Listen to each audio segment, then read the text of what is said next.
Prologue. York, 1847. "I'm afraid," said the little girl, sitting on the bed. "Grandfather, can you stay with me?" Aloysius Starkweather made an impatient noise in the back of his throat as he drew a chair closer to the bedside and seated himself. The impatient noise was only part in earnest. It pleased him that his granddaughter was so trusting of him, that often he was the only one who could calm her. His gruff demeanour had never bothered her, despite her delicate nature. "There's nothing to be afraid of, Adele," he said.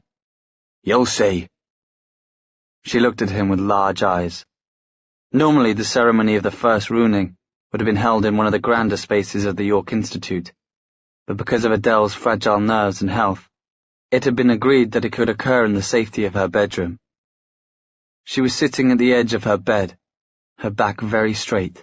Her ceremonial dress was red, with a red ribbon holding back her fine, fair hair. Her eyes were huge in her thin face, her arms narrow.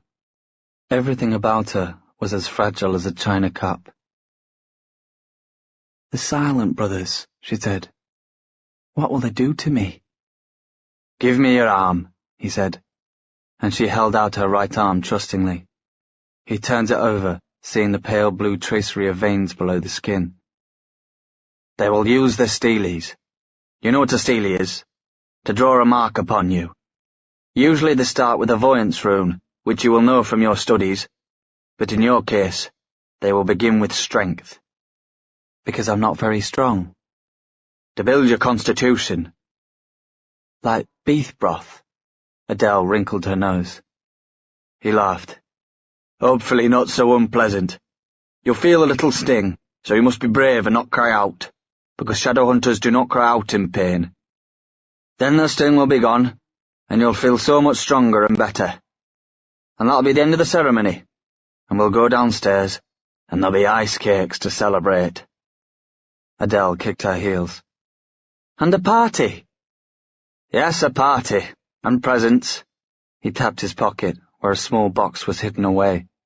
A small box wrapped in fine blue paper that held an even smaller family ring. "I have one for you right here. You'll get it as soon as the marking ceremony is over." "I've never had a party for me before."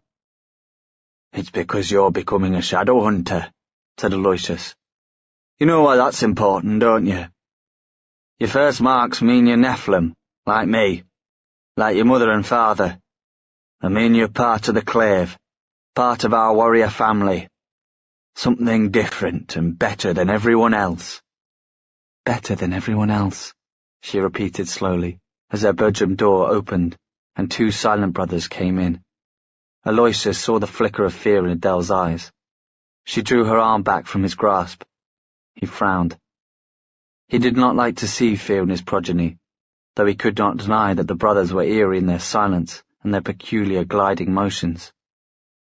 They moved around to Adele's side of the bed as the door opened again, and Adele's mother and father entered.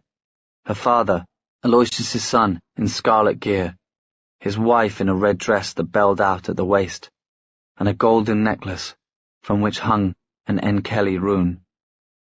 They smiled at their daughter, who gave a tremulous smile back, even as the Silent Brothers surrounded her. "Adele Lucinda Starkweather." It was the voice of the first Silent Brother, Brother Kaiman. "You are now of age. It is time for the first of the angel's marks to be bestowed on you. Are you aware of the honor being done you, and will you do all in your power to be worthy of it?" Adele nodded obediently. "Yes." "And you accept these marks of the angel, which will be upon your body forever, a reminder of all that you owe to the angel and of your sacred duty to the world?" She nodded again, obediently. Aloysius's heart swelled with pride.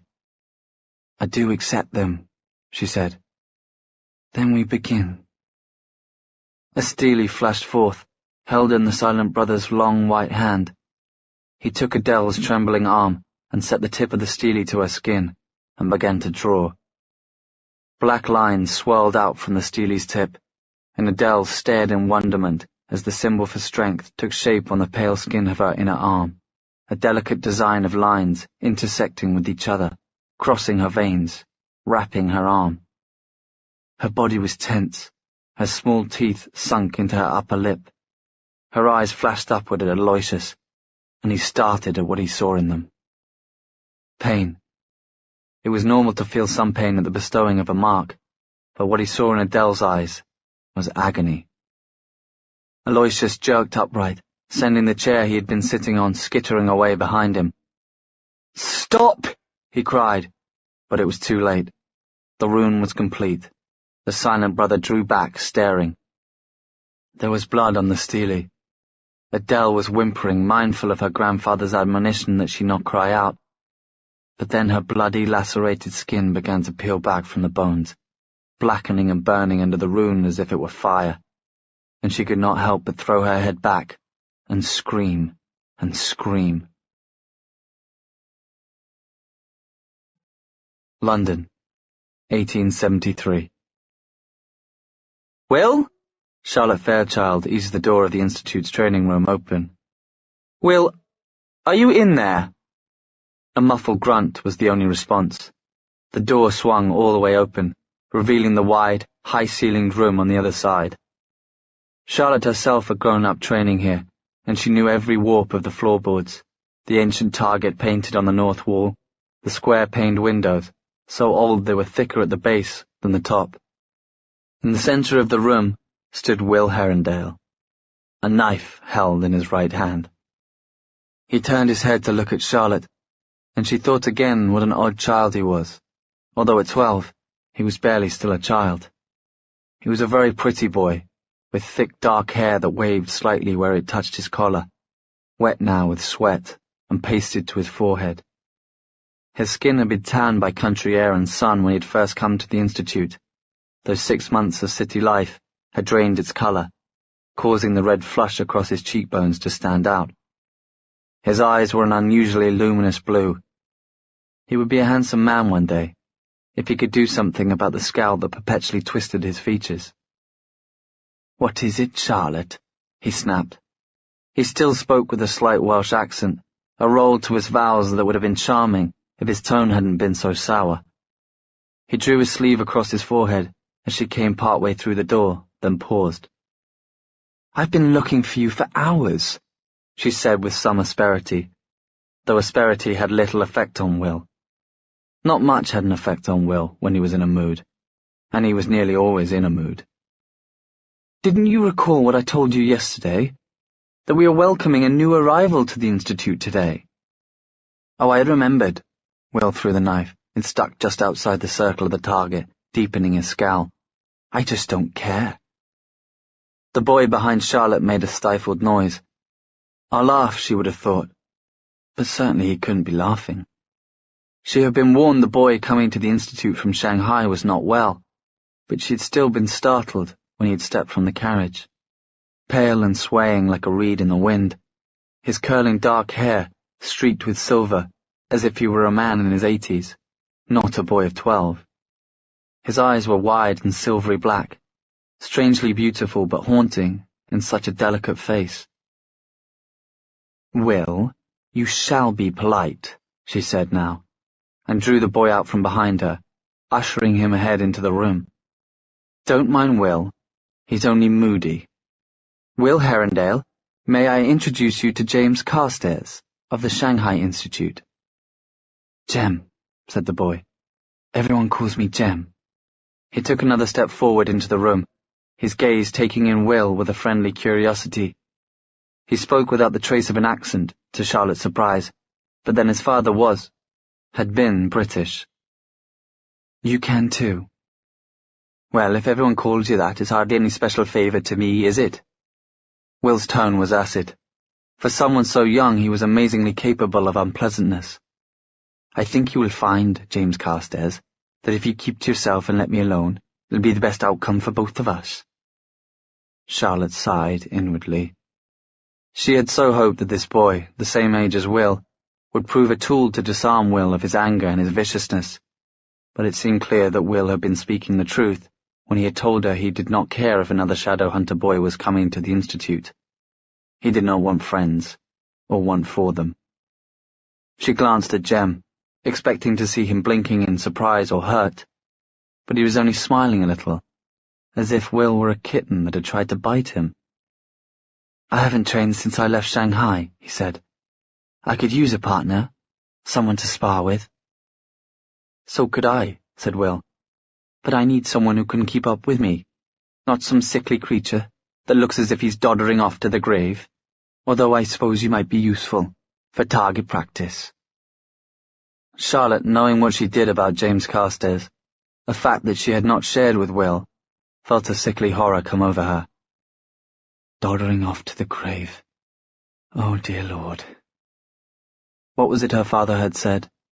That Jem was dependent on a drug to live, some kind of medicine that would extend his life, but not save it. Oh, Will. She made as if to move in between the two boys, as if she could protect Jem from Will's cruelty, more awfully accurate in this instance than even he knew. But then she paused. Jem had not even changed expression. "If by doddering off to the grave you mean dying, then I am," he said. "I have about 2 years more to live, 3 if I'm lucky, or so they tell me." Even Will could not hide his shock. His cheeks flushed red. But Jem had set his steps toward the target painted on the wall. When he reached it, he yanked the knife free from the wood. Then he turned and walked directly up to Will. Delicate as he was, they were of the same height, and only inches from each other, their eyes met and held. "You may use me for target practice if you wish," said Jem, as casually as if he were talking about the weather. "It seems to me I have little to fear from such an exercise, as you are not a very good shot." He turned, took aim, and let the knife fly. It stuck directly into the heart of the target, quivering slightly. "Or," Jem went on, turning back to Will, "you could allow me to teach you, for I'm a very good shot." Charlotte stared. For half a year she had watched Will push away everyone who tried to get near him. Tutors, her father, her fiancé Henry, both the Lightwood brothers, with a combination of hatefulness and precisely accurate cruelty. If it were not that she herself was the only person who had ever seen him cry, she imagined she would have given up hope as well, long ago, that he would ever be any good to anybody. And yet here he was, looking at Jem Carstairs, a boy so fragile-looking that he appeared to be made out of glass, with the hardness of his expression slowly dissolving into a tentative uncertainty. "You're not really dying," he said, the oddest tone to his voice. "Are you?" Jem nodded. "So they tell me." "I am sorry," Will said. "No," Jem said softly. He drew his jacket aside and took a knife from the belt at his waist. "Don't be ordinary like that. Don't say you're sorry. Say you'll train with me." He held out the knife to Will, hilt first. Charlotte held her breath, afraid to move. She felt as if she were watching something very important happen, though she could not have said what. Will reached out and took the knife, his eyes never leaving Jem's face. His fingers brushed the other boy's as he took the weapon from him. It was the first time, Charlotte thought, that she had ever seen him touch any other person willingly.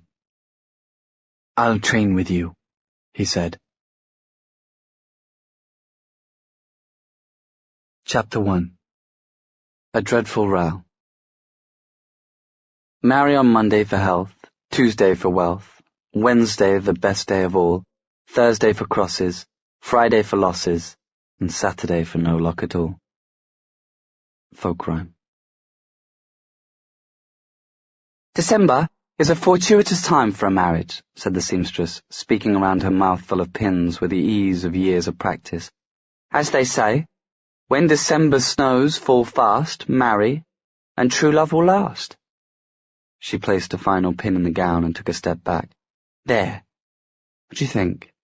It is modelled after one of Worth's own designs." Tessa looked at her reflection in the pier glass in her bedroom. The dress was a deep gold silk, as was the custom for shadow hunters, who believed white to be the colour of mourning and would not marry in it, despite Queen Victoria herself having set the fashion for doing just that. Duchesse lace edged the tightly fitted bodice and dripped from the sleeves. "It's lovely." Charlotte clapped her hands together and leaned forward. Her brown eyes shone with delight. "Tessa, the colour looks so fine on you." Tessa turned and twisted in front of the mirror. The gold put some much-needed colour into her cheeks. The hourglass corset shaped and curved her everywhere it was supposed to, and the clockwork angel around her throat comforted her with its ticking. Below it dangled the jade pendant that Jem had given her. She had lengthened the chains so she could wear them both at once, not being willing to part with either. "You don't think, perhaps, that the lace is a trifle too much adornment?" "Not at all." Charlotte sat back, one hand resting protectively unconsciously over her belly. She'd always been too slim, skinny, in truth, to really need a corset, and now that she was going to have a child, she had taken to wearing tea gowns in which she looked like a little bird. "It's your wedding day, Tessa. If there is ever an excuse for excessive adornment, it's that. Just imagine it." Tessa had spent many nights doing just that. She was not yet sure where she and Jem would be married, for the council was still deliberating their situation. But when she imagined the wedding, it was always in a church with her being marched down the aisle, perhaps on Henry's arm, looking neither to the left or right, but straight ahead at her betrothed, as a proper bride should.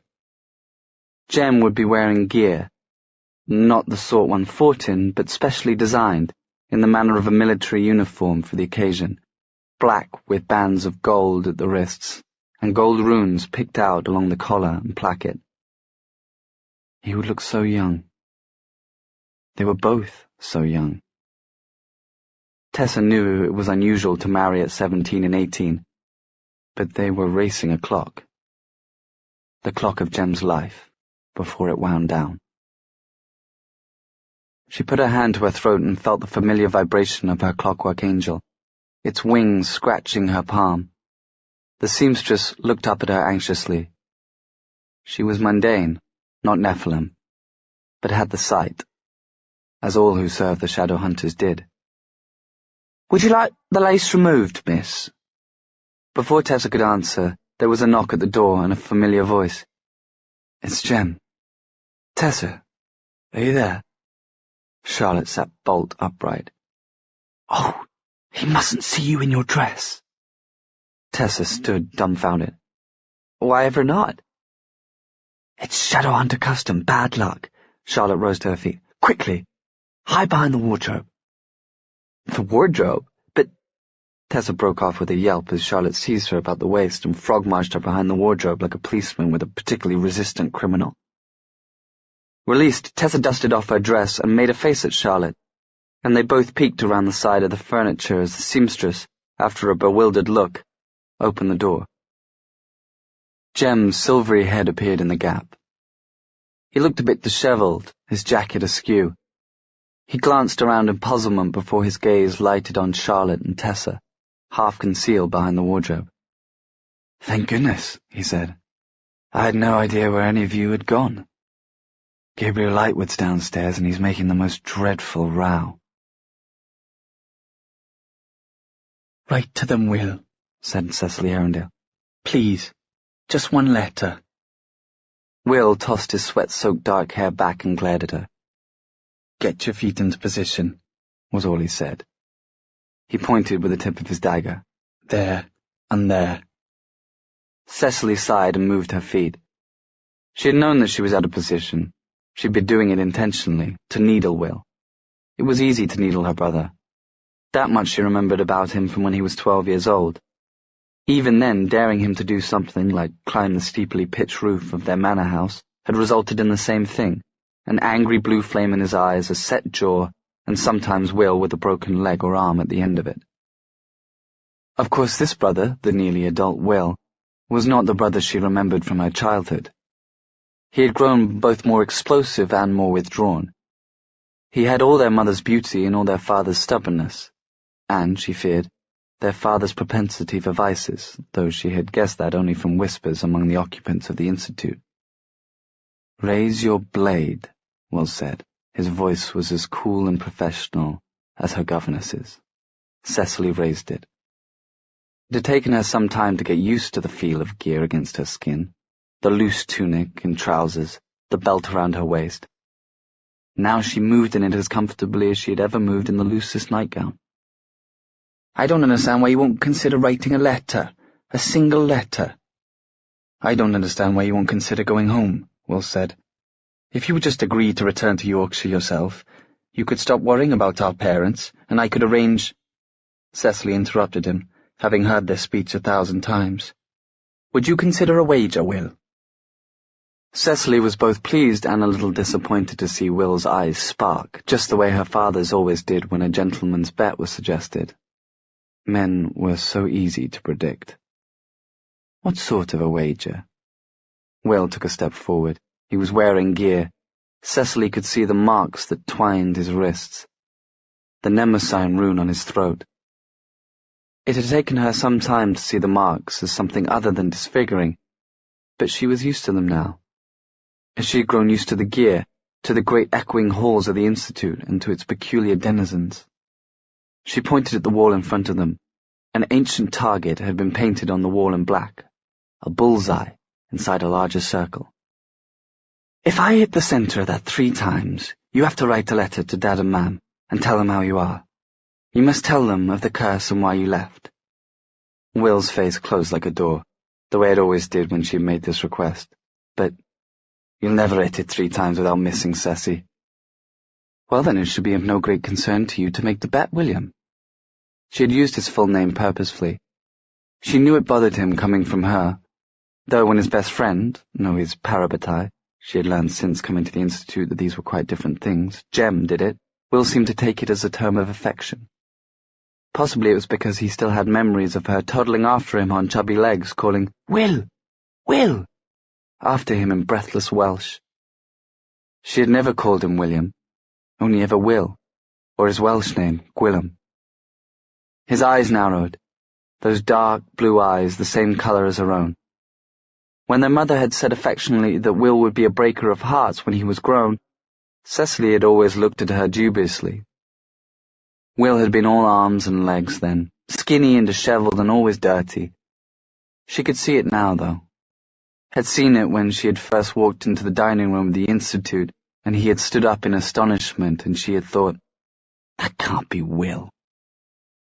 He had turned those eyes on her, her mother's eyes, and she had seen the anger in them.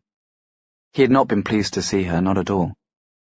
And where in her memories there had been a skinny boy with a wild tangle of black hair like a gypsy's and leaves in his clothes, there was now this tall, frightening man instead. The words she had wanted to say had dissolved on her tongue, and she had matched him glare for glare.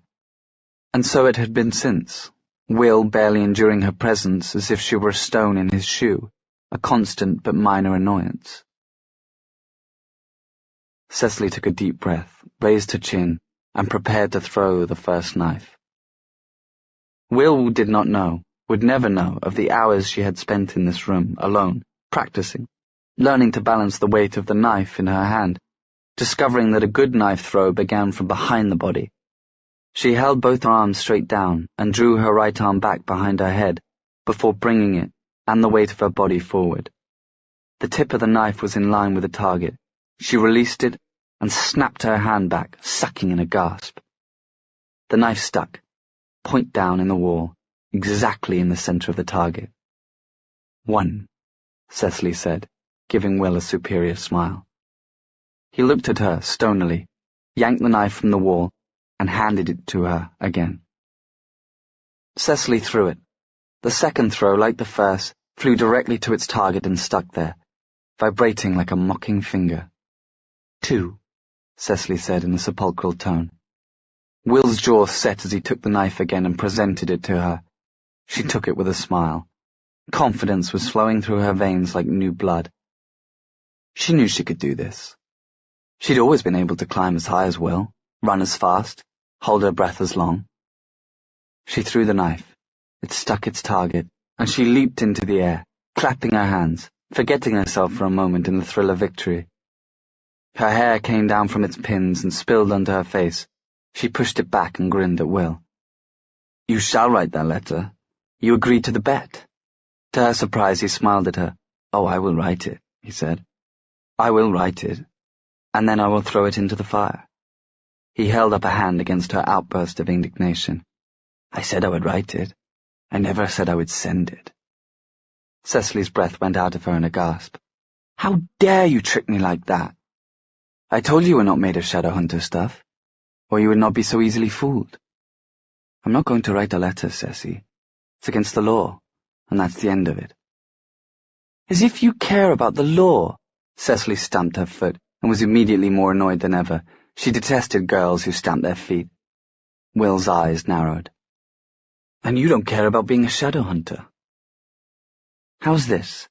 I shall write a letter and give it to you if you promise to deliver it home yourself and not to return." Cecily recoiled. She had many memories of shouting matches with Will, of the china dolls she had owned that he had broken by dropping them out of an attic window. But there was also kindness in her memories. The brother who had bandaged up a cut knee, or retied her hair ribbons when they had come loose. That kindness was absent from the Will who stood before her now. Mam used to cry for the first year or two after Will went. She had said, holding Cecily to her, that the Shadowhunters would take all the love out of him. A cold people, she had told Cecily, a people who had forbidden her marriage to her husband. What could he want with them, her Will, her little one? "I'll not go," Cecily said, staring her brother down. "And if you insist that I must, I will... The door of the attic slid open, and Jem stood silhouetted in the doorway. "Ah," he said. "Threatening each other, I see. Has this been going on all afternoon, or did it just begin?" "He began it," Cecily said, jerking her chin at Will, though she knew it was pointless. Jem, Will's parabatai, treated her with a distant, sweet kindness reserved for the little sisters of one's friends. But he would always side with Will. Kindly, but firmly, he put Will above everything else in the world. Well, nearly everything. She had been most struck by Jem when she first came to the Institute. He had an unearthly, unusual beauty, with his silvery hair and eyes and delicate features. He looked like a prince in a fairy tale book, and she might have considered developing an attachment to him were it not so absolutely clear that he was entirely in love with Tessa Gray. His eyes followed her where she went, and his voice changed when he spoke to her. Cecily had once heard her mother say in amusement that one of their neighbours' boys looked at a girl as if she were the only star in the sky, and that was the way that Jem looked at Tessa. Cecily didn't resent it. Tessa was pleasant and kind to her, if a little shy, and with her face always stuck in a book like Will. If that was the sort of girl Jem wanted, she and he would never have suited, and the longer she remained at the Institute, the more she realized how awkward it would have made things with Will. He was ferociously protective of Jem, and he would have watched her constantly in case she ever distressed or hurt him in any way. No, she was far better out of the whole thing. "I was just thinking of bundling up Cecily and feeding her to the ducks in Hyde Park," said Will, pushing his wet hair back and favouring Jem with a rare smile. "I could use your assistance." "Unfortunately, you may have to delay your plans for Sororicide a bit longer. Gabriel Lightwood is downstairs, and I have 2 words for you. 2 of your favourite words, at least when you put them together." "Utter simpleton?" inquired Will. "Worthless upstart?" Jem grinned. "Demon pox," he said. Sophie balanced the salver on one hand with the ease of long practice, while she rapped on Gideon Lightwood's door with the other. She heard the sound of a hurried shuffle, and the door swung open. Gideon stood before her in trousers, braces, and a white shirt rolled up to the elbows. His hands were wet, as if he had just run quick fingers through his hair, which was also damp. Her heart took a little leap inside her chest before settling. She forced herself to frown at him. "Mr. Lightwood," she said, "I brought you the scones you rang for, and Bridget's made you up a plate of sandwiches as well." Gideon took a step back to allow her into the room. It was like all the other rooms in the Institute, heavy, dark furniture, a great four-poster bed, a wide fireplace, and high windows, which in this case looked down upon the courtyard below. Sophie could feel his gaze on her as she moved across the room to place the salver on the table before the fire. She straightened up and turned to him, her hands folded in front of her apron. "Sophie," he began. "Mr. Lightwood," she interrupted, "is there anything you require?" He looked at her half mutinously, half sadly. "I wish you would call me Gideon." "I have told you. I cannot call you by your Christian name." "I am a shadow hunter. I do not have a Christian name." "Sophie, please." He took a step toward her. "Before I took up residence in the Institute, I had thought we were well on our way to a friendship. Yet since the day I arrived, you have been cold to me." Sophie's hand went involuntarily to her face. She remembered Master Teddy, the son of her old employer, and the horrible way he would catch her in dark corners and press her up against the wall, hands creeping under her bodice, murmuring in her ear that she had better be friendlier to him if she knew what was good for her. The thought filled her with sickness, even now. "Sophie," Gideon's eyes crinkled worriedly at the corners, "what is it? If there is some wrong I have done you, some slight, please tell me what it is that I may remedy it." "There is no wrong, no slight. You are a gentleman and I am a servant. Anything more would be a familiarity. Please do not make me uncomfortable, Mr. Lightwood." Gideon, who had half raised his hand, let it drop to his side. He looked so woebegone that Sophie's heart softened. "I have everything to lose, and he has nothing to lose," she reminded herself. It's what she had told herself late at night, lying in her narrow bed, with the memory of a pair of storm-coloured eyes hovering in her mind. "I had thought we were friends," he said. "I cannot be your friend." He took a step forward.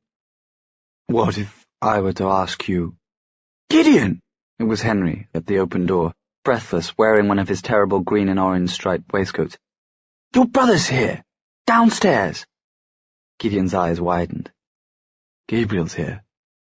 "Yes. Shouting something about your father, but he won't tell us anything more unless you're there. He swears it. Come along." Gideon hesitated, his eyes moving from Henry to Sophie, who tried to look invisible. "Come now, Gideon." Henry rarely spoke sharply, and when he did the effect was startling. "He's covered in blood." Gideon paled, and he reached for the sword that hung on the set of double pegs by his door. "I'm on my way." Gabriel Lightwood leaned against the wall inside the Institute doors, his jacket gone, his shirt and trousers drenched in scarlet. Outside, through the open doors, Tessa could see the Lightwood carriage, with its flame blazoned on the side, drawn up at the foot of the steps. Gabriel must have driven it here himself. "Gabriel," Charlotte said soothingly, as if she were trying to gentle a wild horse. "Gabriel, tell us what happened, please." Gabriel, tall and slender, brown hair sticky with blood, scrubbed at his face, wild-eyed. His hands were bloody too. "Where's my brother? I have to talk to my brother." "He's coming down. I sent Henry to fetch him, and Cyril to ready the Institute's carriage. Gabriel, are you injured? Do you need an Irazzi?" Charlotte sounded as motherly, as if this boy had never faced her down from behind Benedict Lightwood's chair, had never conspired with his father to take the Institute away from her. "That is a great deal of blood," said Tessa, pushing forward. "Gabriel, it's not all yours, is it?" Gabriel looked at her. It was the first time, Tessa thought, that she had seen him behave with no posturing at all. There was only stunned fear in his eyes, fear and confusion. "No, it's theirs." "Theirs? Who are they?" It was Gideon, hurrying down the stairs, a sword in his right hand. Along with him came Henry and Jem, and behind him, Will and Cecily. Jem paused on the steps in startlement, and Tessa realized that he had caught sight of her in her wedding dress. His eyes widened, but the others were already pushing by, and he was carried down the steps like a leaf in a current. "Is father hurt?" Gideon went on, coming to a stop before his brother. "Are you?" He put his hand up and took his brother's face, his hand cupping Gabriel's chin and turning it toward him. Though Gabriel was taller, the look of a younger sibling was clear in his face. Relief that his brother was there, and a flicker of resentment at his peremptory tone. "Father," Gabriel began. "Father is a worm." Will gave a short laugh. He was in his gear as if he had just come from the practice room, and his hair curled damply against his temples. He was not looking at Tessa, but she had grown used to that. Will hardly ever looked at her unless he had to. "It's good to see you've come round to our view of things, Gabriel, but this is an unusual way of announcing it." Gideon shot Will a reproachful look before turning back to his brother. "What do you mean, Gabriel? What did father do?" Gabriel shook his head. "He's a worm," he said again, tonelessly. "I know. He has brought shame on the name of Lightwood and lied to both of us. He shamed and destroyed our mother, but we need not be like him." Gabriel pulled away from his brother's grip, his teeth suddenly flashing in an angry scowl. "You're not listening to me," he said. "He's a worm. A worm. A bloody great serpent-like thing. Since Mortmain stopped sending the medicine, he's been getting worse, changing. Those sores upon his arms, they started to cover him. His hands, his neck, his face." Gabriel's green eyes sought Will. "It was the pox, wasn't it? You know all about it, don't you? Aren't you some sort of expert?" "Well, you needn't act as if I invented it," said Will, "just because I believed it existed. There are accounts of it, old stories in the library." "Demon pox," said Cecily, her face screwed up in confusion. "Will, what's he talking about?" Will opened his mouth and flushed faintly across his cheekbones. Tessa hid a smile. It had been weeks since Cecily had come to the Institute, and still her presence bothered and upset Will. He did not seem to know how to behave around this younger sister, who was not the child he remembered, and whose presence he insisted was unwelcome. And yet Tessa had seen him follow Cecily around a room with his eyes, with the same protective love in his gaze that he sometimes bent on Jem. Certainly the existence of demon pox, and how one acquired it, was the last thing he would want to explain to Cecily. "Nothing you need to know about," he muttered. Gabriel's eyes went to Cecily, and his lips parted in surprise. Tessa could see him taking Cecily in. Will's parents must have been very beautiful, Tessa thought, for Cecily was as pretty as Will was handsome, and with the same gleaming black hair and startling dark blue eyes. Cecily gazed boldly back at him, her expression curious. She must have been wondering who this boy was, who seemed to so dislike her brother. "Is father dead?" Gideon demanded, his voice rising. "Has the demon pox killed him?" "Not killed," said Gabriel. "Changed. It has changed him. Some weeks ago he moved our household to Chiswick. He would not say why. Then a few days ago he locked himself in his study. He wouldn't come out, not even to eat. This morning I went to his study to try and rouse him. The door had been torn off its hinges. There was a trail of some slimy stuff leading down the hall. I followed it downstairs and into the gardens." He looked around the now silent entryway. "He has become a worm. That is what I'm telling you." "I don't suppose it would be possible," said Henry, in the silence, "to, step on him?" Gabriel looked at him in disgust. "I searched around the gardens. I found some of the servants, and when I say I found some of them, I mean exactly what I say. They have been torn into pieces." He swallowed and looked down at his bloody clothes. "I heard a sound, a high-pitched howling noise. I turned and saw it coming toward me. A great blind worm like a dragon out of a legend. Its mouth was open wide, lined with dagger teeth. I turned and ran for the stables. It slithered after me, but I leapt upon the carriage and drove it through the gates. The father, did not follow. I think it fears to be seen by the general populace. Ah, said Henry. Too big to be stepped on, then. I shouldn't have run, said Gabriel, looking at his brother. I should have stood and fought the creature. Maybe it could be reasoned with. Maybe father is in there somewhere. And maybe it would have bitten you in half, said Will. What you're describing, the transformation into a demon, is the last stage of pox. Will, Charlotte threw her hands up. Why didn't you say so? You know, the books on demon pox are in the library, Will said with an injured tone. I wasn't preventing anyone from reading them. Yes, but if Benedict was going to turn into an enormous serpent, you'd think you could at least have mentioned it, said Charlotte, as a matter of general interest. First, said Will, I didn't know he was going to turn into a gigantic worm. The end stage of demon pox is turning into a demon. It could have been any sort. Second, it takes weeks for the transformation process to occur. I would have thought even a certified idiot like Gabriel here would have taken account of it and notified someone. Notified who? Asked Jem, not unreasonably.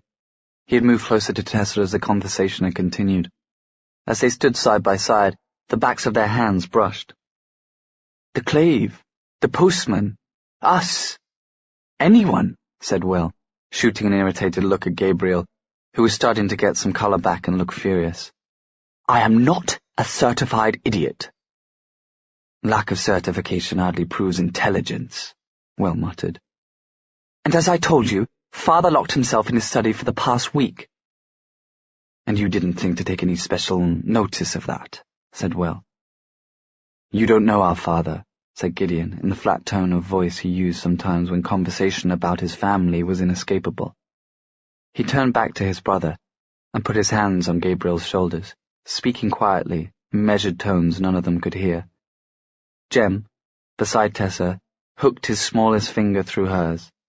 It was a habitual, affectionate gesture, one that Tessa had grown used to over the past months, enough that she sometimes put out her hand without thinking when he was standing by her. Is that your wedding dress? He asked under his breath. Tessa was saved answering by the appearance of Bridget, carrying gear, and Gideon, suddenly turning to the rest of them and saying, Chiswick, we must go, Gabriel and I, if no one else. Go alone? Tessa said, startled enough to speak out of turn. But why would you not call upon the others to come with you? The Clave, said Will, his blue eyes keen. He doesn't want the Clave to know about his father. Would you? Said Gabriel hotly. If it were your family? His lip curled.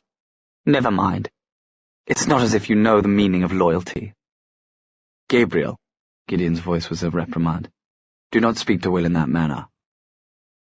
Gabriel looked surprised, and Tessa could hardly blame him. Gideon knew of Will's curse, of the belief that had caused his hostility and his abrupt manners, as all in the Institute did.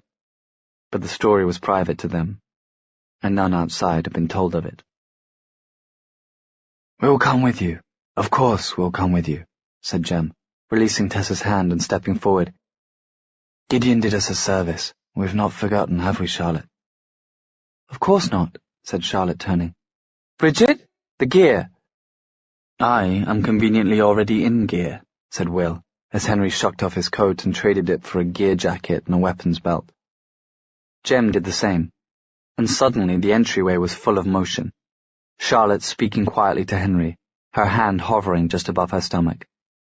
Tessa looked away from the private moment and saw a dark head bent with a fair one.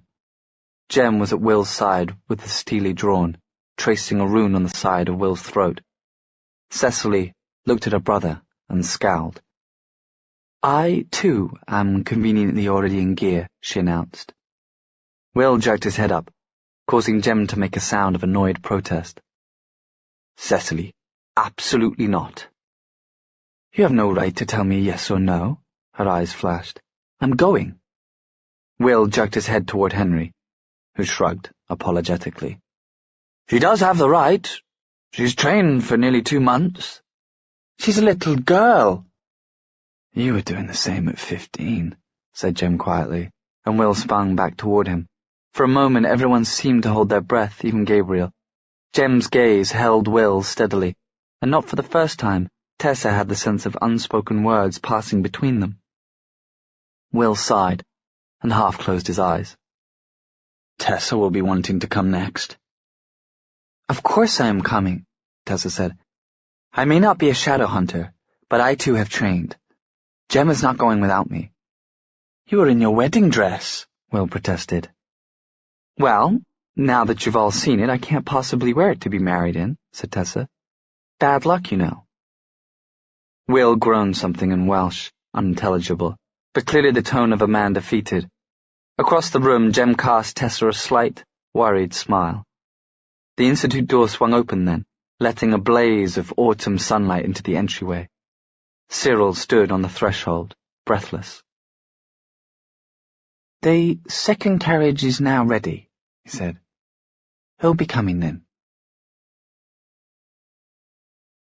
To Consul Josiah Wayland, from the Council. Dear Sir, as you are doubtless aware, your term of service as consul after 10 years is coming to an end. The time has come to appoint a successor. As for ourselves, we are giving serious consideration to the appointment of Charlotte Branwell, née Fairchild. She has done good work as the head of the London Institute, and we believe her to have your stamp of approval, as she was appointed by you after the death of her father. As your opinion and esteem are to us of the highest value, we would appreciate any thoughts that you might have on the matter. Yours, with highest regards, Victor Whitelaw, Inquisitor, on behalf of the Council.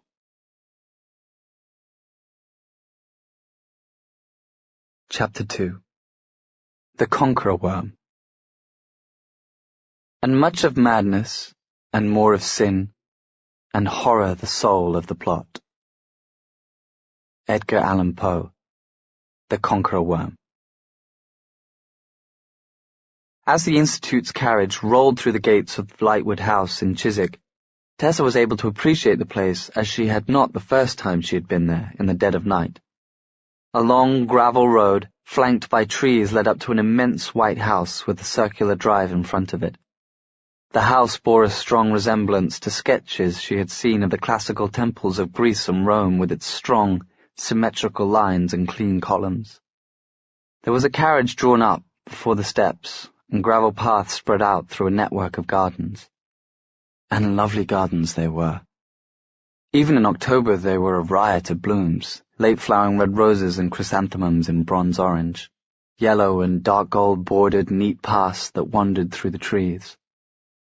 As Henry drew their carriage to a stop, Tessa stepped out of the carriage, helped by Jem, and heard the sound of water, a stream, she suspected, diverted to run through the gardens.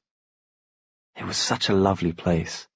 She could hardly associate it in her mind with the same location where Benedict had held his devilish ball, though she could see the path that wound around the side of the house that she had taken that night. It led to a wing of the house that looked as if it had been recently added. The Lightwood carriage rolled up behind them, driven by Gideon. Gabriel, Will, and Cecily spilled out. The Herondale siblings were still arguing with each other as Gideon climbed down, Will illustrating his points with bold sweeps of his arms. Cecily was scowling at him, the furious expression of her face making her look so much like her brother that it would, under other circumstances, have been amusing.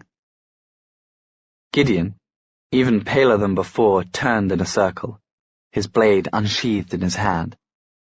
"Tatiana's carriage," he said shortly, as Jem and Tessa reached him. He pointed toward the vehicle drawn up by the steps. Its doors were both open.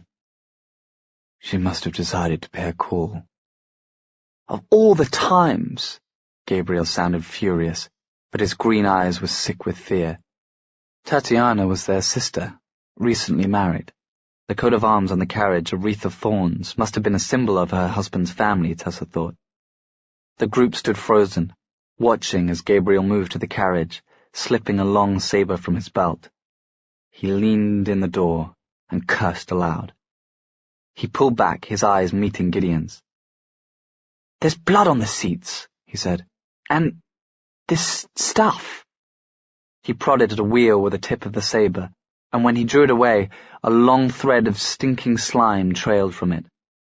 Will whipped a seraph blade from his coat and called aloud, "Aremiel!" As it began to blaze, a pale white star in the autumn light, he pointed first north and then south.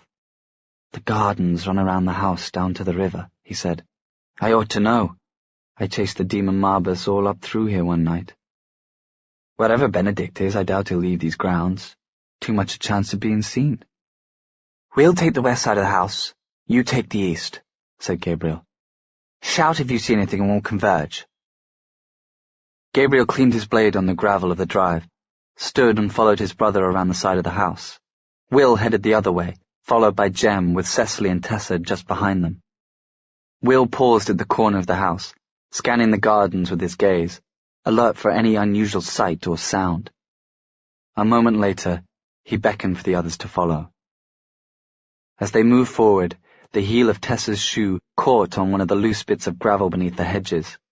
She stumbled and immediately righted herself, but Will glanced back and scowled. "Tessa," he said. There had been a time when he had called her Tess, but no longer. "You shouldn't be with us. You're not prepared. At least wait in the carriage." "I shan't," said Tessa mutinously. Will turned back to Jem, who appeared to be hiding a smile. "Tess is your fiancée. You make her see sense." Jem, holding his sword cane in one hand, moved across the gravel to her. "Tessa, do it as a favor to me, could you?" "You don't think I can fight?" Tessa said, drawing back and matching his silvery gaze with her own. "Because I'm a girl." "I don't think you can fight because you're wearing a wedding dress," said Jem. "For what it's worth, I don't think Will could fight in that dress either." "Perhaps not," said Will, who had ears like a bat's. "But I would make a radiant bride." Cecily raised her hand to point into the distance. "What's that?" All four of them whirled to see a figure racing toward them. The sunlight was directly ahead, and for a moment, as Tessa's eyes adjusted, all she saw was a blur. The blur quickly resolved itself into the figure of a running girl. Her hat was gone. Her light brown hair flew on the wind. She was tall and bony, dressed in a bright fuchsia dress that had probably once been elegant, but was now torn and blood-stained. She continued shrieking as she barreled toward them and threw herself into Will's arms. He staggered backward, nearly dropping the Remenial. "Tatiana!" Tessa couldn't quite tell if Will pushed her away or she drew back on her own, but either way Tatiana moved an inch or so away from Will, and Tessa could see her face for the first time. She was a narrow, angular girl. Her hair was sandy like Gideon's, her eyes green like Gabriel's, and she might have been pretty had her face not borne the lines of pinched disapproval. Even though she was tear-stained and gasping, there was something theatrical about it, as if she were aware of all the eyes on her, especially Will's. "A great monster," she wept. "A creature. It seized darling Rupert from the carriage and made off with him." Will pushed her a bit further away. "What do you mean, made off with him?" She pointed. "There," she sobbed. "It dragged him to the Italian gardens. He managed to elude its maw at first, but it harried him through the paths. No matter how much I screamed, it would not put him down." She burst into a fresh wave of tears. "You screamed," Will said. "Is that all you did?" "I screamed a great deal." Tatiana sounded injured. She drew fully away from Will and fixed him with a green gaze. "I see you are as ungenerous as you ever were." Her eyes skated to Tessa, Cecily, and Jem. "Mr. Corstairs?" she said stiffly, as if they were at a garden party. Her eyes narrowed as they fell on Cecily. "And you?" "Oh, in the name of the angel." Will pushed past her. Jem, with a smile at Tessa, followed. "You cannot be other than Will's sister," said Tatiana to Cecily, as the boys vanished into the distance. Tessa she pointedly ignored. Cecily looked at her incredulously. I am, though I cannot imagine what difference it makes. Tessa, are you coming? I am, Tessa said, and joined her. Whether Will wanted her there or not, or Jem either, she could not watch the two of them walk into danger and not want to be where they were. After a moment, she heard Tatiana's reluctant footsteps on the gravel behind her. They were moving away from the house, toward the formal gardens half hidden behind their high hedges. In the distance, sunlight sparked off a wood and glass greenhouse, with a cupola on the roof. It was a fine autumn day. There was a brisk wind, the smell of leaves in the air. Tessa heard a rustle and glanced at the house behind her. Its smooth white facade rose high, broken only by the arches of balconies. Will? She whispered, as he reached up and unlocked her hands from around his neck. He drew her gloves off, and they joined her mask and Jessie's pins on the stone floor of the balcony. He pulled off his own mask next, and cast it aside, running his hands through his damp black hair, pushing it back from his forehead. The lower edge of the mask had left marks across his high cheekbones, like light scars. But when she reached to touch them, he gently caught at her hands and pressed them down. No, he said. Let me touch you first. I have wanted. Blushing furiously, Tessa pulled her gaze away from the house and the memories it contained. The group had reached a gap in the hedges on their right. Through it, what was clearly the Italian garden was visible, ringed round by foliage. Within the circle, the garden was lined with rows of statuary depicting classical heroes and figures of myth. Venus poured water from an urn in a central fountain, while statues of great historians and statesmen, Caesar, Herodotus, Thucydides, regarded each other with blank eyes across the walkways that radiated from the central point. There were also poets and playwrights. Tessa, hurrying along, passed Aristotle, Ovid, Homer, his eyes bound with a stone mask to indicate his blindness, Virgil and Sophocles, before an ear-splitting scream rent the air. She whirled around. Several feet behind her, Tatiana was standing stock still, her eyes bulging out of her head. Tessa dashed back toward her, the others on her heels. She reached the girl first, and Tatiana caught at her blindly, as if forgetting for the moment who Tessa was. "Rupert," Tatiana moaned, staring ahead of her, and Tessa, following her gaze, saw a man's boot protruding from behind a hedge. She thought for a moment that he must have been lying stunned upon the ground, the rest of his body hidden by foliage. But as she leaned forward, she realized that the boot, and the several inches of gnawed-upon bloody flesh that protruded from the boot's opening, were all there was to see. "A 40-foot worm," Will muttered to Jem as they moved through the Italian garden, their boots, thanks to a pair of soundless runes, making no noise in the gravel. "Think of the size of the fish we could catch." Jem's lips twitched. "It's not funny, you know. 'Tis a bit. You cannot reduce the situation to worm jokes, Will. This is Gabriel and Gideon's father we're discussing. We're not just discussing him. We're chasing him through an ornamental sculpture garden because he's turned into a worm." "A demonic worm," said Jem, pausing to peer cautiously around a hedgerow. "A great serpent. Would that help your inappropriate humour?" "There was a time when my inappropriate humour brought you a certain amusement," sighed Will. "How the worm has turned. Will." Jem was interrupted by an ear-splitting scream. Both boys spun, in time to see Tatiana Blackthorne reel backward into Tessa's arms. Tessa caught the other girl, supporting her, as Cecily moved toward a gap in the hedges, whipping a seraph blade from her belt with the ease of a practiced shadow hunter. Will did not hear her speak, but the blade sprang up in her hand, lighting her face and setting a sick blaze of dread alight in Will's stomach. He began to run, Jem at his heels. Tatiana was sagging limply in Tessa's arms, her face starkly twisted into a wail. "Rupert! Rupert!" Tessa was struggling with the other girl's weight, and Will wanted to pause to help her, but Jem already had. His hand on Tessa's arm, and it was reasonable. It was his place, as her fiancé. Will savagely yanked his attention away, back to his sister, who was moving between the gap in the hedges, her blade held high as she edged around the grisly remains of Rupert Blackthorne. "Cecily!" Will called in exasperation. She began to turn, and the world exploded. A fountain of dirt and mud sprayed up before them, geysering into the sky. Clods of earth and mud clattered down on them like hail. In the center of the geyser, an enormous blind serpent, a pale greyish-white colour, the colour of dead flesh, Will thought.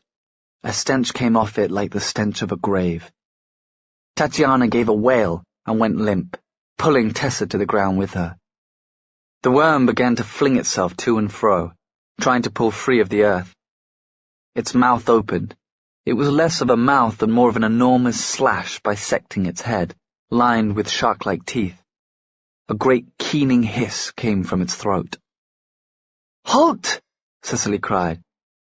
She held her blazing seraph blade out in front of her. She looked absolutely fearless. "Get back, damn creature!" The worm lashed down toward her. She stood fast, her blade in hand, as its great jaws descended, and Will leaped at her, knocking her out of the way. They both rolled into a hedge as the worm's head struck the ground where she had been standing, leaving a sizable dent. "Will!" Cecily pulled herself away from him, but not quite in time. Her seraph blade slashed across his forearm, leaving a red burn behind. Her eyes were blue fire. "That was unnecessary!" "You're not trained!" Will shouted, half out of his mind with fury and terror. "You'll get yourself killed! Stay where you are!" He reached for her blade, but she twisted away from him and onto her feet. A moment later the worm was surging down again, its mouth open. Will had dropped his own blade, diving for his sister. It was several feet away. He leaped to the side, avoiding the creature's jaws by inches, and then Jem was there, sword cane in hand. He drove the blade up hard into the side of the worm's body.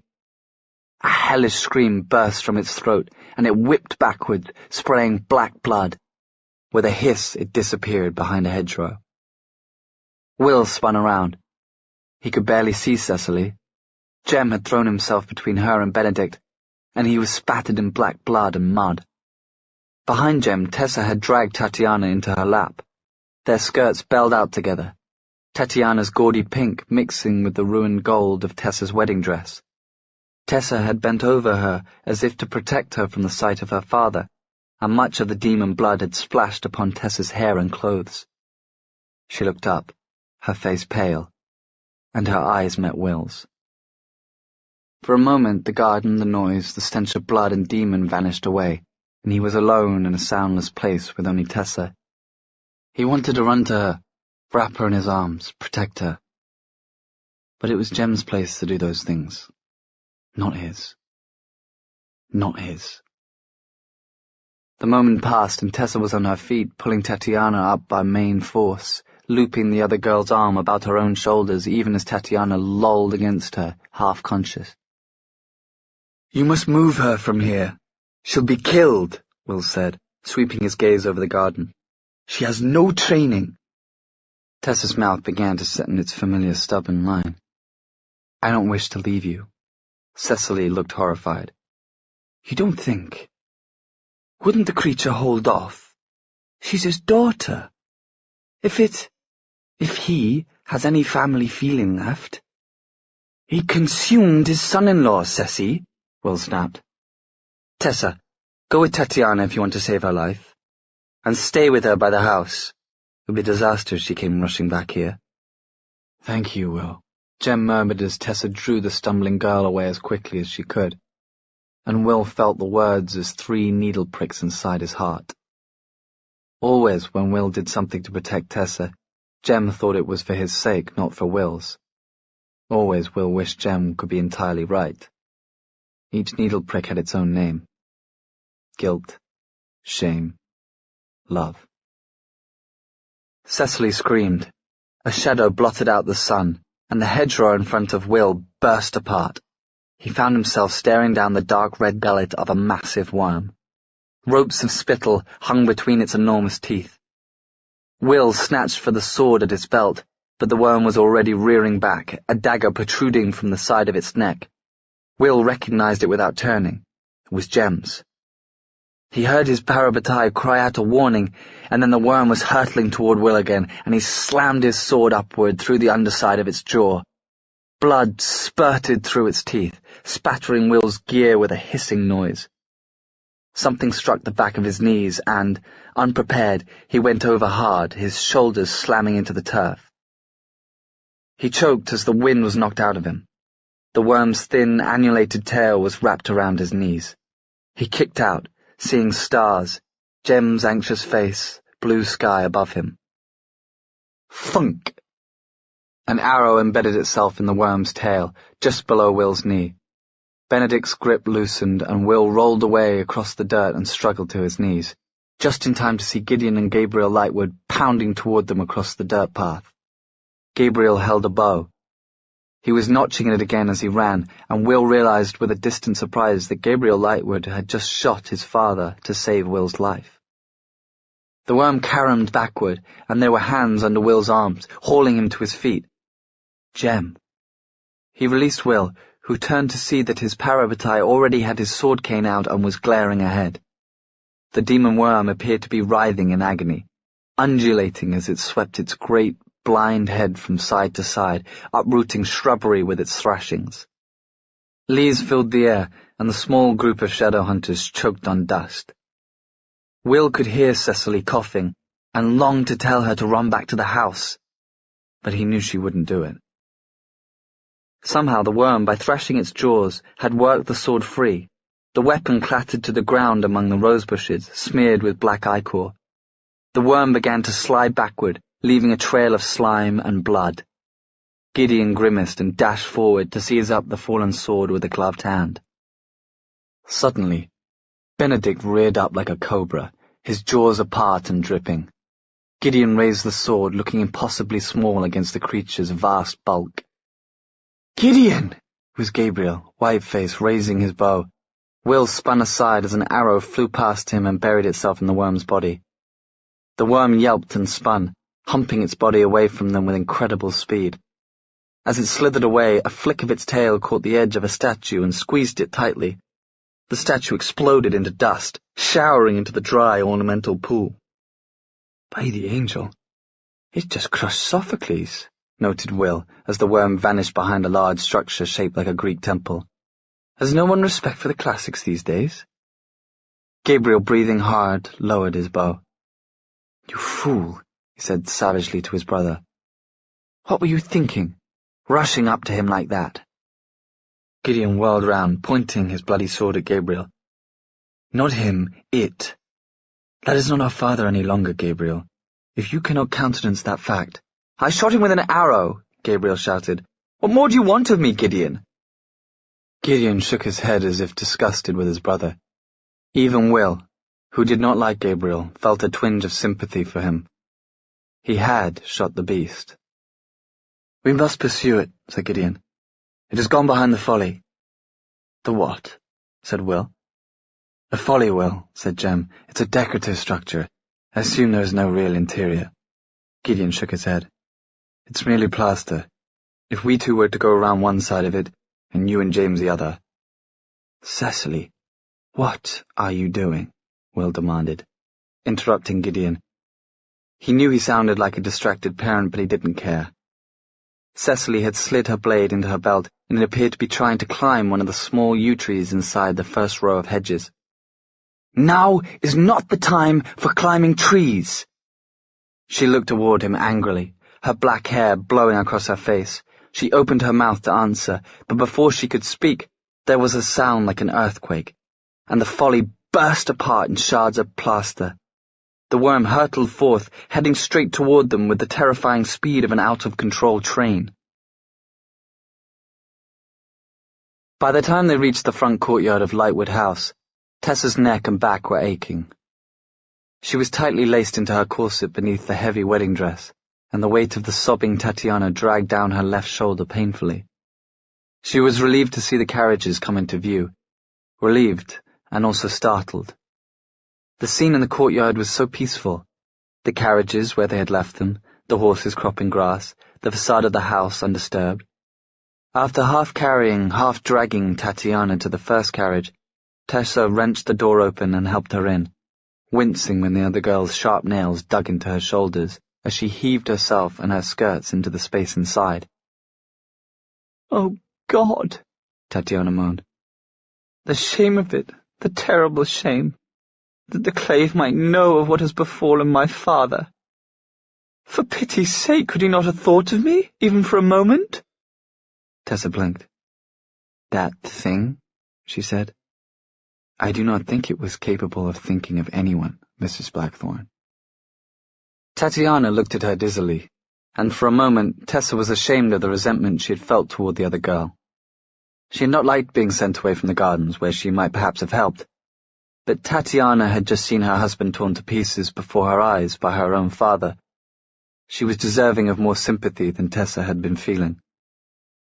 Tessa made her voice more gentle. "I know you have had a bad shock. If you would lie down—" "You're very tall," Tatiana said. "Do gentlemen complain of it?" Tessa stared. "And you're dressed as a bride," said Tatiana. "Is that not very odd?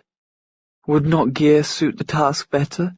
I understand it is unflattering and needs must as the devil drives, but—" There was a sudden loud crash.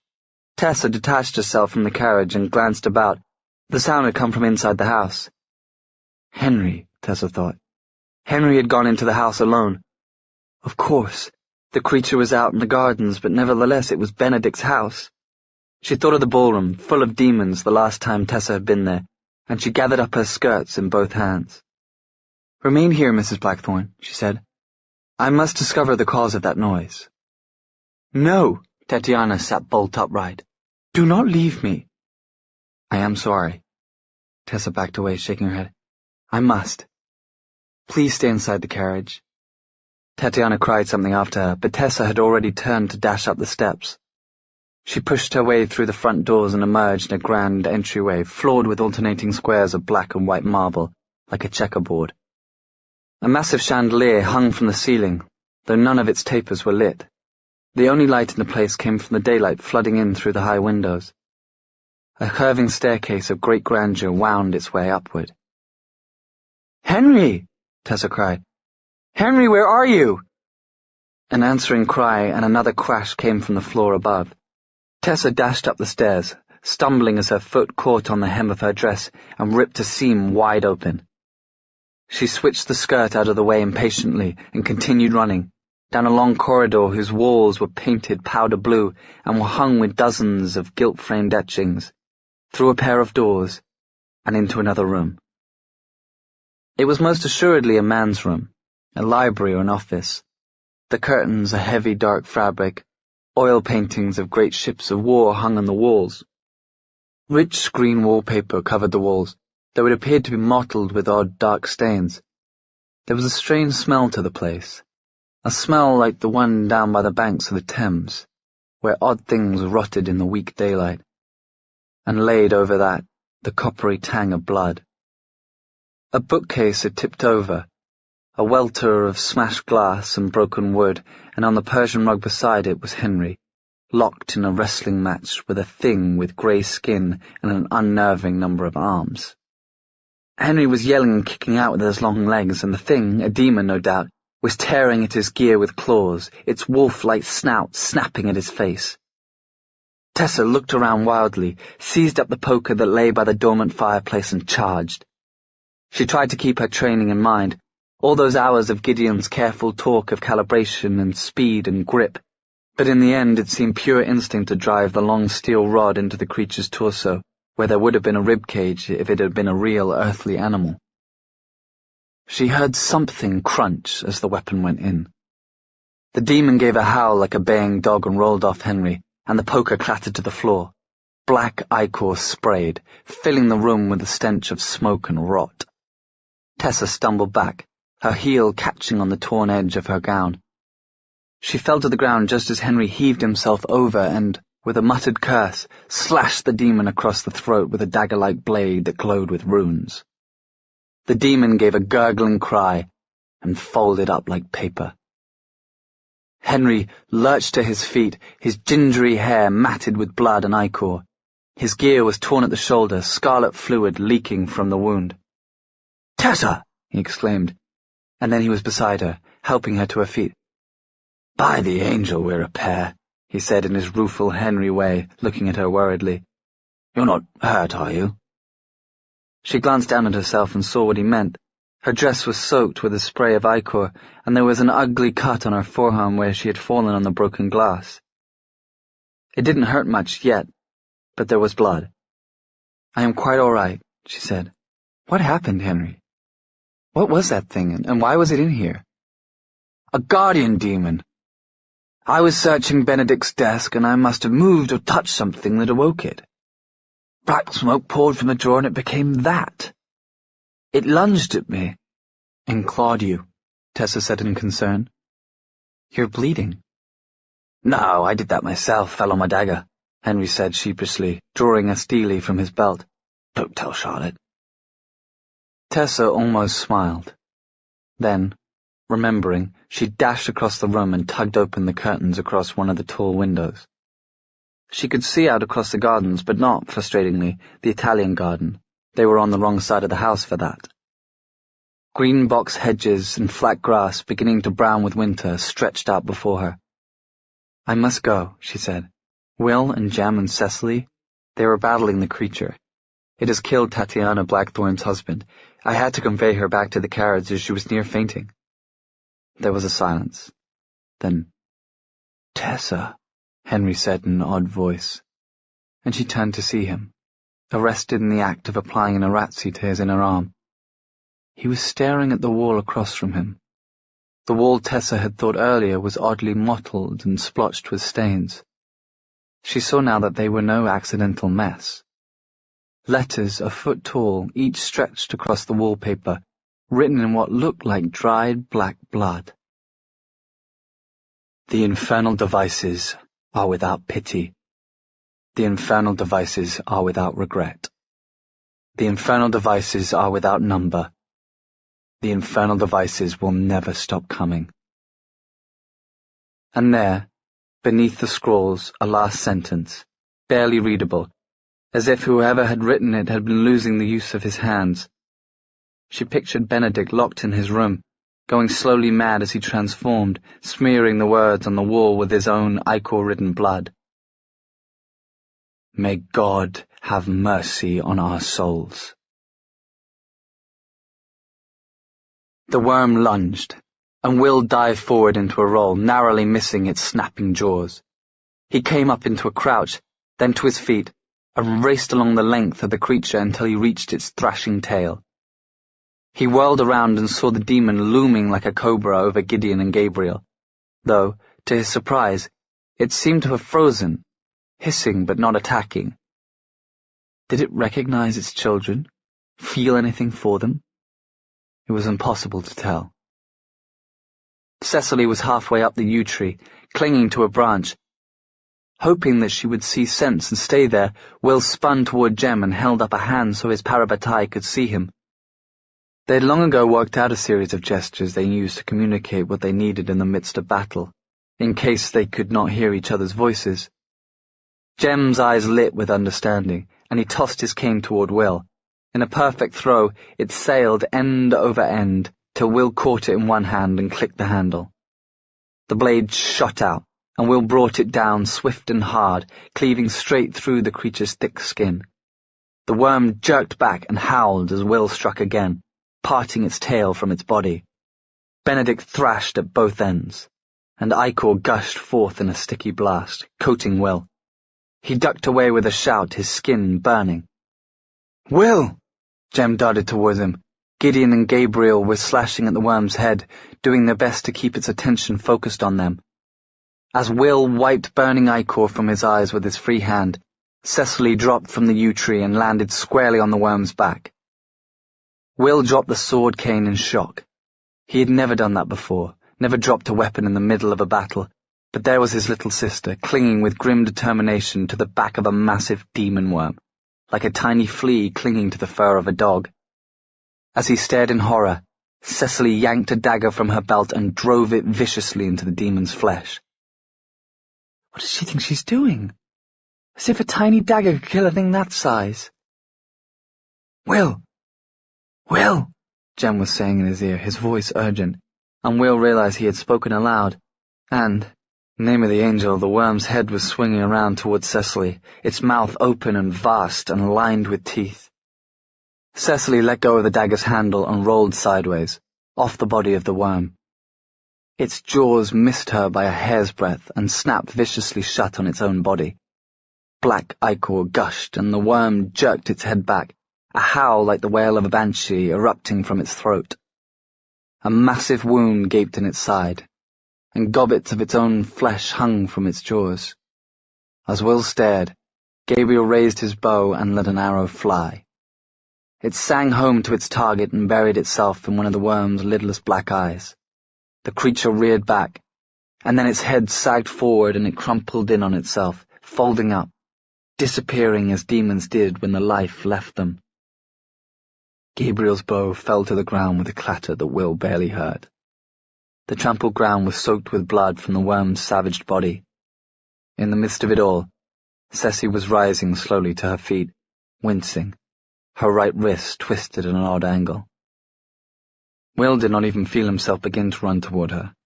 He realized it only when he was brought up short by Jem's restraining hand.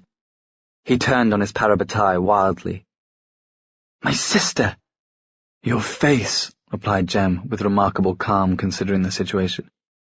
"You're covered in demon blood, William, and it's burning you. I must give you an Uratsi before the damage cannot be undone." "Let me go," Will insisted, and tried to pull away, but Jem's cool hand was cupping the back of his neck, and then there was a burn of a steely on his wrist, and the pain he had not even known he was feeling began to ebb. Jem let go of him with a small hiss of pain of his own. He had gotten some of the ichor on his fingers. Will paused, irresolute, but Jem waved him away, already applying his own steely to his hand. It was only a moment's delay, but by the time Will reached his sister's side, Gabriel had gotten there first. Gabriel had his hand under her chin, his green eyes flicking over her face. She was looking up at him with astonishment when Will arrived and caught her by the shoulder. "Get away from my sister," he barked, and Gabriel stepped back, his mouth thinning into a hard line. Gideon was hard on his heels, and they swarmed around Cecily as Will held her fast with one hand, drawing his steely with the other. She looked at him with flashing blue eyes as he carved a black Uratsi against one side of her throat and a Mendelin on the other. Her black hair had escaped from its braid, and she looked like the wild girl he remembered, fierce and unafraid of anything. "Are you hurt, Cariad?" The word slipped out before he could stop it, a childhood endearment he'd almost forgotten. "Cariad," she echoed, her eyes flashing disbelief. "I'm quite unhurt." "Not quite," Will said, indicating her injured wrist and gashes on her face and hands, which had begun to close up as the Uratsi did its work. Anger swelled up inside him so much that he did not hear Jem, behind him, begin to cough. Usually a sound that would have lit him into action, like a spark thrown into dry tinder. "Cecily, what could you possibly have been—" "That was one of the bravest things I've seen a shadow hunter do," interrupted Gabriel. He was not looking at Will but at Cecily, with a mixture of surprise and something else in his expression. There was mud and blood in his hair, as there was on all of them, but his green eyes were very bright. Cecily flushed. "I was only—" She broke off, her eyes widening as she looked past Will. Jem coughed again, and this time Will heard it. He turned just in time to see his parabatai slumped to his knees on the ground. Chapter 3. To the last hour. Not, I'll not, carrying comfort. Despair not feast on thee, not untwist. Slack they may be, these last strands of man in me, or, most weary, cry I can no more. I can something, hope, wish they come, not choose not to be. Gerard Manley Hopkins, Carrying Comfort. Jem was leaning against the side of the Institute's carriage, his eyes closed, his face as pale as paper. Will stood beside him, his hand tightly gripping Jem's shoulder.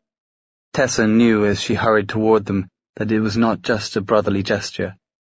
His grip would be much of what was keeping Jem upright. She and Henry had heard the dying scream of the worm. Gabriel had found them, what felt like moments later, racing down the front steps. He had told them breathlessly of the death of the creature, and then of what had happened to Jem, and everything for Tessa had gone white, as if she had been struck suddenly and hard across the face. There were words she had not heard in a long time, but half expected always, and dreamed of sometimes in nightmares that left her bolting upright, fighting for air. Jem. Collapse. Breathing. Blood. Will. Will is with him.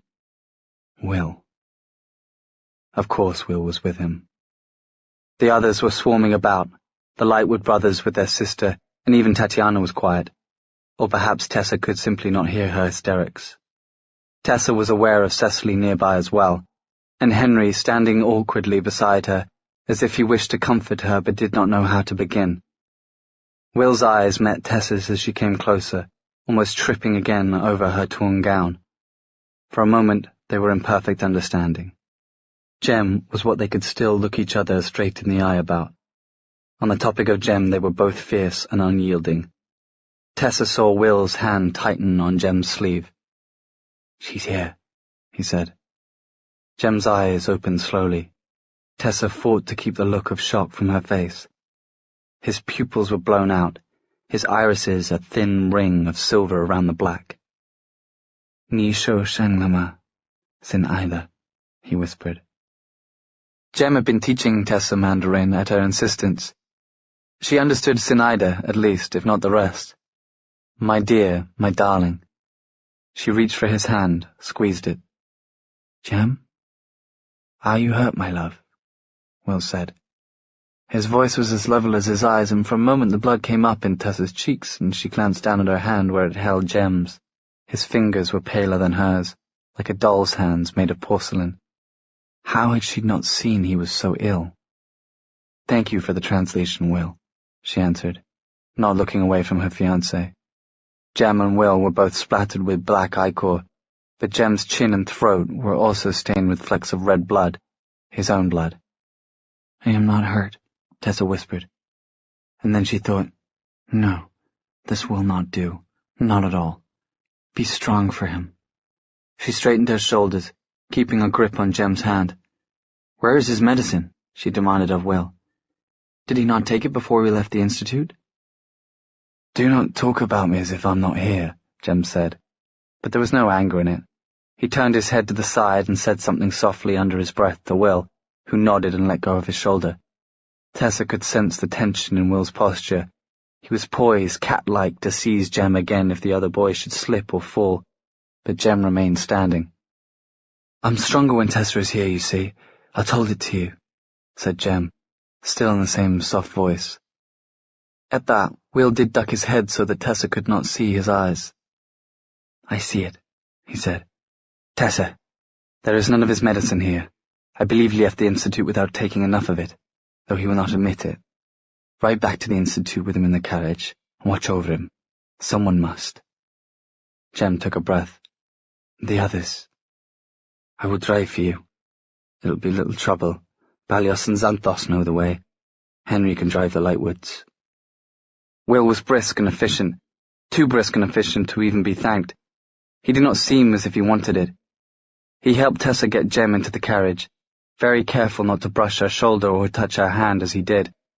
He moved to tell the others what was happening.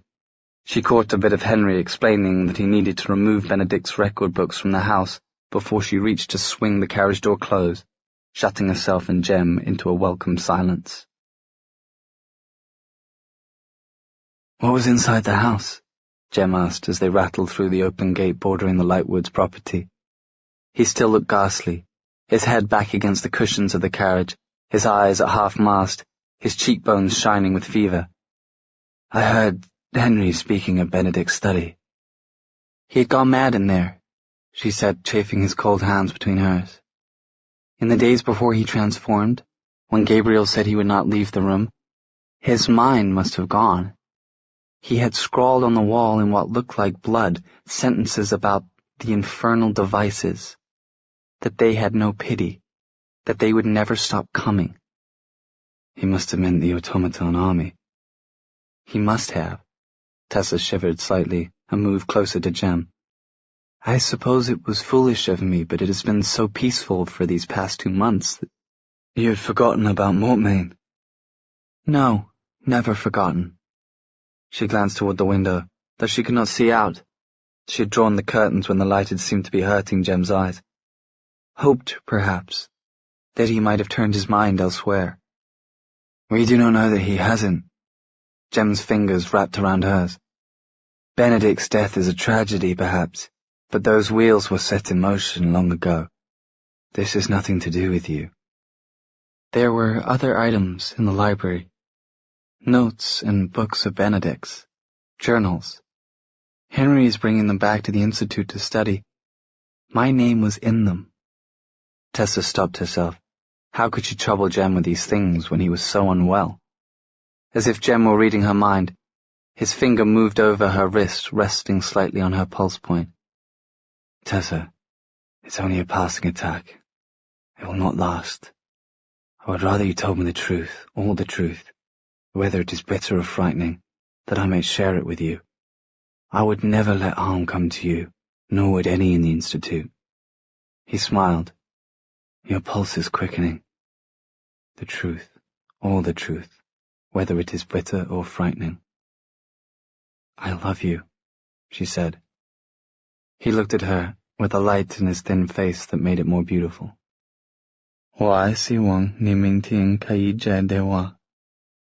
You? She drew her brows together. You want to get married? But we're already engaged. I do not think one can get engaged twice. He laughed, which turned into a cough. Tessa's whole body tightened, but the cough was slight, and there was no blood. I said I would marry you tomorrow, if I could. Tessa pretended to toss her head. Tomorrow is not convenient for me, sir. But you are already appropriately attired, he said with a smile. Tessa looked down at the ruined gold of her wedding dress. If I were getting married in a slaughterhouse, she allowed.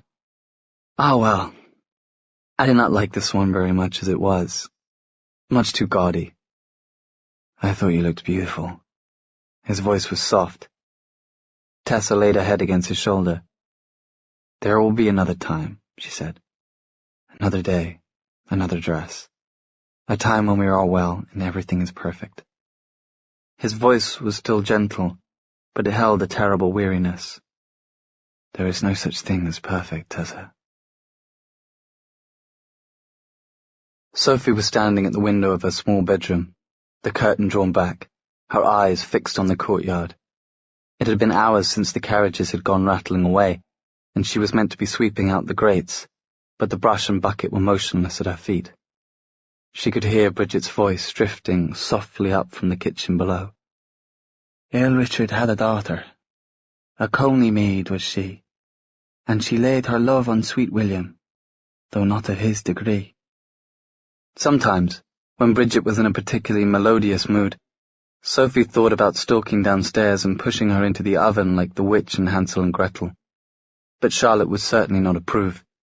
Even if Bridget were singing about forbidden love between the social classes, just at the same moment that Sophie was cursing herself for clutching the curtain fabric tightly in her hand, seeing grey-green eyes in her mind as she wondered and worried. Would Gideon be all right? Was he hurt? Could he fight his father? And how dreadful if he had to. The gates of the Institute creaked open, and a carriage rattled inside. Will was driving. Sophie recognized him, hatless, his black hair wild in the wind. He leaped down from the driver's seat and came around to help Tessa out of the carriage. Even at this distance, Sophie could see that a bleak wreck had been made of her golden gown. And then Jem, leaning heavily on his parabatized shoulder. Sophie sucked in her breath. Though she no longer fancied herself in love with Jem, she still cared for him a great deal, It was not hard to, considering his open-heartedness, his sweetness and graciousness. He had never been anything but exquisitely kind to her. She had been relieved over the past months that he had not had one of his bad spells, as Charlotte called them. That though happiness had not healed him, he had seemed to be stronger, better. The threesome had disappeared inside the institute. Cyril had come from the stables and was dealing with the whickering Balios and Xanthos. Sophie took a deep breath and let the curtain fall away from her hand. Charlotte might need her, want her to assist with Jem. If there was anything she could do. She pulled herself from the window and hurried into the corridor and down the narrow servant stairs. In the hall downstairs she met Tessa, ashen and pinched-looking, hesitating just outside Jem's bedroom.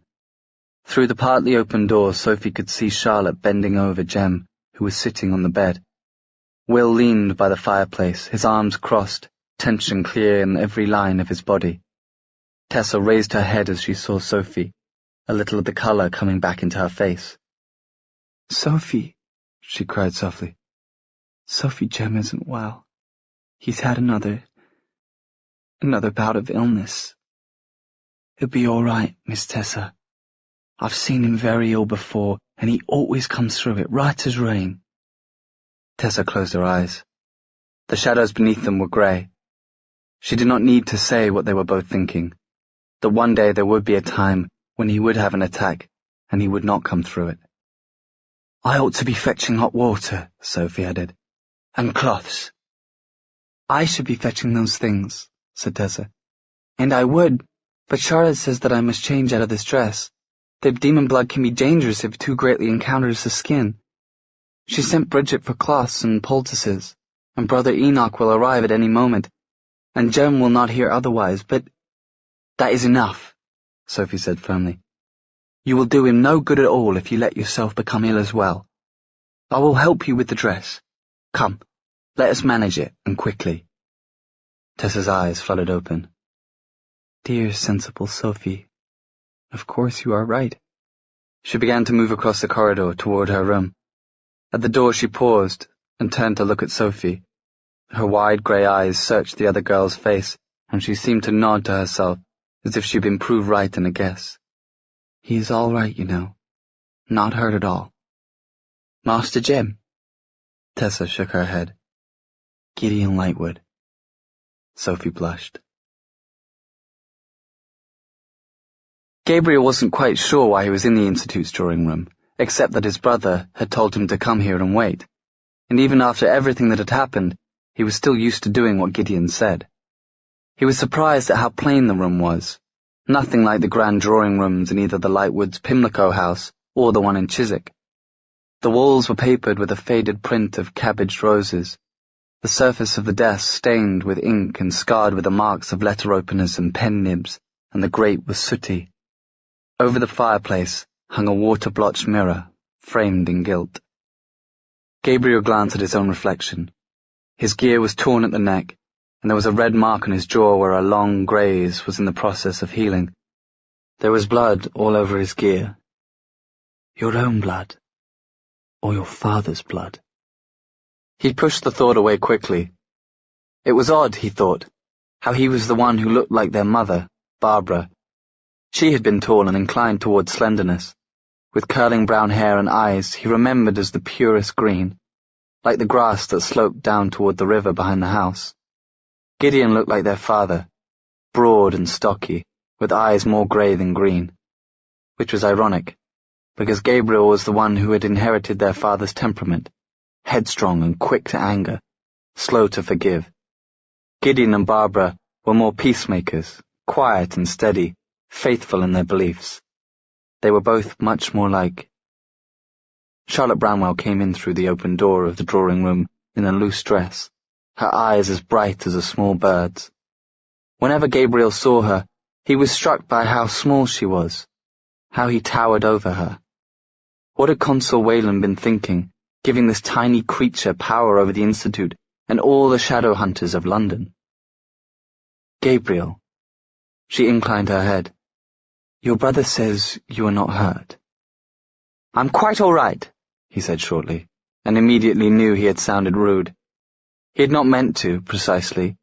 His father had drilled into his head for years now what a fool Charlotte was, how useless and easily influenced, and though he knew his brother disagreed enough to come live in this place and leave his family behind, it was a hard lesson to put aside.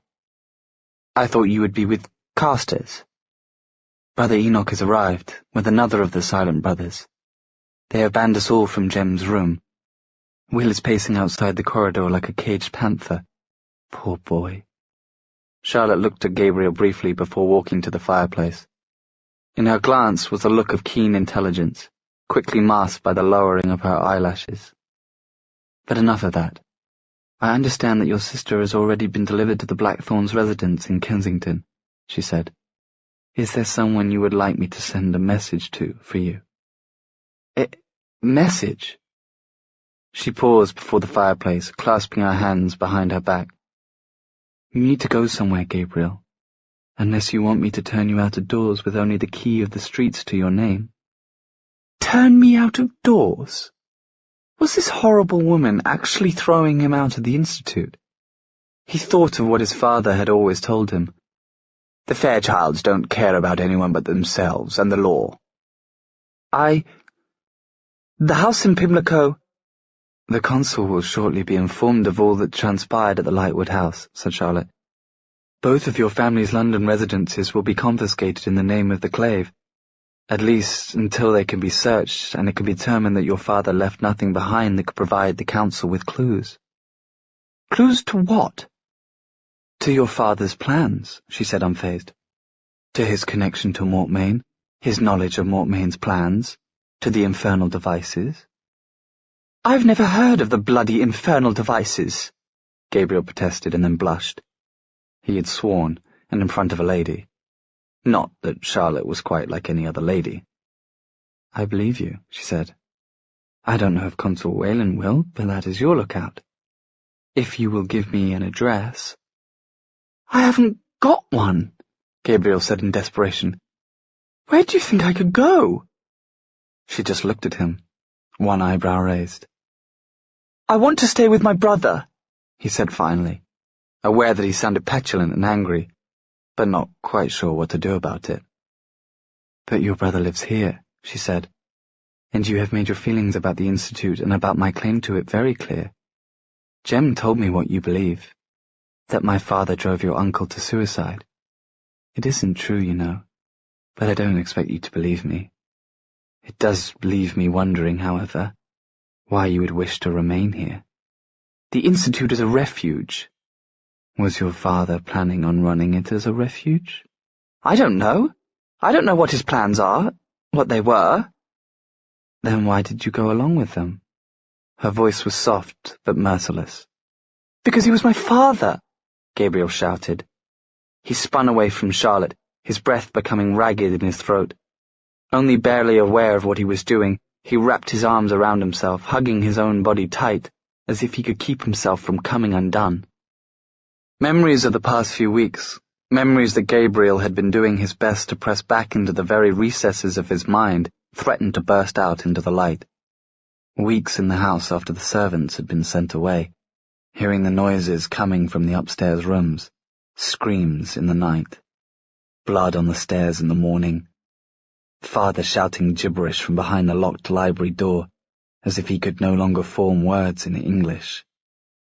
"If you are going to throw me out on the street," Gabriel said, with a sort of terrible desperation, "then do it now. I do not want to think I have got a home when I have not. I do not want to think I am going to see my brother again if I am not going to." "You think he would not go after you? Find you wherever you were?" "I think he has proved who he cares for most," said Gabriel. "And it is not me." He slowly straightened, loosening his grip on himself. "Send me away or let me stay. I will not beg you." Charlotte sighed. "You will not have to," she said. "Never before have I sent away anyone who told me that they had nowhere else to go, and I will not start now. I will ask of you only one thing. To allow someone to live in the Institute, in the very heart of the enclave, is to place my trust in their good intentions. Do not make me regret that I have trusted you, Gabriel Lightwood. The shadows had lengthened in the library. Tessa sat in a pool of light by one of the windows beside a shaded blue lamp. A book had been open on her lap for several hours, but she had not been able to concentrate on it. Her eyes skidded over the words on the pages without absorbing them, and she would often find that she was pausing to try to remember who a character was, or why they were doing what they were doing. She was in the middle of beginning Chapter 5 yet again, when the creak of a floorboard alerted her, and she looked up to find Will standing before her, damp-haired, his gloves in his hands. "Will." Tessa set the book down on the windowsill beside her. "You startled me." "I didn't mean to interrupt," he said in a low voice. "If you were reading—" He began to turn away. "I am not," she said, and he stopped, looking back at her over his shoulder. "I cannot lose myself in words now. I cannot calm the distraction of my mind." "Nor I," he said, turning fully now. He was no longer spattered in blood. His clothes were clean, and his skin mostly unmarked, though she could see the pinkish-white lines of grazes on his neck, disappearing down into the collar of his shirt, healing as the Iratzis did their work. Is there news of Jem?" "There is no change," he said, though she had guessed as much. If there had been a change, Will would not have been here. The brothers would still not let anyone into the room, not even Charlotte. "And why are you here?" he went on, sitting in the dark. "Benedict wrote on the wall of his study," she said in a low voice. "Before he turned into that creature, I imagine, or while it was happening, I don't know. The infernal devices are without pity. The infernal devices are without regret. The infernal devices are without number. The infernal devices will never stop coming." "The infernal devices? I assume he means clockwork creatures. Not that we've seen any of them for months." "That does not mean that they will not come back," Tessa said. She looked down at the library table, its scratched veneer. How often Will and Jem must have sat here together, studying, carving their initials as bored schoolboys did into the table's surface. "I am a danger to you here." "Tessa, we've talked about this before. You're not the danger. You are the thing that Mortmain wants, yes. But if you were not here and protected, he could get you easily, and to what destruction would he turn your powers? We don't know. Own that he wants you for something, and it is to our advantage to keep you from him. 'Tis not selflessness. We shadow hunters are not selfless." She looked up at that. "I think you're very selfless." At his noise of disagreement, she said, "Surely you must know what you do is exemplary. There is a coldness to the clave, it is true. We are dust and shadows. But you are like the heroes of ancient times, like Achilles and Jason." "Achilles was murdered with a poisoned arrow, and Jason died alone, killed by his own rotting ship. Such is the fate of heroes. The angel knows why anyone would want to be one." Tessa looked at him. There were shadows under his blue eyes, she saw, and his fingers were worrying at the material of his cuffs thoughtlessly, as if he were not aware he was doing it. Months, she thought, months since they had been alone together for more than a moment. They'd had only accidental encounters in hallways, in the courtyard, awkwardly exchanged pleasantries. She had missed his jokes, the books he had lent her, the flashes of laughter in his gaze. Caught in the memory of the easier Will of an earlier time, she spoke without thinking. "I cannot stop recollecting something you told me once," she said. He looked at her in surprise. "Yes? And what is that?" "That sometimes when you cannot decide what to do, you pretend you are a character in a book, because it is easier to decide what they would do." "I am," Will said, "perhaps not someone to take advice from if you are seeking happiness." "Not happiness, not exactly. I want to help, to do good." She broke off and sighed. "And I have turned to many books, but if there is guidance in them, I have not found it. You said you were Sidney Carton." Will made a sound and sank down onto a chair on the opposite side of the table from her. His lashes were lowered, veiling his eyes. "And I suppose I know what that makes the rest of us," she said. "But I do not want to be Lucy Manette. For she did nothing to save Charles. She let Sidney do it all. And she was cruel to him." "To Charles," Will said. "To Sidney," Tessa said. "He wanted to be a better man, but she would not help him." "She could not. She was engaged to Charles Darnay." "Still, it was not kind," Tessa said. Will threw himself out of his chair as quickly as he had thrown himself into it. He leaned forward, his hands on the table. His eyes were very blue in the blue light of the lamp. "Sometimes one must choose whether to be kind or honorable," he said. "Sometimes one cannot be both." "Which is better?" Tessa whispered. Will's mouth twisted with bitter humor. "I suppose it depends on the book." Tessa craned her head back to look at him. "You know that feeling," she said, "when you are reading a book, and you know that it is going to be a tragedy. You can feel the cold and darkness coming. You see the net drawing close around the characters who live and breathe on the pages. But you are tied to the story as if being dragged behind a carriage, and you cannot let go or turn the course aside." His blue eyes were dark with understanding. Of course Will would understand, and she hurried on. "I feel now as if the same is happening, only not to characters on a page, but to my own beloved friends and companions. I do not want to sit by while tragedy comes for us. I would turn it aside, only I struggle to discover how that might be done." "You fear for Jem," Will said. "Yes," she said, "and I fear for you, too." "No," Will said hoarsely. "Don't waste that on me, Tess." Before she could reply, the library door opened. It was Charlotte, looking drained and exhausted. Will turned toward her quickly. "How is Jem?" he said. "He is awake and talking," said Charlotte. "He has had some of the yin fen, and the Silent Brothers have been able to make his condition stable and to stop the internal bleeding." At the mention of internal bleeding, Will looked as if he were going to throw up. Tessa imagined she looked much the same. "He can have a visitor," Charlotte went on. "In fact, he has requested it." Will and Tessa exchanged a quick glance. Tessa knew what both were thinking. Which of them should the visitor be? Tessa was Jem's fiancée, but Will was his parabatai, which was sacred in and of itself. Will had begun to step back when Charlotte spoke again, sounding tired down to her bones. "He asked for you, Will." Will looked startled. He darted a glance at Tessa. Tessa could not deny the little burst of surprise and almost jealousy that she had felt behind her ribcage at Charlotte's words, but she pushed it down ruthlessly. She loved Gemma enough to want whatever he wanted for himself, and he always had his reasons. "You go," she said gently. "Of course he would want to see you."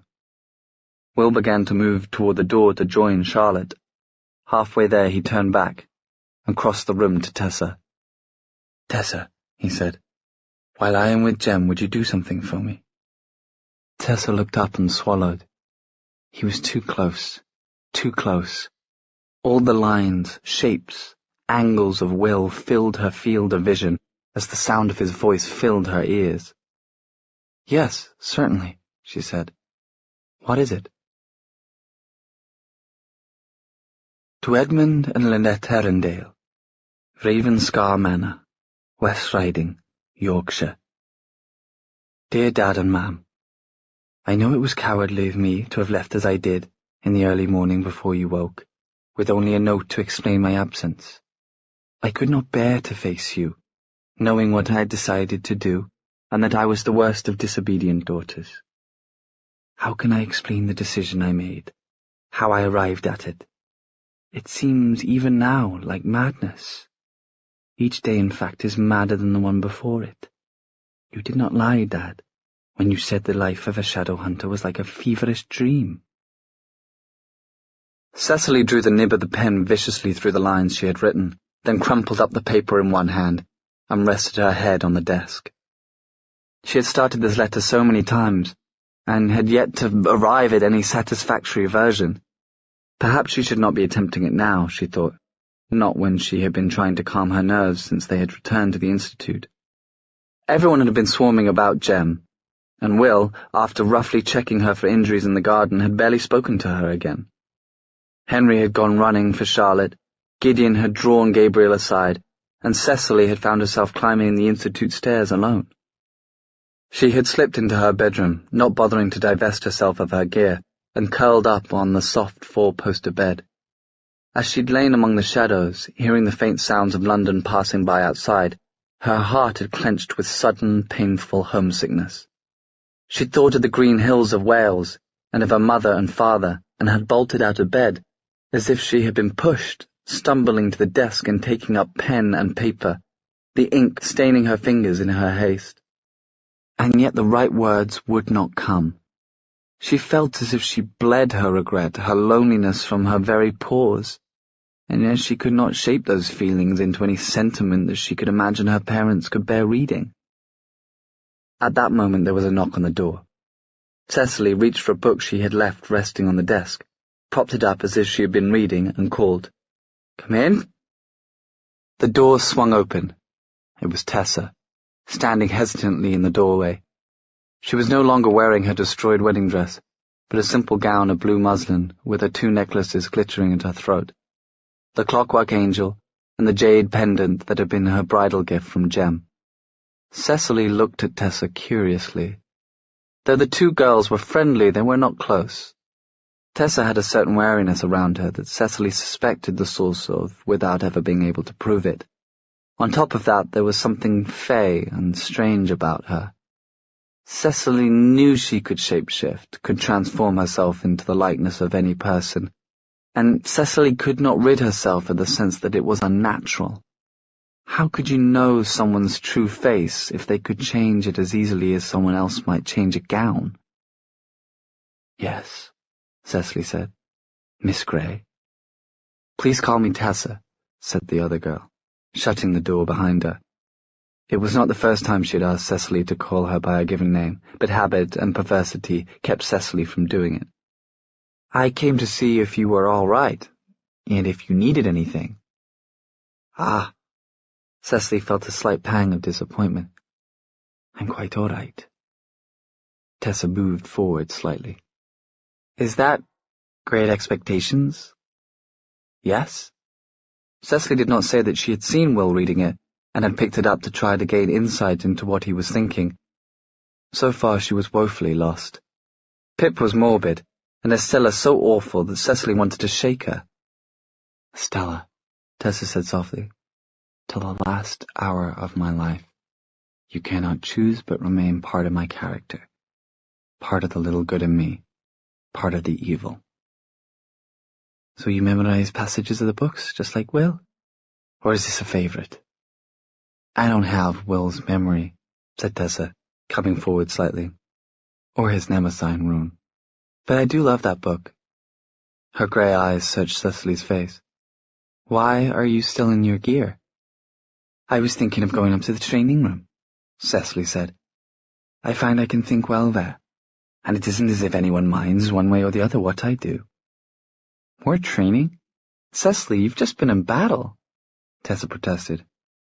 "I know it can sometimes take more than one application of runes to entirely heal. Before you start training again, I should call someone to you, Charlotte or Will," Cecily snapped. "If either of them cared, they would have come already." Tessa paused by the bedside. "You cannot think Will doesn't care about you. He isn't here, is he?" "He sent me," Tessa said, "because he is with Jem." As if that explained everything. Cecily supposed that in a way it did. She knew that Will and Jem were close friends, but also that it was more than that. She had read of Parabatai in the Codex, and knew that the bond was one that did not exist among mundanes, something closer than brothers and better than blood. Jem is his Parabatai. He has made a vow to be there in times like this. He would be there, vow or not. He would be there for any of you. But he has not so much as come by to see if I needed another Arazzi. Sassy, Tessa began. Will's curse. It wasn't a real curse. You know, Tessa said thoughtfully, in its way, it was. He believed no one could love him, and that if he allowed them to, it would result in their death. That is why he left you all. He left you to keep you safe. And here you are now, the very definition to him of not safe. He cannot bear to come and look at your injuries, because to him it is as if he had put them there himself. I chose this, shadow hunting, and not only because I wanted to be with Will. I know that, Tessa said, but I also sat with Will while he was delirious from exposure to vampire blood, choking on holy water, and I know the name he called out. It was yours. Cecily looked up in surprise. Will called out for me? Oh, yes. A small smile touched the edge of Tessa's mouth. He wouldn't tell me who you were, of course, when I asked him, and it drove me half mad. She broke off and looked away. Why? Curiosity, said Tessa with a shrug, though there was a flush on her cheekbones. It is my besetting sin. In any event, he loves you. I know that with Will everything is backward and upside down, but the fact that he isn't here is only further proof to me of how precious you are to him. He is used to pushing away everyone he loves, and the more he loves you, the more he will violently try not to show it. But there is no curse. The habits of years are not unlearned so quickly, Tessa said, and her eyes were sad. Do not make the mistake of believing that he does not love you because he plays at not caring, Cecily. Confront him, if you must, and demand the truth, but do not make the mistake of turning away because you believe that he is a lost cause. Do not cast him from your heart, for if you do, you will regret it. To members of the Council, from Consul Josiah Wayland. Forgive the delay in my reply, gentlemen. I wish to be sure that I was not giving you my opinions in any spirit of precipitate haste, but rather that my words were the sound and well-reasoned results of patient thought. I'm afraid I cannot second your recommendation of Charlotte Branwell as my successor. Though possessed of a good heart, she is altogether too flighty, emotional, passionate, and disobedient to have the making of a consul. As we know, the fair sex has its weaknesses that men are not heir to, and sadly she is prey to all of them. No, I cannot recommend her. I urge you to consider another, my own nephew, George Penhallow, who will be 25 this November and is a fine shadow hunter, and an upstanding young man. I believe he has the moral certainty and strength of character to lead the shadow hunters into a new decade. In Raziel's name, Consul Josiah Wayland. Chapter 4. To be wise and love. For to be wise and love exceeds man's might. Shakespeare, Troilus and Cressida. I thought you'd at least make a song out of it, said Jem. Will looked at his parabatai curiously. Jem, though he had asked for Will, did not seem in a forthcoming mood.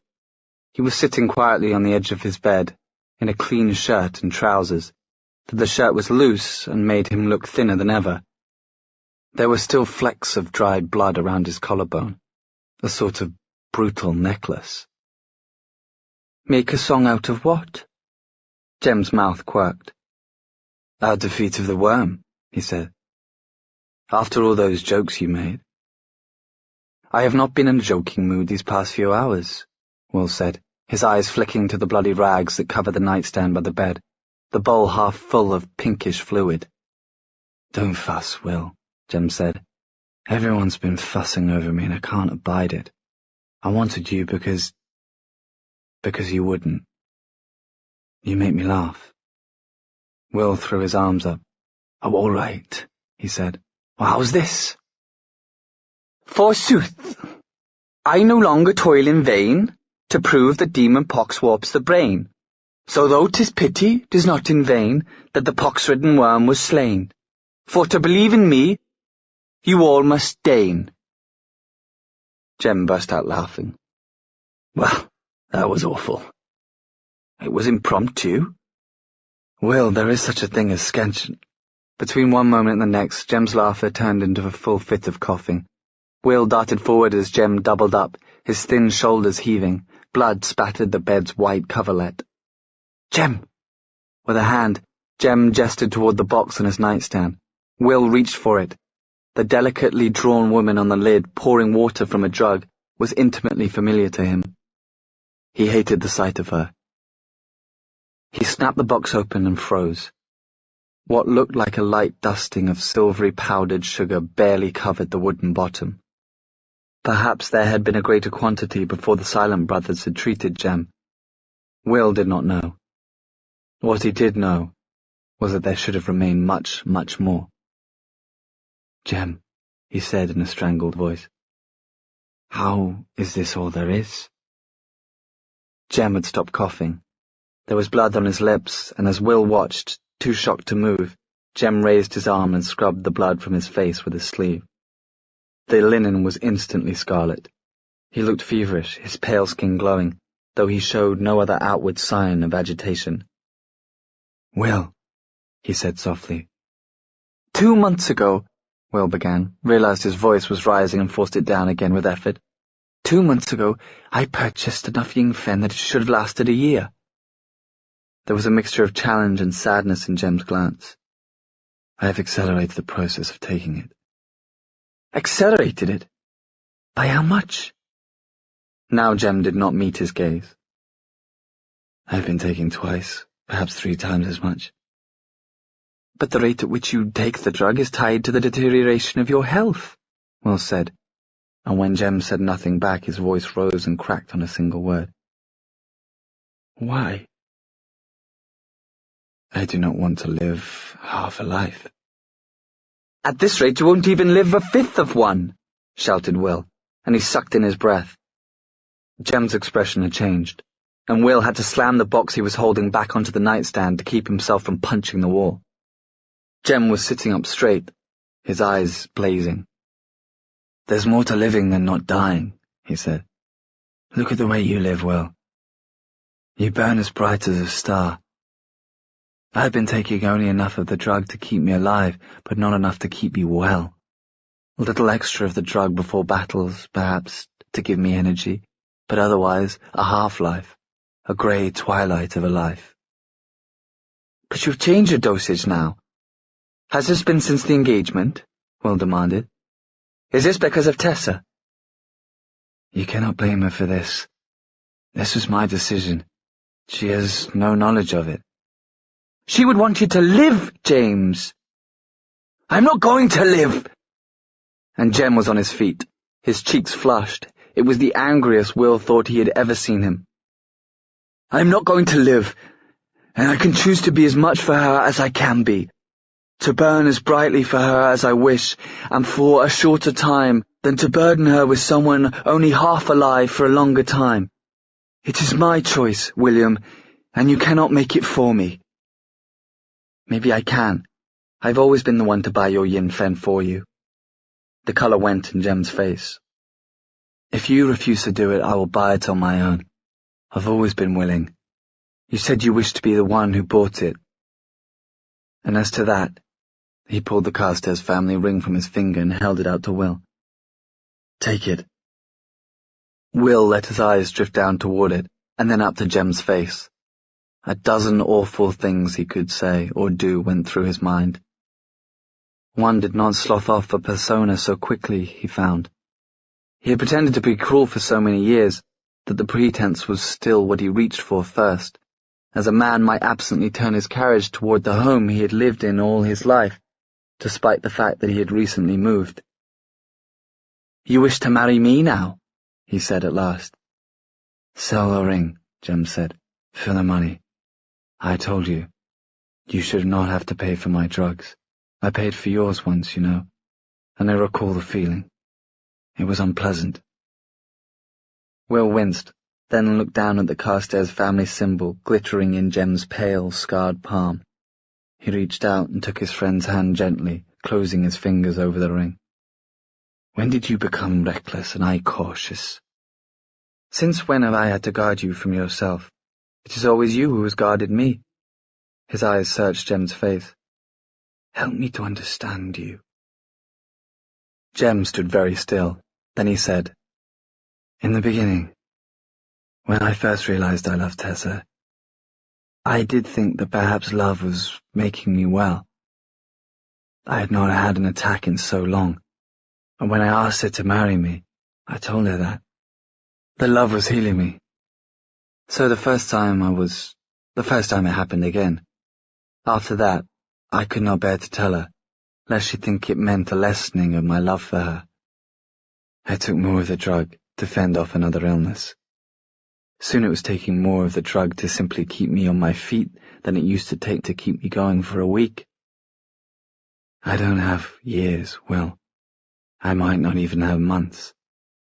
And I don't want Tessa to know. Please don't tell her. Not just for her sake, but for mine." Against his own will, almost, Will felt himself understanding. He would have done anything, he thought, told any lie, take any risk to make Tessa love him. He would have done almost anything. He would not betray Jem for it.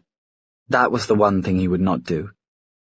And here Jem stood, his hand in Will's, his eyes asking for Will's sympathy, his understanding. And how could Will not understand? He recalled himself in Magnus's drawing room, begging to be sent to the demon realms rather than live another hour, another moment of a life he could no longer bear. "So you're dying for love, then?" Will said finally, his voice sounding constricted to his own ears. "Dying a little faster for love. And there are worse things to die for." Will released Jem's hand. Jem looked from the ring to him, his eyes questioning. "Will, I'll go to Whitechapel," said Will, "tonight. I'll get you all the yin-fen there is, everything you could need." Jem shook his head. "I cannot ask you to do something that goes against your conscience." "My conscience," Will whispered. "You are my conscience. You have ever been, James Carstairs. I will do this for you, but I will extract one promise first." "What sort of promise?" "You asked me years ago to cease looking for a cure for you," Will said. "I want you to release me of that promise. Free me to look, at least. Free me to search." Jem looked at him with some wonder. "Just when I think I know you perfectly, you surprise me again. Yes, I will free you. Search. Do what you must. I cannot fetter your best intentions. It would only be cruel, and I would do the same for you, were I in your place. You know that, don't you?" "I know it." Will took a step forward. He put his hands on Jem's shoulders, feeling how sharp they were beneath his grip, the bones like the wings of a bird. "This is not some empty promise, James. Believe me, there is no one who knows more than I do about the pain of false hope. I will look. If there is anything to be found, I will find it. But until then, your life is yours to live as you choose." Incredibly, Jem smiled. "I know that," he said, "but it is gracious for you to remind me." "I'm nothing if not gracious," Will said. His eyes searched Jem's face, that face as familiar to him as his own. "And determined. You'll not leave me. Not while I live." Jem's eyes widened, but he said nothing. There was no more to be said. Will dropped his hands from his parapetized shoulders and turned toward the door. Cecily stood where she had stood earlier that day, the knife in her right hand. She sighted along her eyeline, then drew the knife back and let it fly.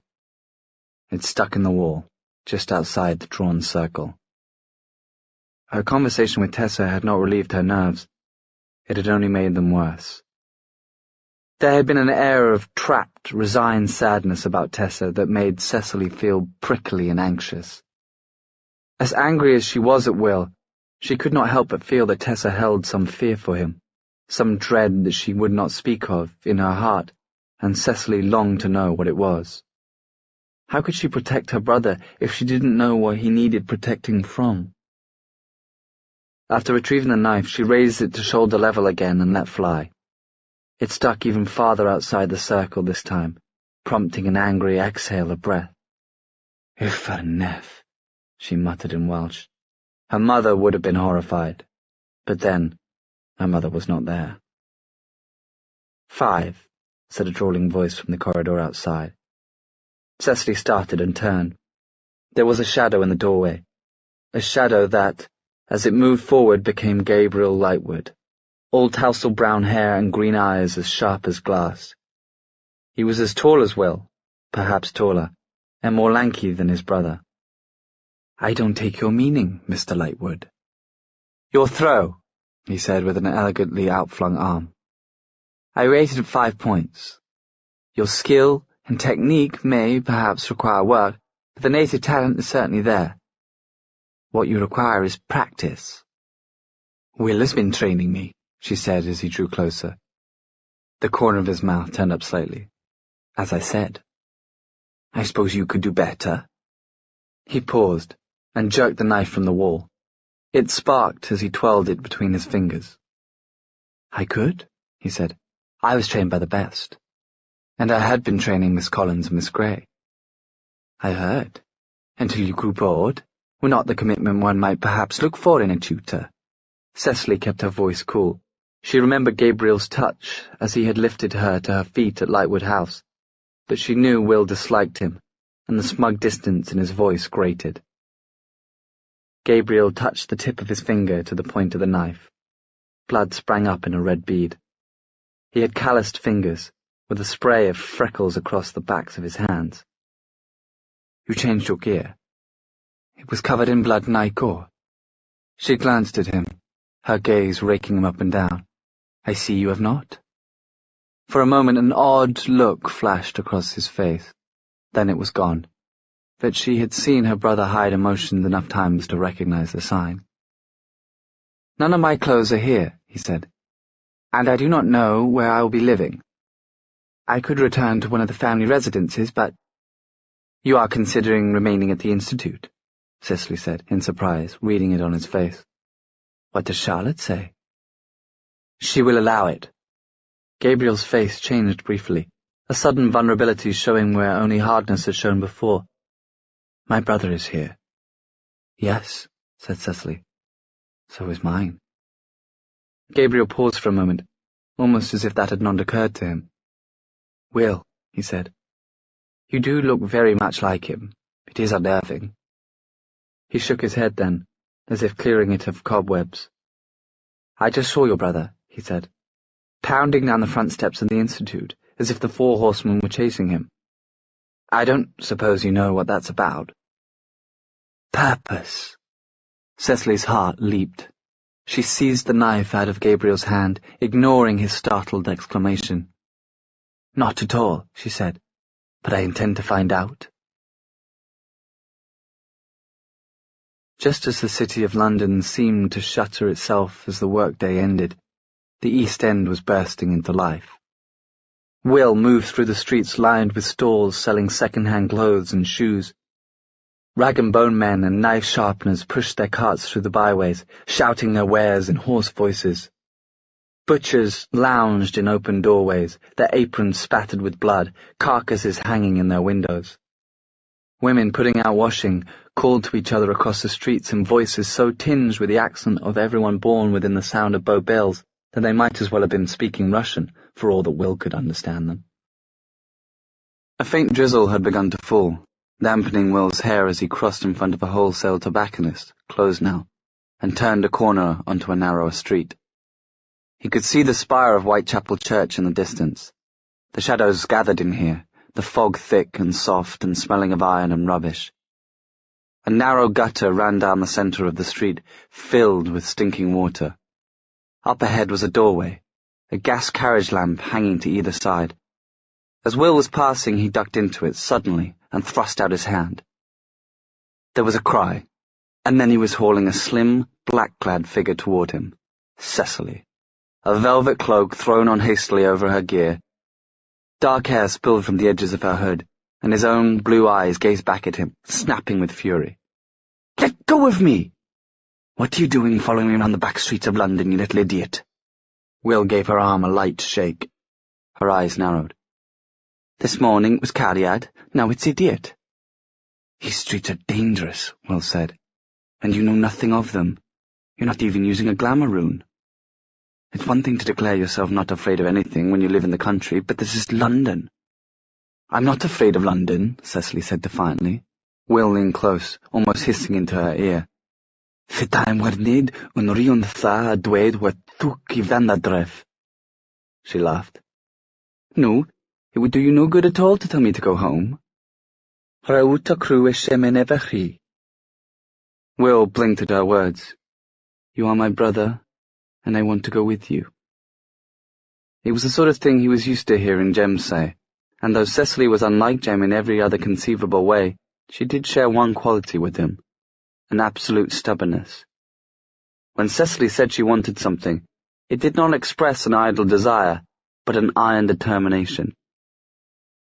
"Don't you even care where I'm going?" he said. "What if I were going to hell?" "I've always wanted to see hell," Cecily said calmly. "Doesn't everyone?" "Most of us spend our time struggling to stay out of it," said Will. "I'm going to an ifrit then, if you must know, to purchase drugs from violent, dissolute reprobates. They may clap eyes on you and decide to sell you. Wouldn't you stop them?" "I suppose it would depend on how much they would give me." She shook her head. "Jem is your parabatai," she said. "He's your brother, given to you by the clave. But I'm your sister, by blood. Why will you do anything in the world for him, but you only want me to go home? How do you know the drugs are for Jem?" "I'm not a fool, Will." "No, more's the pity," Will muttered. Jem is all the better part of myself. I would not expect you to understand. I owe him this." "Then what am I?" Cecily asked. Will exhaled, too exasperated to check himself. "You are my weakness." "And Tessa is your heart," she said, not angrily but thoughtfully. "Not a fool, as I told you," she added as a startled expression. "I know that you love her." Will put his hand to his head, as if her words had caused a splitting pain there. "Have you told anyone?" "You mustn't, Cecily. No one knows, and it must remain that way." "I would hardly tell anyone." "No. I suppose you wouldn't, would you?" His voice had gone hard. "You must be ashamed of your brother, harbouring illicit feelings for his parabatai's fiancée." "I'm not ashamed of you, Will. Whatever you feel, you've not acted on it, and I suppose we all want things we cannot have." "Oh," Will said.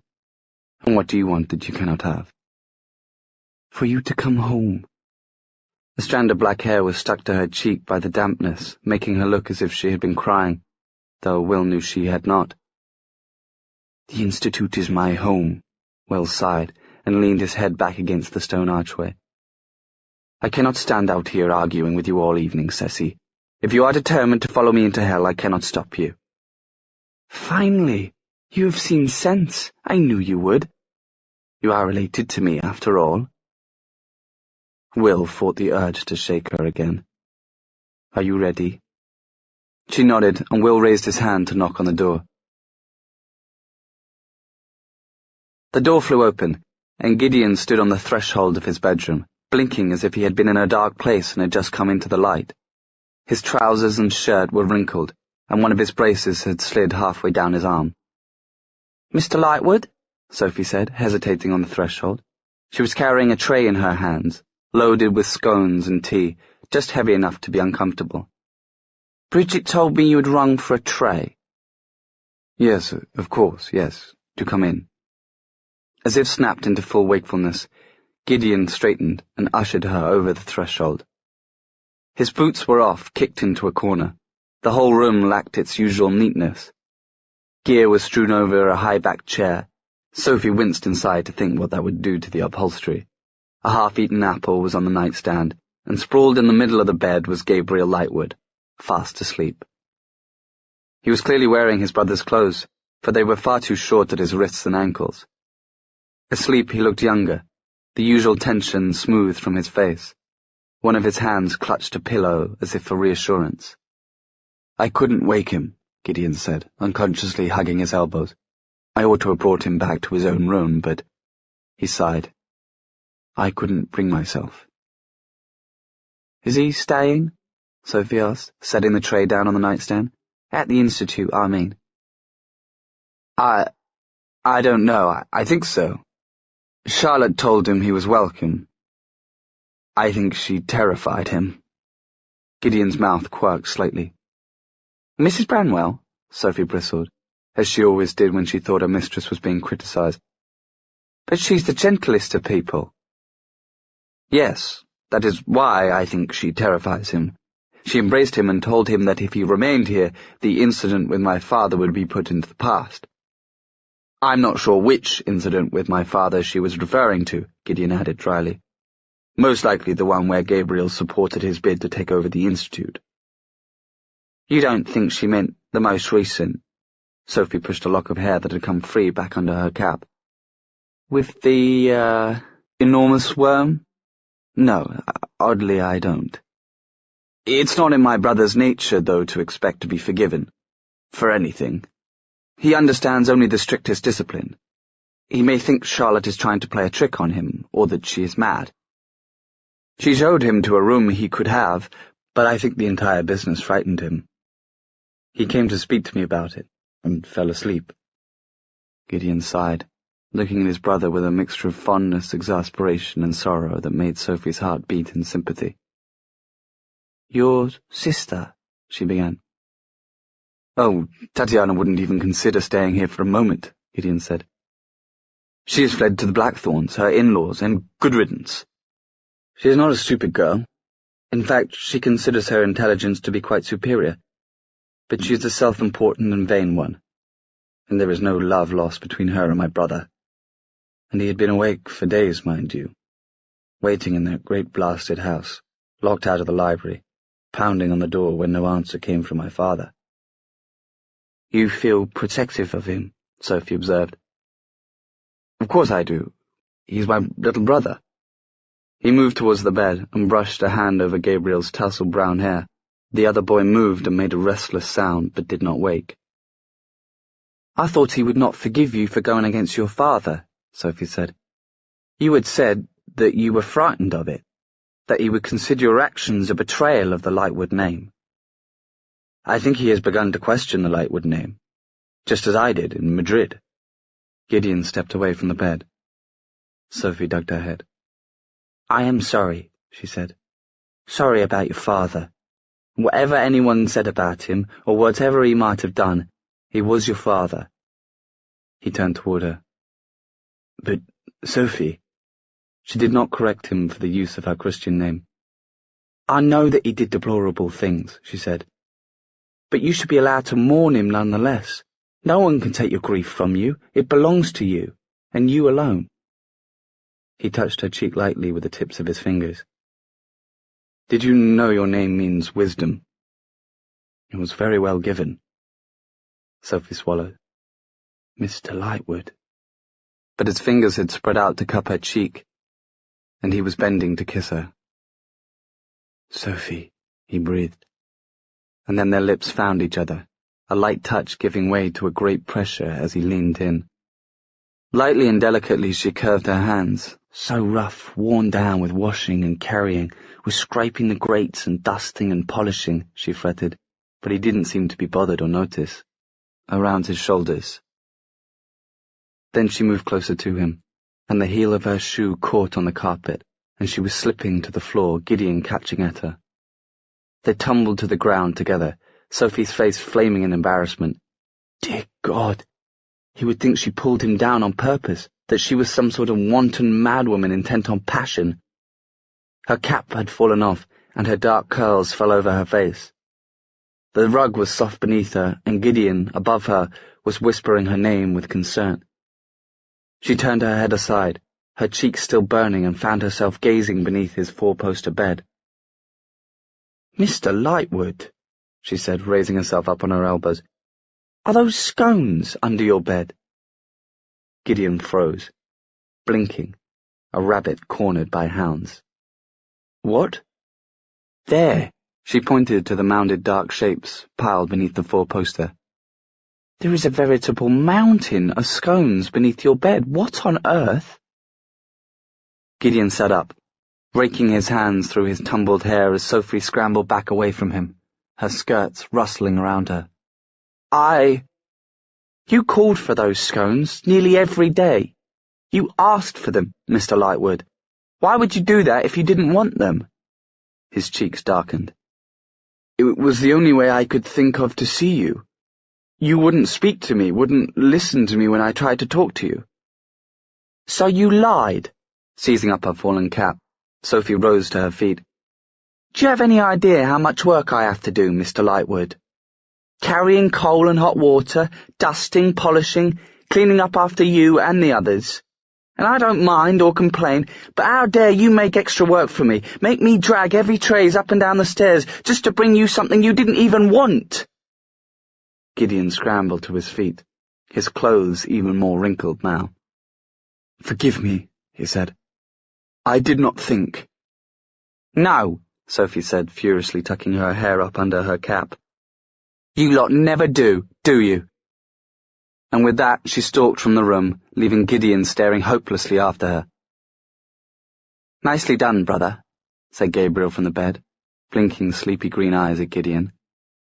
Gideon threw a scone at him. Henry? Charlotte moved across the floor of the crypt. The witch-light torches were burning so brightly it looked almost as if it were day, though she knew it was closer to midnight. Henry was hunched over the largest of the great wooden tables scattered about the centre of the room. Something or other odious was burning in a beaker on another table, giving off great puffs of lavender smoke.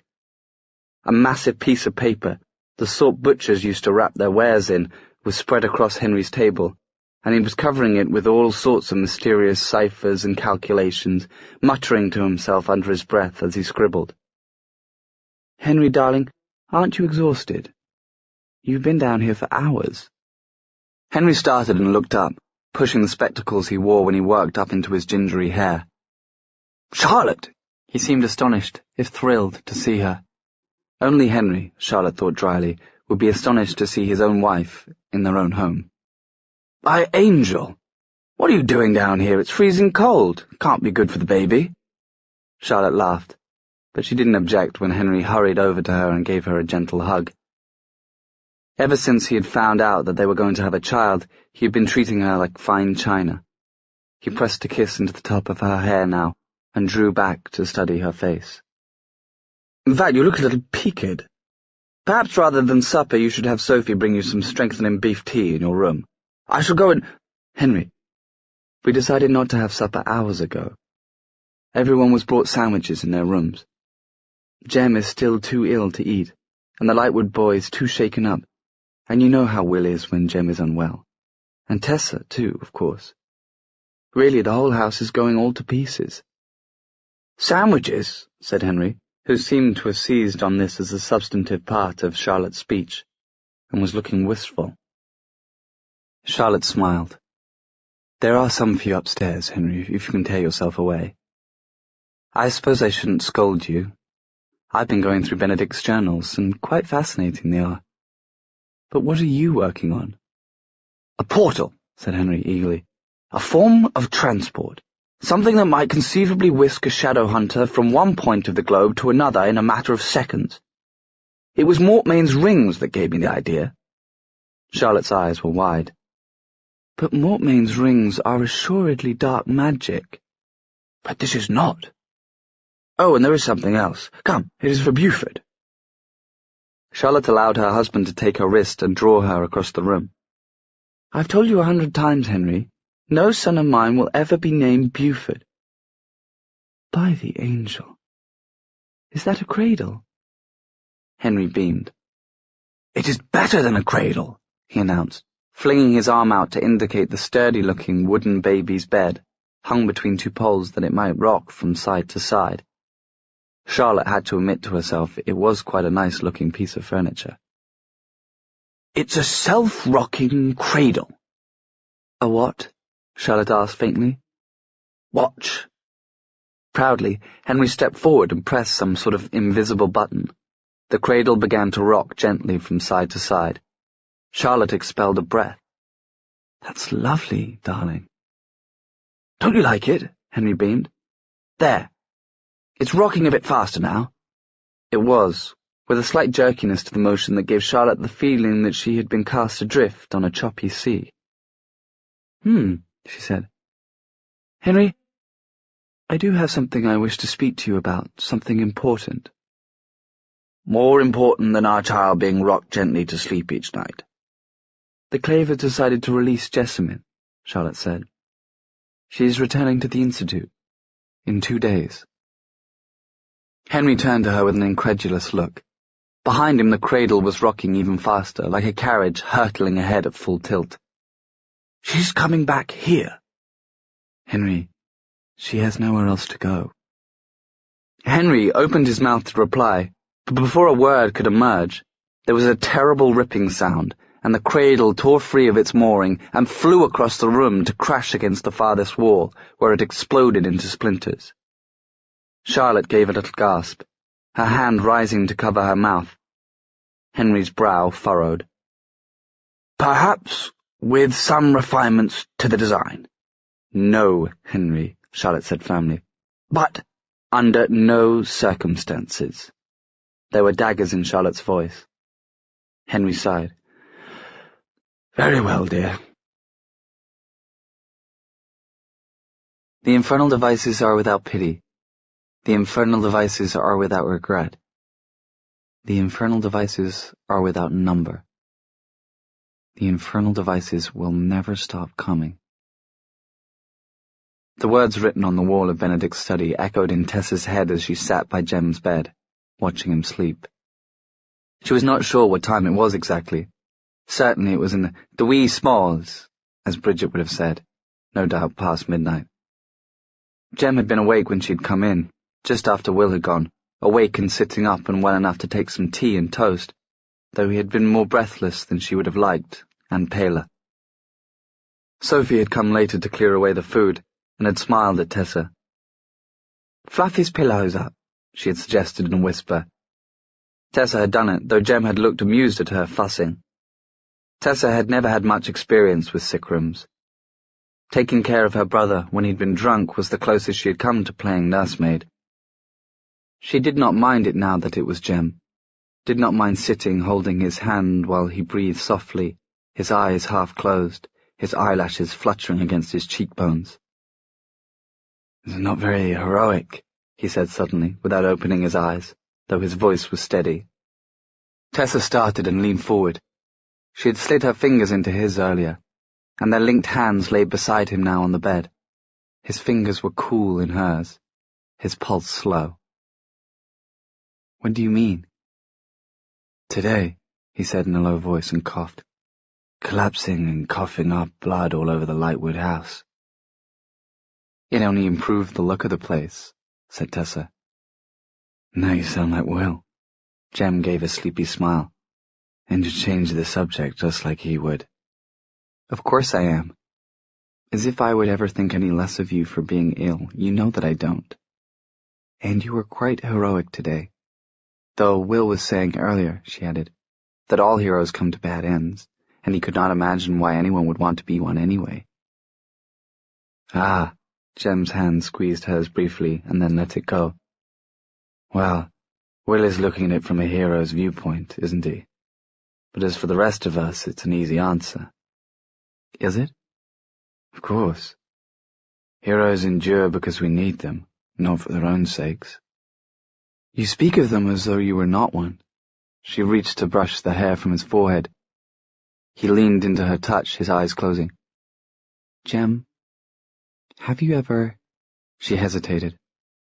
"Have you ever thought of ways to prolong your life that are not a cure for the drug?" At that his eyelids flew open. "What do you mean?" She thought of Will on the floor of the attic, choking on holy water. "Becoming a vampire? You would live forever." He scrambled upright against the pillows. Tessa, no. Don't. You can't think that way. She darted her eyes away from him. Is the thought of becoming a downworlder truly so horrible to you? Tessa, he exhaled. I'm a shadow hunter, Nephilim. Like my parents before me, it is the heritage I claim, just as I claim my mother's heritage as part of myself. It does not mean I hate my father, but I honor the gift they gave me, the blood of the angel, the trust placed in me, the vows I've taken. Nor, I think, would I make a very good vampire. Vampires, by and large, despise us. Sometimes they turn to Nephilim as a joke, but that vampire is scorned by others. We carry day and the fire of angels in our veins, everything they hate. They would shun me, and the Nephilim would shun me. I would no longer be Will's parabatai, no longer be welcome in the Institute. No, Tessa. I would rather die and be reborn and see the sun again than to live the end of the world without daylight. A silent brother, then, she said. The Codex says that the runes they put on themselves are powerful enough to arrest their mortality. Silent brothers cannot marry, Tessa. He had lifted his chin. Tessa had known for a long time that beneath Jem's gentleness lay a stubbornness as strong as Will's. She could see it now. Steel under silk. You know, I would rather have you alive and not married to me than... Her throat closed on the word. His eyes softened slightly. The path of the Silent Brotherhood is not open to me. With the yin fen in my blood contaminating it, I cannot survive the runes they must put on themselves. I would have to cease the drug until it was purged from my system, and that would most likely kill me. He must have seen something in her expression, for he gentled his voice. And it's not much of a life they have, Silent Brothers. Shadows and darkness, silence and no music. He swallowed. And besides, I do not wish to live forever. I may live forever, Tessa said. The enormity of it was something she could still not quite comprehend. It was as hard to comprehend that your life would never end as it was to comprehend that it would. I know, Jem said, and I am sorry for it, for I think it is a burden no one should have to bear. You know I believe we live again, Tessa. I will return, if not in this body. Souls that love each other are drawn to each other in their next lives. I will see Will, my parents, my uncles, Charlotte and Henry.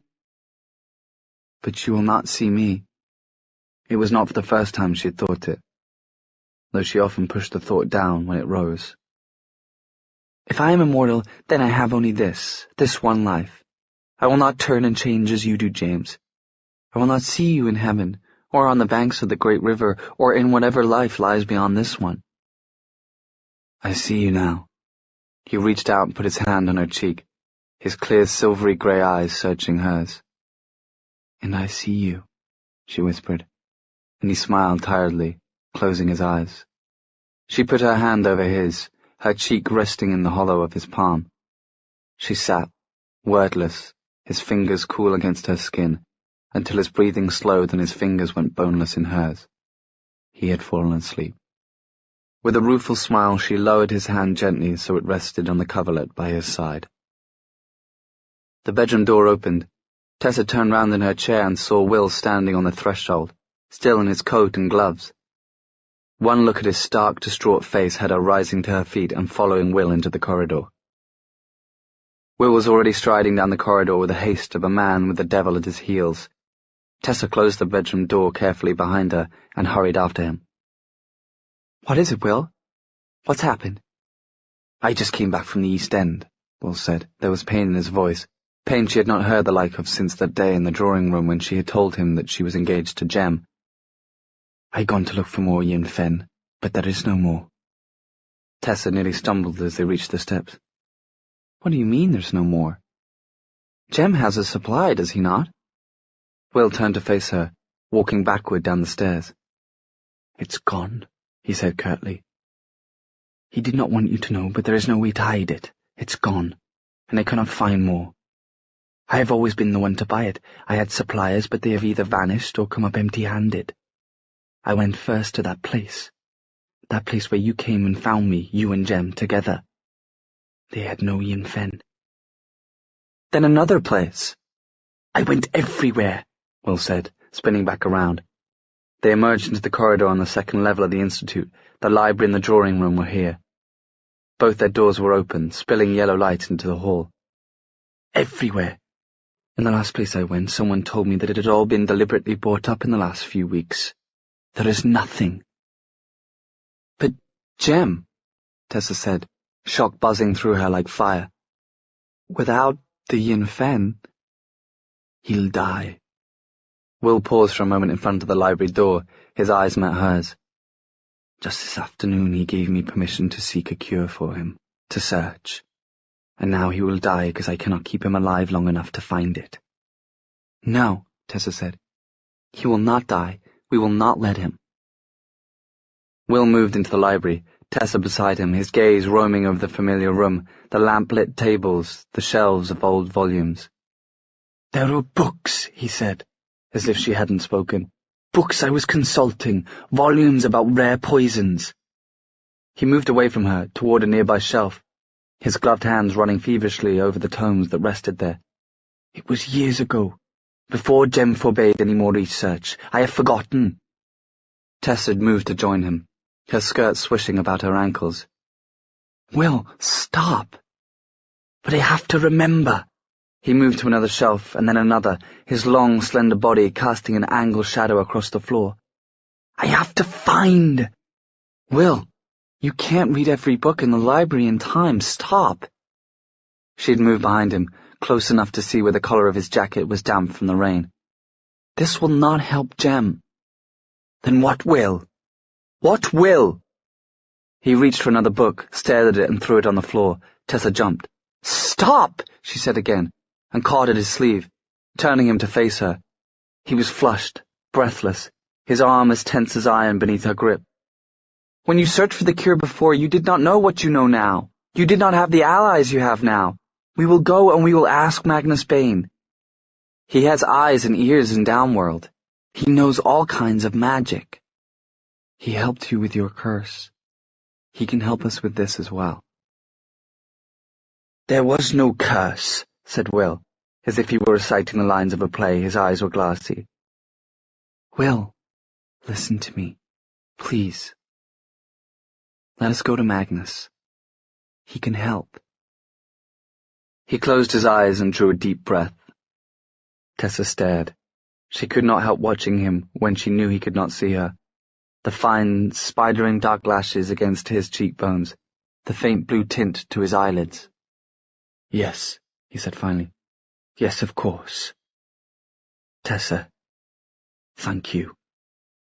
I did not think. You were grieved, she said, suddenly aware that she was still holding his arm, and that they were close enough that she could have pressed a kiss to his cheek, or wrapped her arms around his neck to comfort him. She stepped back, releasing him. His eyes opened. And you had thought he'd always forbid you from searching for a cure. You know I have never been at peace with that. I had thought of Magnus before. His eyes searched her face. But you have never asked him. She shook her head. Jem did not wish it. But now, all is changed now. Yes, he drew back from her, his eyes lingering on her face. I will go down and call Cyril to fetch the carriage. Meet me in the courtyard. To Consul Josiah Wayland, from Members of the Council. Dear Sir, we can but express our great distress at receiving your letter. It was our impression that Charlotte Bramwell was a choice you wholeheartedly embraced, and that she had proven herself a fit leader of the London Institute. Our own Inquisitor Whitelaw speaks highly of her, and the manner in which she managed the challenge laid against her authority by Benedict Lightwood. It is our opinion, as a body, that George Penhallow is not a fit successor to the place of consul. Unlike Mrs. Bramwell, he has not proven himself as a leader of others. It is true that Mrs. Bramwell is young and passionate, but the role of consul is one that requires passion. We urge you to put aside thoughts of Mr. Penhallow, who is too young and green for the position, and take time to consider again the possibility of Mrs. Branwell. Yours in Raziel's name. Members of the Council.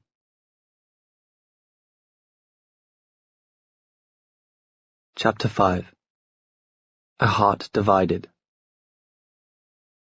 Yea, though God search it warily enough, there is not one sound thing in all thereof. Though he search all my veins through, searching them, he shall find nothing whole therein but love. Algernon Charles Swinburne. Laus Veneris. To members of the Council, from Josiah Wayland, Consul. It is with a weighted heart that I take up my pen to write to you, gentlemen. Many of you have known me for a good number of years, and for many of those I have led you in the position of Consul. I believe I have led you well, and have served the angel as best I could. It is, however, human to err, and I believe I have done such in appointing Charlotte Branwell the head of the London Institute. When I granted her the position, I believed she would follow in the footsteps of her father, and prove a faithful leader, obedient to the rule of the clave. I also believed that her husband would stem her natural feminine tendencies toward impulsivity and thoughtlessness. Unfortunately, this has not proved to be the case. Henry Branwell lacks the strength of character to restrain his wife, and, unfettered by womanly duty, she has left the virtues of obedience far behind. Only the other day, I discovered that Charlotte had given orders to have the spy, Jessamine Lovelace, recalled to the Institute upon her release from the Silent City, despite my express wishes that she be sent to Idris. I also suspect she lends an ear to those who are not friendly to the cause of the Nephilim, and may in fact even be in league with Mortmain, such as the werewolf Wolsey Scott. The Council does not serve the Consul. It has always been the other way around. I am a symbol of the power of the Council and the Clave, and when my authority is undermined by disobedience, it undermines the authority of us all. Better a dutiful boy like my nephew, whose worth is untested, than one whose worth has been tested and found wanting. In the angel's name, Consul Josiah Wayland. Will remembered. Another day, months ago, in Jem's bedroom, rain pounding against the windows of the Institute, streaking the glass with clear lines. "And that is all?" Jem had asked. "That is the whole of it? The truth?" He'd been sitting at his desk, one of his legs bent up on the chair beneath him. He'd looked very young. His violin had been propped against the side of the chair. He'd been playing it when Will had come in, and without preamble, announced that it was the end of pretense. He had a confession to make, and he meant to make it now. That had ended the bark. Jem had put the violin away, his eyes on Will's face the whole time, anxiety blooming behind his silvery eyes as Will had paced and spoken, until he had run out of words. "And that is all of it," Will had said finally when he was done. "And I do not blame you if you hate me. I could understand it." There had been a long pause. Jem's gaze had been steady on his face, steady and silver in the wavering light of the fire. "I could never hate you, William." Will's guts contracted now as he saw another face, a pair of steady blue-grey eyes looking up at his. "I tried to hate you, Will, but I could never manage it," she had said. In that moment, Will had been painfully aware that what he had told Jem was not the whole of it. There was more truth. There was his love for Tessa. But it was his burden to bear, not Jem's. It was something that must be hidden for Jem to be happy. "I deserve your hatred," Will said to Jem, his voice cracking. "I put you in danger. I believed I was cursed, and that all who cared for me would die. I let myself care for you and let you be a brother to me, risking the danger to you.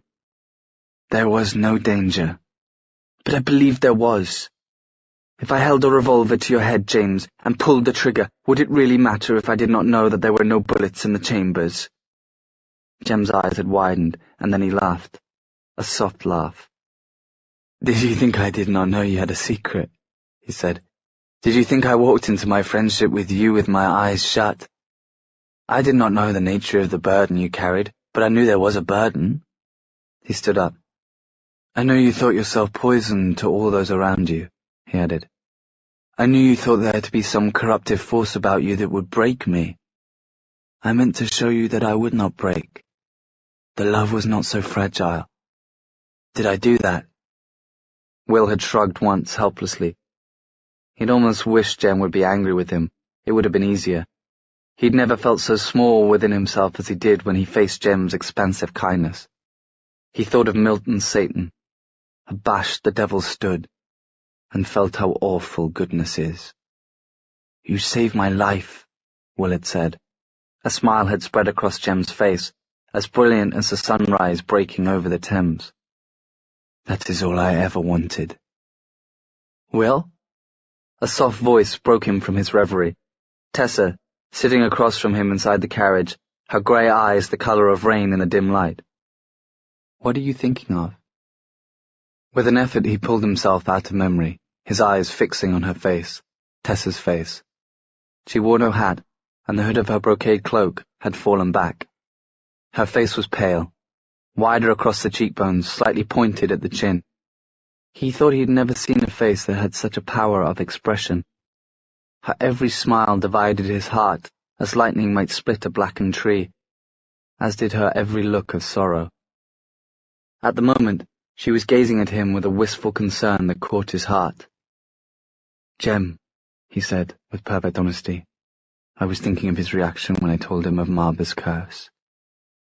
"He felt only sorrow for you," she said immediately. "I know he did. He told me as much." "Sorrow, but not pity," said Will. "Jem has always given me exactly what I needed in the way I needed it, even when I did not know myself what I required. All Parabatai are devoted. We must be, to give so much of ourselves to each other, even if we gain in strength by doing so. But with Jem it is different. For so many years I needed him to live, and he kept me alive. I thought he did not know he was doing it, but maybe he did." "Perhaps," Tessa said, "he would never have counted a moment of such effort as wasted." "He has never said anything to you of it?" She shook her head. Her small hands in their white gloves were in fists in her lap. "He speaks of you only with the greatest pride, Will," she said. "He admires you more than you could ever know. When he learned of the curse, he was heartbroken for you. But there was also almost a sort of vindication." She nodded. "He had always believed that you were good," she said. "And then it was proven." "Oh, I don't know," he said bitterly. "To be good and to be cursed is not the same thing." She leaned forward and caught at his hand, pressing it between her own. The touch was like white fire through his veins. He could not feel her skin, only the cloth of the gloves, and yet it did not matter. "You kindled me, heap of ashes that I am, into fire." He had wondered once why love was always phrased in terms of burning. The conflagration in his own veins now gave the answer. "You are good, Will," she said. "There is no one better placed than I am to be able to say with perfect confidence how good you really are." He said slowly, not wanting her to move her hands away. "You know, when we were 15 years old, Yanlo, the demon who murdered Jem's parents, was finally slain. Jem's uncle determined to relocate himself from China to Idris, and invited Jem to come and live with him there. Jem refused, for me. He said you do not leave your Parabatai, that it was part of the words of the oath. Thy people shall be my people. I wonder, if I had the chance to return to my family, would I have done the same for him?" "You are doing it," Tessa said. "Do not think I do not know that Cecily wants you to return home with her. And do not think I do not know that you remain for Jem's sake." "And yours," he said before he could stop himself. She withdrew her hands from his, and he cursed himself silently and savagely. "How could you have been so foolish? How could you, after 2 months? You've been so careful. Your love for her is only a burden she endures out of politeness. Remember that. But Tessa was only pulling aside the curtain as the carriage came to a stop. They were rolling into a mews, from whose entry hung a sign. All drivers of vehicles are directed to walk their horses while passing under this archway. We are here, she said, as if he had not said a word. Perhaps he had not, Will thought. Perhaps he had not spoken aloud. Perhaps he was only losing his mind. Certainly it was not unimaginable under the circumstances. When the carriage door opened, it brought with it a blast of cool Chelsea air. He saw Tessa raise her head as Cyril helped her down. He joined Tessa on the cobblestones. The place smelled of the Thames. Before the embankment had been built, the river had come much closer to these rows of houses, their edges softened by gaslight in the darkness. Now the river was separated by a greater distance, but one could still smell the salt, dirt, iron tang of water. The front of number 16 was Georgian, made of plain red brickwork, with a bay window that jutted out over the front door. There was a small paved court, and a garden behind an elegant fence with a great deal of delicate, scrolling ironwork. The gate was already open. Tessa pushed through and marched up the front steps to knock upon the door, Will only a few steps behind her. The door was opened by Wolsey Scott, wearing a canary-yellow brocaded silk dressing gown over trousers and a shirt. He had a gold monocle perched in one eye socket, and regarded them both through it with some distaste. "Bother," he said. "I would have had the footman answer and send you away, but I thought you were somebody else." "Who?" Tessa inquired, which did not seem to Will to be germane to the issue, but it was Tessa's way. She was forever asking questions. Leave her alone in a room, and she'd be asking questions of the furniture and plants. "Someone with absinthe?" "Swallow enough of that stuff and you'll think you are someone else," said Will. "We're seeking Magnus Bane. If he isn't here, just tell us, and we'll not take up any more of your time." Wolsey sighed, as if greatly prevailed upon. "Magnus," he called. "It's your blue-eyed boy." There were footsteps in the corridor behind Wolsey, and Magnus appeared in full evening dress, as if he had just come from a ball. Starched white shirt front and cuffs, swallow-tail black coat, and a hair like a ragged fringe of dark silk. His eyes flicked from Will to Tessa. "And to what do I owe the honor at such a late hour?" "A fever," Will said, and amended himself when Magnus's eyebrows went up. "A question." Wolsey sighed and stepped back from the door. "Very well. Come into the drawing-room." No one offered to take their hats or coats, and once they reached the drawing-room, Tessa stripped off her gloves and stood with her hands close to the fire, shivering slightly. Her hair was a damp mess of curls at the back of her neck, and Will looked away from her before he could remember what it felt like to put his hands through that hair and feel the strands wind about his fingers. It was easier at the Institute, with Jem and the others to distract him, to remember that Tessa was not his to recall that way. Here, feeling as if he were facing the world with her by his side, feeling that she was here for him instead of, quite sensibly, for the health of her own fiancé, it was nearly impossible. Wolsey threw himself into a flower-patterned armchair. He had plucked the monocle from his eye and was swinging it around his fingers on its long gold chain. "I simply cannot wait to hear what this is about." Magnus moved toward the fireplace and leaned against the mantel, the very picture of a young gentleman at leisure. The room was painted a pale blue and decorated with paintings that featured vast fields of granite, gleaming blue seas, and men and women in classical dress. Will thought he recognized a reproduction of an Alma Tadema. Or at least, it must have been a reproduction, mustn't it? "Don't gape at the walls, Will," said Magnus. "You've been all but absent for months. What brings you here now?" "I do not want to trouble you," Will muttered. It was only partly the truth. Once the curse Will had believed he was under had been proved by Magnus to be false, he had avoided Magnus. Not because he was angry with the warlock, or had no more need of him, but because the sight of Magnus caused him pain. He had written him a short letter, telling him what had happened and that his secret was a secret no more.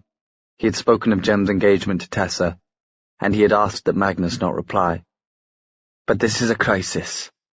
Magnus's cat eyes widened. What sort of crisis? It is about Yin Fen, said Will. Gracious, Wolsey said. Don't tell me my pack is taking the stuff again. No, Will said. There is none of it to take. He saw dawning comprehension on Magnus's face and went to explain the situation as best he could. Magnus didn't change expression as Will spoke, any more than Church did when someone spoke to him. Magnus only watched out of his gold-green eyes until Will was done.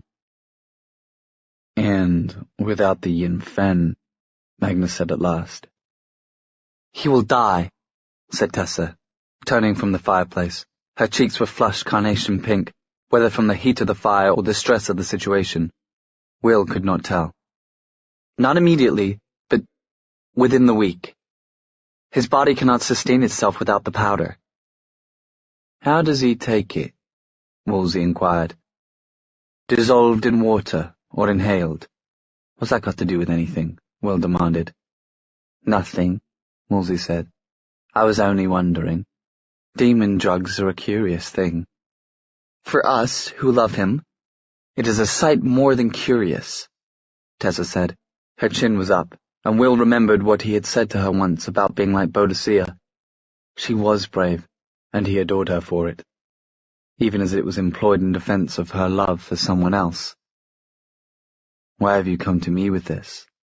Magnus's voice was quiet. You helped us before, Tessa said. We thought perhaps you could help again. You helped with the Quincy, and Will, with his curse. I am not at your beck and call, Magnus said. I helped with the Quincy because Camille requested it of me, and Will, once, because he offered me a favor in return. I am a warlock, and I do not serve shadow hunters for free. And I am not a shadow hunter, said Tessa. There was a silence, then, Magnus said, and turned away from the fire. I understand, Tessa, that you are to be congratulated. On your engagement to James Carstairs. Oh. She flushed, and her hand went to her throat, where she always wore Jem's mother's necklace, his gift to her. Yes, thank you. Will felt, rather than saw, Wolsey's eyes on all three of them, Magnus, Tessa, and himself, sliding from one to the other, the mind behind the eyes examining, deducing, enjoying. Will's shoulders tightened. I would be happy to offer anything, he said, this time. Another favor or whatever you wanted for the Yin Fen. If it's payment, I could arrange. That is, I could try. I may have helped you before, Magnus said. But this, he sighed. Think, the pair of you. If someone is buying up all the Yin Fen in the country, then it is someone who has a reason. And who has a reason to do that? Mortmain, Tessa whispered before Will could say it. He could still remember his own voice.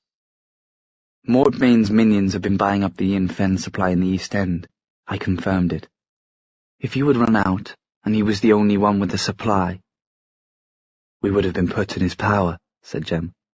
Unless you were willing to let me die, of course, which would be the sensible course of action.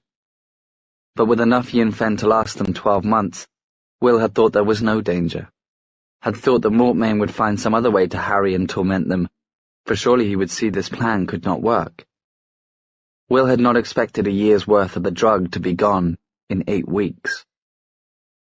You do not want to help us, Will said. You do not want to position yourself as an enemy of Mortmain's. Well, can you blame him? Wolsey rose in a whirl of yellow silk. What could you possibly have to offer that would make the risk worth it to him? I will give you anything, said Tessa in a low voice that Will felt in his bones. Anything at all. If you can help us help Jem. Magnus gripped a handful of his black hair. God, the two of you. I can make inquiries, track down some of the more unusual shipping routes. Old Molly. I've been to her, Will said. Something's frightened her so badly she won't even crawl out of her grave. Woolsey snorted. And that doesn't tell you anything, little shadow hunter? Is it really worth all this, just to stretch your friend's life out another few months, another year? He'll die anyway, and the sooner he dies, the sooner you can have his fiancée, the one you're in love with. He cut his amused gaze towards Tessa. Really, you ought to be counting with great eagerness the days till he expires. Will did not know what happened after that.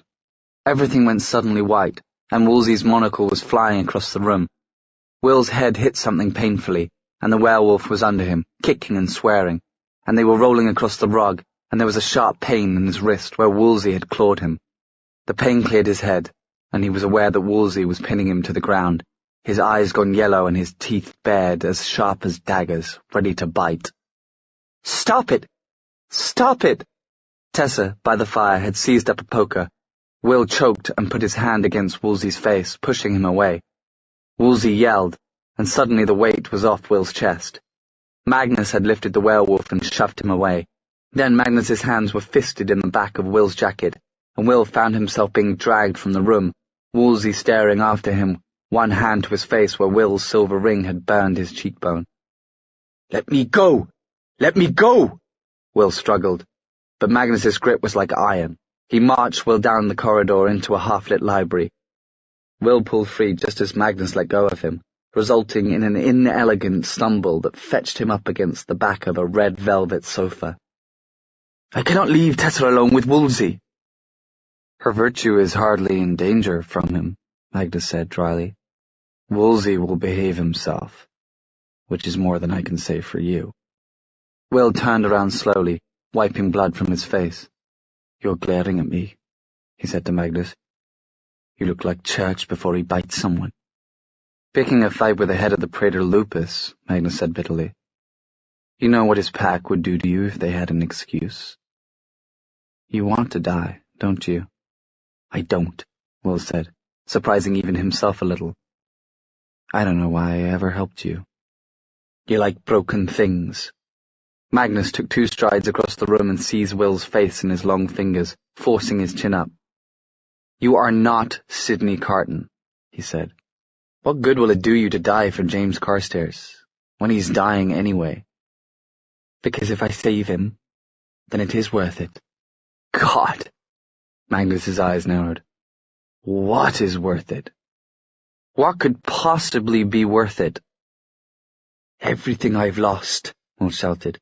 "Tessa!" Magnus dropped his hands from Will's face. He took several paces backward and breathed in and out slowly, as if mentally counting to 10. "I'm sorry," he said finally, "about what Woolsey said.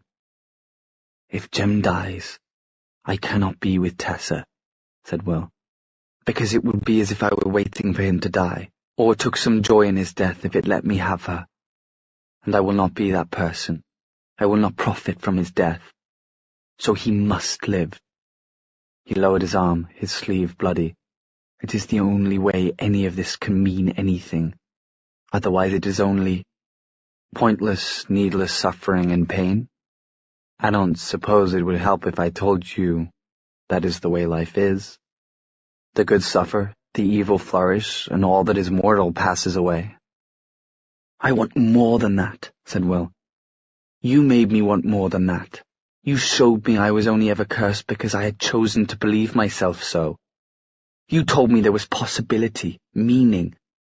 And now you would turn your back on what you created?" Magnus laughed shortly.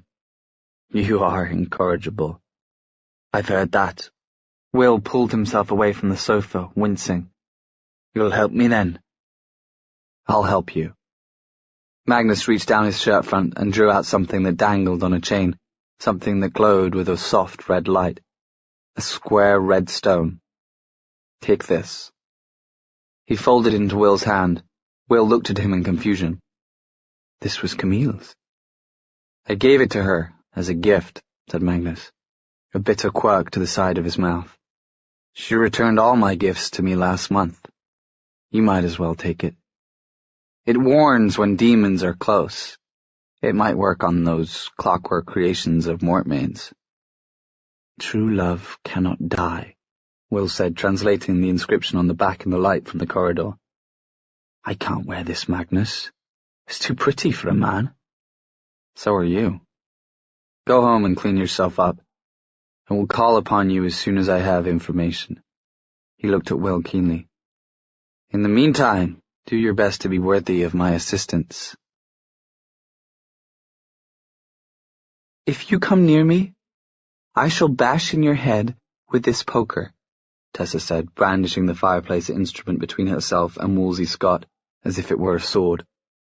I've no doubt you would too, he said, looking at her with a grudging sort of respect as he mopped the blood from his chin with a monogrammed handkerchief. Will had been bloody too, his own blood and Wolsey's. He was doubtless in another room with Magnus now, getting more blood smeared everywhere. Will was never over-concerned with neatness, and even less so when he was emotional. I see you've begun to be like them, the shadow hunters you seem to adore so much. Whenever possess you to engage yourself to one of them, and a dying one at that. Rage flared up in Tessa, and she considered smacking Wolsey with a poker whether he came near her or not. He had moved awfully quickly while fighting Will, though, and she didn't fancy her chances. You don't know James Carstairs. Don't speak about him. Love him, do you? Wolsey managed to make it sound unpleasant. Bet you love Will, too. Tessa froze and sighed. She had known that Magnus knew of Will's affection for her, but the idea that what she felt for him in return was written across her face was too terrifying to contemplate. That's not true. Liar, said Wolsey. Really, what is the difference if one of them dies? You always have a fine secondary option. Tessa thought of Jem, of the shape of his face, his eyes shut in concentration as he played the violin, the curve of his mouth when he smiled, his fingers careful in hers, every line of him inexpressibly dear to her. If you had 2 children, she said, would you say it was all right if one of them died, because then you'd still have another? One can love 2 children, but your heart can be given in romantic love to only a single other, said Wolsey. That is the nature of Eros, is it not? So novels would tell us, though I have no experience of it myself. I have come to understand something about novels, Tessa said. And what is that? That they are not true. Wolsey quirked an eyebrow. You're a funny thing, he said. I would say I could see what those boys see in you, but, he shrugged. His yellow dressing gown had a long, bloody tear in it now. Women are not something I have ever understood. What about them do you find mysterious, sir? The point of them, mainly. Well, you must have had a mother, said Tessa. Someone whelped me, yes, said Wolsey without much enthusiasm. I remember her little. Perhaps, but you would not exist without a woman, would you? However little use you may find us, we are cleverer and more determined and more patient than men. Men may be stronger, but it is women who endure. And is that what you're doing? Enduring? Surely an engaged woman should be happier. His light eyes raked her. A heart divided against itself cannot stand, as they say. You love them both, and it tears you apart. House, said Tessa. He raised an eyebrow. What was that? A house divided against itself cannot stand, not a heart. Perhaps you should not attempt quotations if you cannot get them correct. And maybe you should stop pitying yourself, he said. Most people are lucky to even have one great love in their life. You were found 2. Says the man who has none. Oh! Wolsey staggered back with his hand against his heart, mock swooning. The dove has teeth. Very well. If you don't wish to discuss personal matters, then perhaps something more general. Your own nature.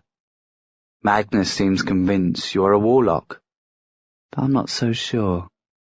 I think there may be some of the blood of fairies about you. For what is the magic of shape-changing if it is not a magic of illusion? And who are the masters of magic and illusion if not the fair folk?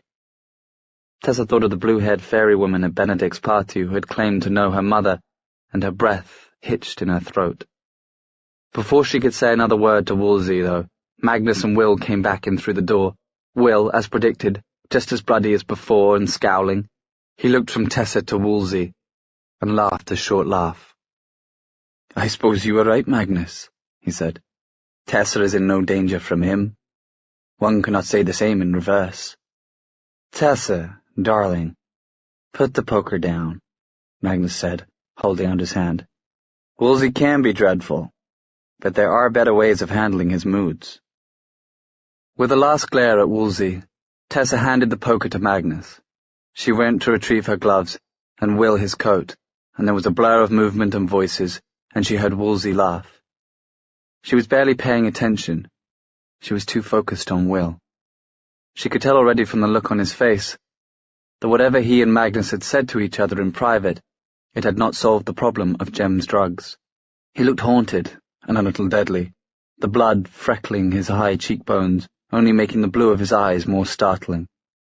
Magnus led them from the drawing-room and out to the front door, where the cool air hit Tessa like a wave. She tugged her gloves on and nodded a goodbye to Magnus, who shut the door, closing the two of them out in the night. The Thames glittered past the trees, the roadway, and the embankment, and the gas lamps on Battersea Bridge shone down into the water, a nocturne in blue and gold.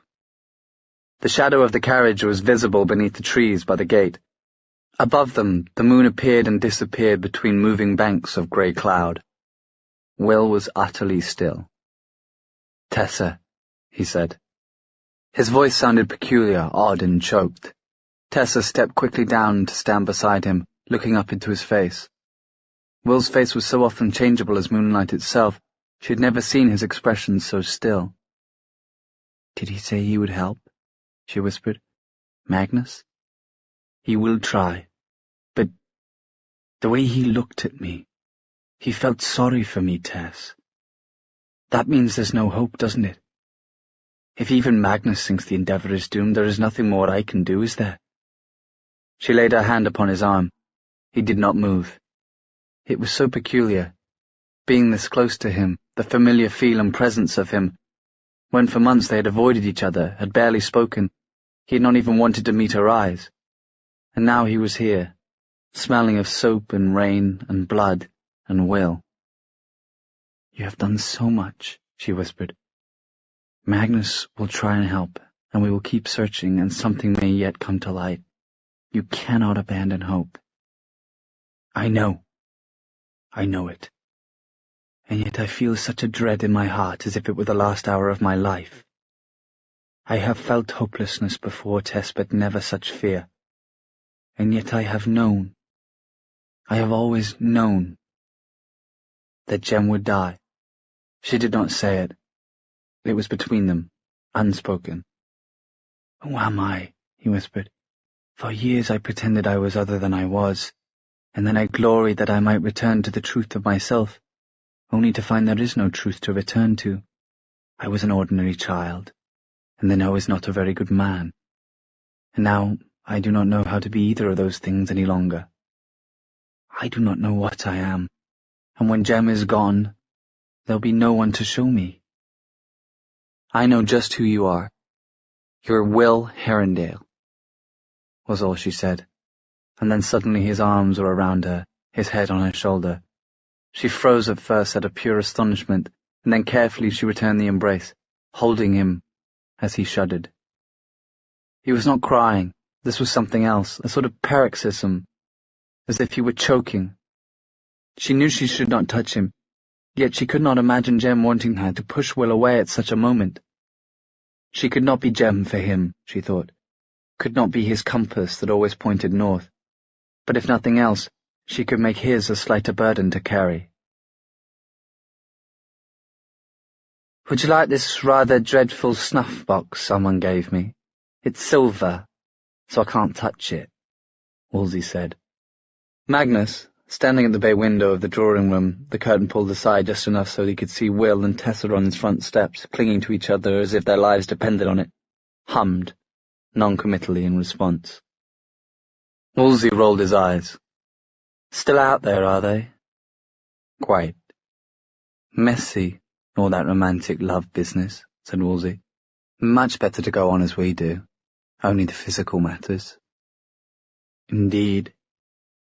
Will and Tessa had broken apart at last, though their hands were still joined. Tessa appeared to be coaxing Will down the steps. Do you think you would have married if you hadn't had nephews to carry on the family name? Oh, I suppose I would have had to. Cry God for England, Harry, St. George, and the Praetor Lupus. Wolsey laughed. He had poured himself a glass of red wine from the decanter on the sideboard, and he swirled it now, gazing down into its changeable depths. You gave Will Camille's necklace, he observed. How did you know? Magnus's mind was only half on the conversation. The other half was watching Will and Tessa walk toward their carriage.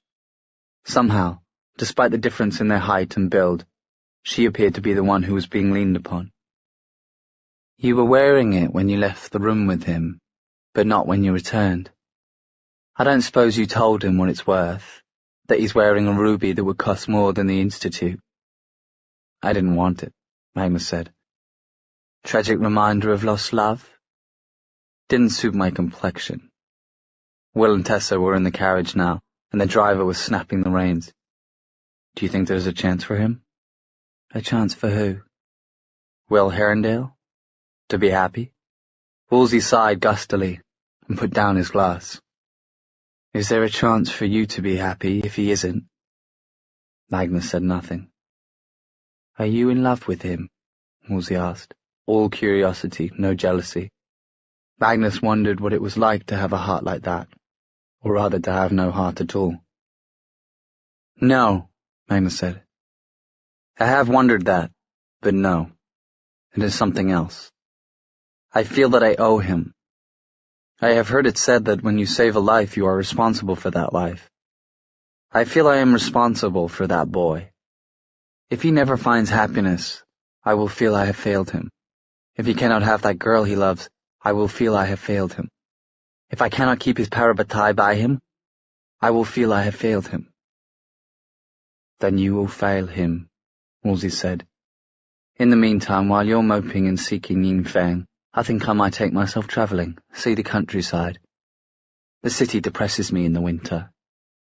Do as you like, Magnus let the curtain fall back, blocking the view of Will and Tessa's carriage as it passed out of sight. To Consul Josiah Wayland, from Inquisitor Victor Whitelaw. Josiah, I was deeply concerned to hear of your letter to the Council on the topic of Charlotte Branwell. As old acquaintances, I had hoped you could perhaps speak more freely to me than you have to them. Is there some issue regarding her that concerns you? Her father was a dear friend of ours both, and I have not known her to do a dishonourable thing. Yours in concern, Victor Whitelaw.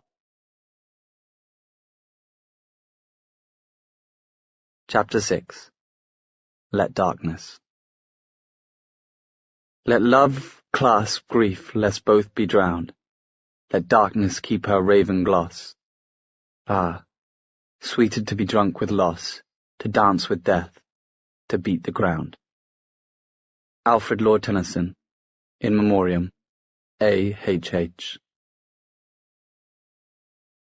To Inquisitor Victor Whitelaw, from Consul Josiah Wayland.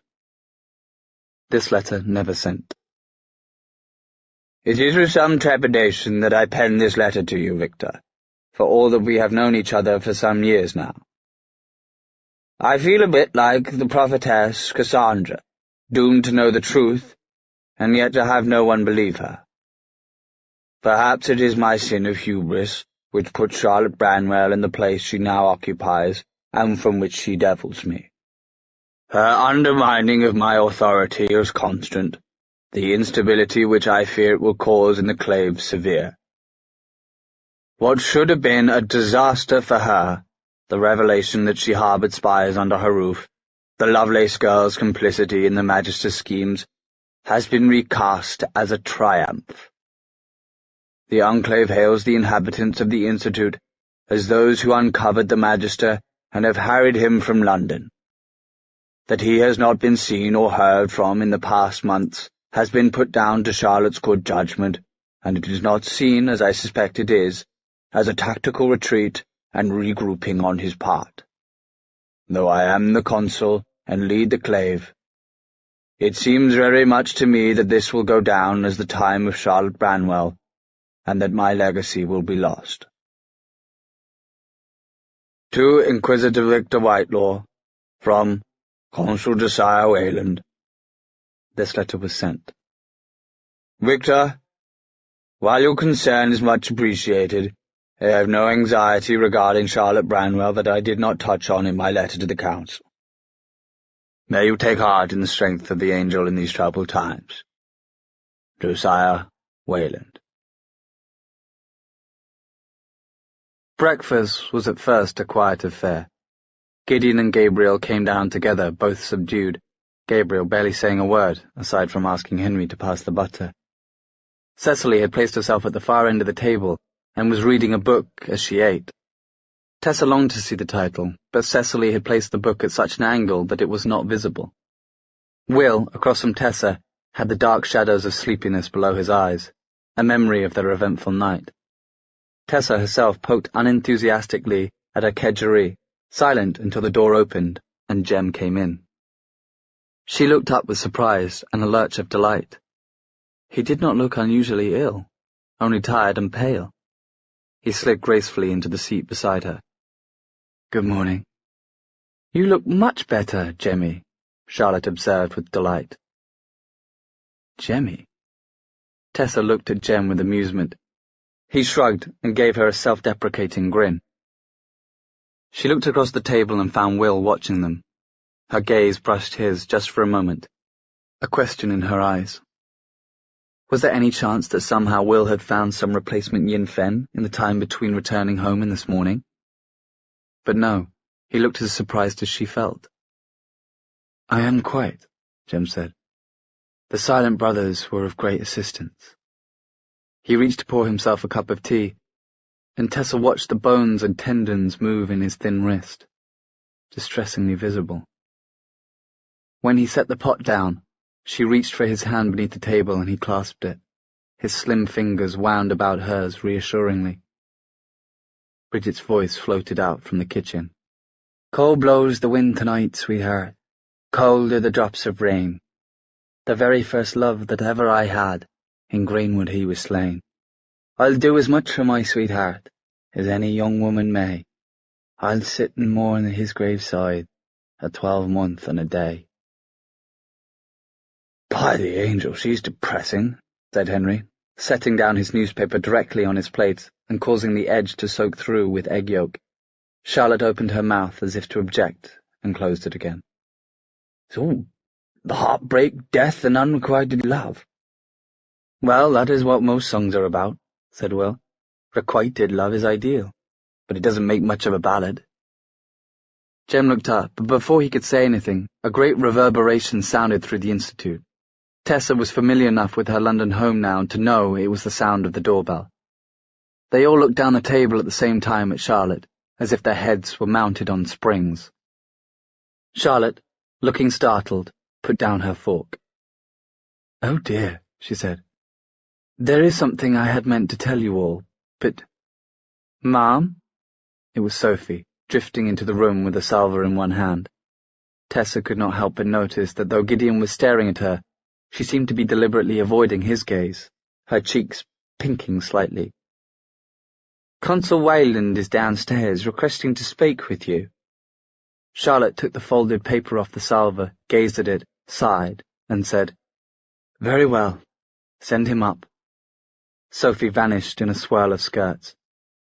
"Charlotte?" Henry sounded puzzled. "What is going on?" "Indeed." Will let his cutlery clatter onto his plate. "The consul? Breaking up our breakfast time? Whenever next? The Inquisitor over for tea? Picnics with the Silent Brothers?" "Duck pies in the park," Jem said under his breath, and he and Will smiled at each other, just a flash, before the door opened and the consul swept in. Consul Wayland was a big man, broad-chested and thick-armed, and the robes of the consul's status always seemed to hang a bit awkwardly from his wide shoulders. He was blonde-bearded like a Viking, and at the moment his expression was stormy, Charlotte, he said without preamble, I am here to talk to you about Benedict Lightwood. There was a faint rustling. Gabriel's fingers had clenched on the tablecloth. Gideon put a hand lightly over his brother's wrist, stilling him. But the consul was already looking at them. Gabriel, he said, I had rather thought you might go to the Blackthorns with your sister. Gabriel's fingers tightened on the handle of his teacup.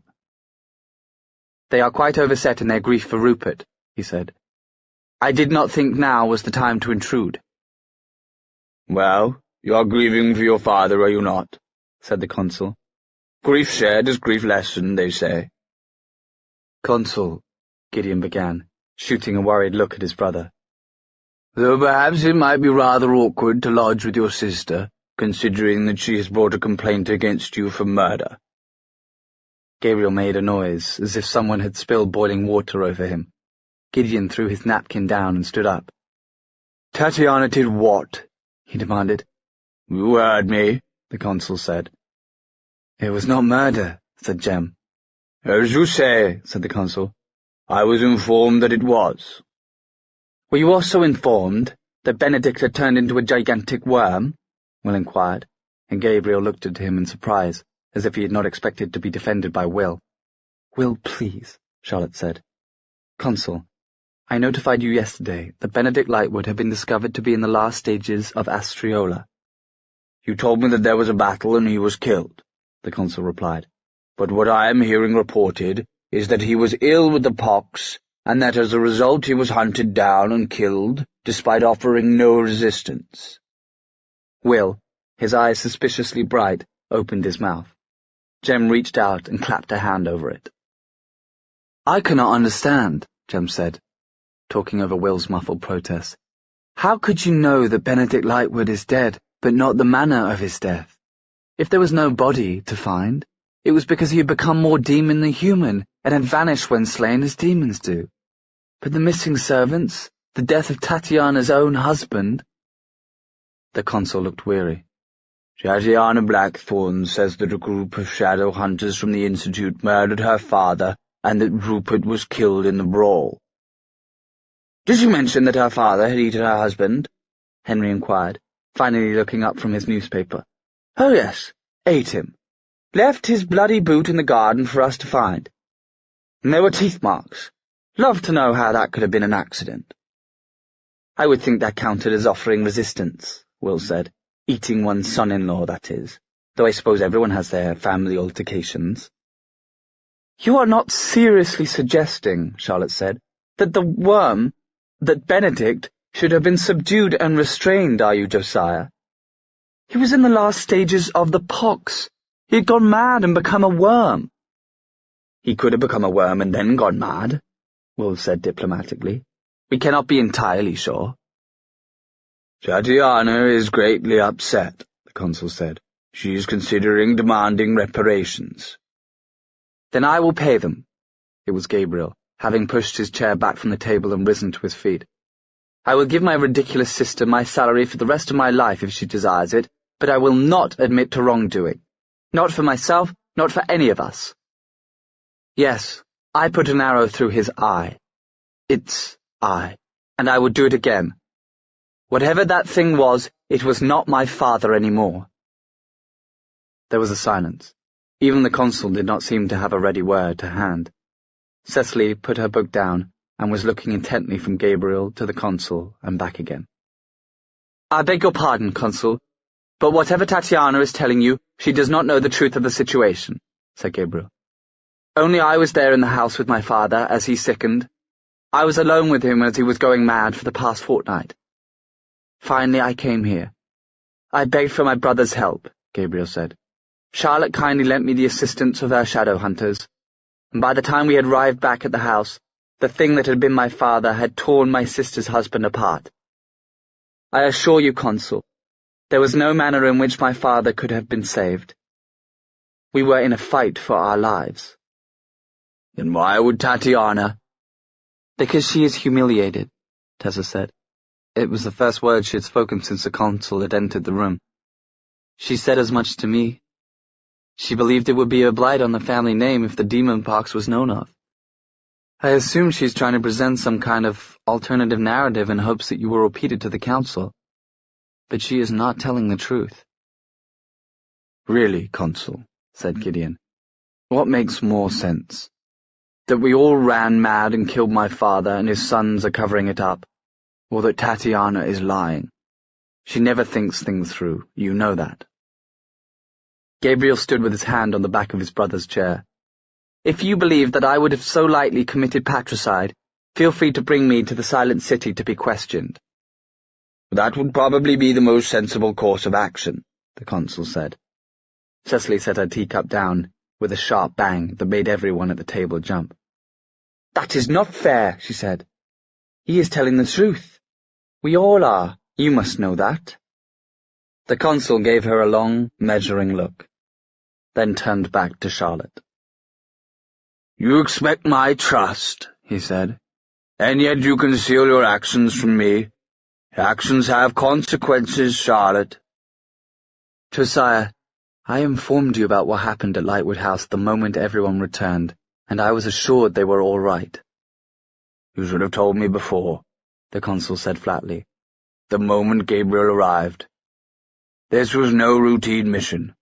As it is, you have left yourself in a position in which I must defend you, despite the fact that you disobeyed protocol and set upon this mission without council approval. There wasn't time. Enough, said the consul, in a voice that implied it was anything but enough. Gideon and Gabriel, you will come with me to the Silent City to be questioned. Charlotte began to protest, but the consul held up a hand. To have Gabriel and Gideon cleared by the brothers is expedient. It will avoid any mess and allow me to have Tatiana's requests for reparations dismissed swiftly. The two of you, Consul Wayland turned to the Lightwood brothers, go downstairs to my carriage and wait for me. We will all three adjourn to the Silent City, and when the brothers are done with you, if they find nothing of interest, we will return you here. If they find nothing, Gideon said in a disgusted tone. He took his brother by the shoulders and guided him out of the room. As Gideon closed the door behind them, Tessa noticed something spark on his hand. He was wearing his Lightwood ring again. All right, said the consul, rounding on Charlotte. Why did you not tell me the very moment your shadow hunters returned and told you Benedict was dead? Charlotte fixed her eyes on her tea. Her mouth was pressed into a firm line. I wanted to protect the boys, she said. I wanted them to have some moments of peace and quiet, some respite after seeing their father die before their eyes, before you started asking questions, Josiah. That is hardly all, the consul went on, ignoring her expression. Benedict's books and papers. Tatiana told us of them. We searched his house, but his journals are gone, his desk is empty. This is not your investigation, Charlotte. Those papers belong to the Clave. What are you searching for in them? Henry asked, moving his newspaper off his plate. He sounded deceptively uninterested in the answer, but there was a hard glint in his eyes that belied his apparent disinterest. Information about his connection to Mortmain. Information about any other Clave members that might have had connection to Mortmain. Clues as to Mortmain's whereabouts. And his devices? Henry said. The consul paused mid-sentence. His devices? The infernal devices. His army of automatons. It is an army created for the purpose of destroying shadow hunters, and he means to bend it against us. Charlotte, seemingly recovered, said as she set her napkin down. And in fact, if Benedict's increasingly incomprehensible notes are believed, that time will come sooner rather than later. So you did take his notes and journals? The Inquisitor was convinced of it. The consul rubbed the back of his hand across his eyes. Of course I took them, and of course I will give them to you. I always planned to do so. Eminently composed, Charlotte picked up a small silver bell by her plate and rang it, and when Sophie appeared, she whispered to the girl for a moment, and Sophie, with a curtsy to the consul, slipped out of the room. You should have left the papers where they were, Charlotte. It is procedure, said the consul. There was no reason for me not to look at them. You must trust my judgment and the laws. Protecting the Lightwood boys is not a higher priority than discovering Mortmain's whereabouts, Charlotte. You are not running the Clave. You are part of the Enclave, and you will report to me, is that clear? Yes, Consul, Charlotte said as Sophie re-entered the room with a packet of papers which she silently offered to the Consul. The next time one of our esteemed members turns into a worm and eats another esteemed member, we will inform you immediately. The Consul's jaws set. Your father was my friend, he said. I trusted him, and because of that I have trusted you. Do not make me sorry that I appointed you, or supported you against Benedict Lightwood when he challenged your position. You went along with Benedict, Charlotte cried. When he suggested I be given a fortnight only to complete an impossible task, you agreed to it. You spoke not a word in my defence. If I were not a woman, you would not have behaved in such a way. If you were not a woman, the Consul said, I would not have had to. And with that he was gone, in a swirl of dark robes and dully sparking runes. No sooner had the door closed behind him than Will hissed. How could you give him those papers? We need those. Charlotte, who was sagged back in her chair, her eyes half closed, said, Will, I have already been up all night copying down the relevant parts. Much of it was gibberish, Jem suggested. Pornographic, said Will at the same time. Could be both, said Will. Haven't you heard of pornographic gibberish before? Jem grinned, and Charlotte put her face in her hands. It was more the former than the latter, if you must know, she said. I copied down all that I could with Sophie's invaluable assistance. She looked up then. Will, you need to remember. This is no longer our charge. Mortmain is the Clave's problem, or at least, that is how they see it. There was a time when we were singularly responsible for Mortmain, but we are responsible for protecting Tessa, Will said, with a sharpness that startled even Tessa. Will paled slightly when he realized everyone had looked at him with surprise, but he went on anyway. Mortmain wants Tessa still.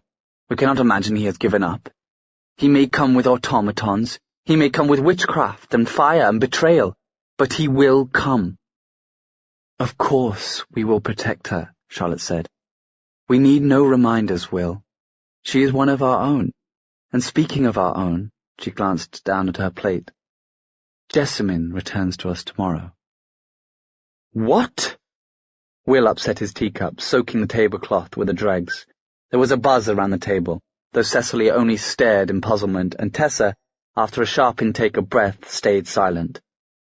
She was remembering the last time she had seen Jessamine in the Silent City, pale and red-eyed, weeping and terrified.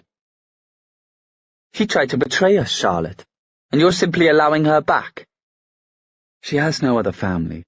Her wealth has been confiscated by the Clave, and she is besides in no fit state to live on her own. 2 months of questioning in the Bone City has left her nearly mad. I do not think she will be a danger to any of us. Neither do we think she would be a danger before, said Jem in a harder voice than Tessa would have expected from him.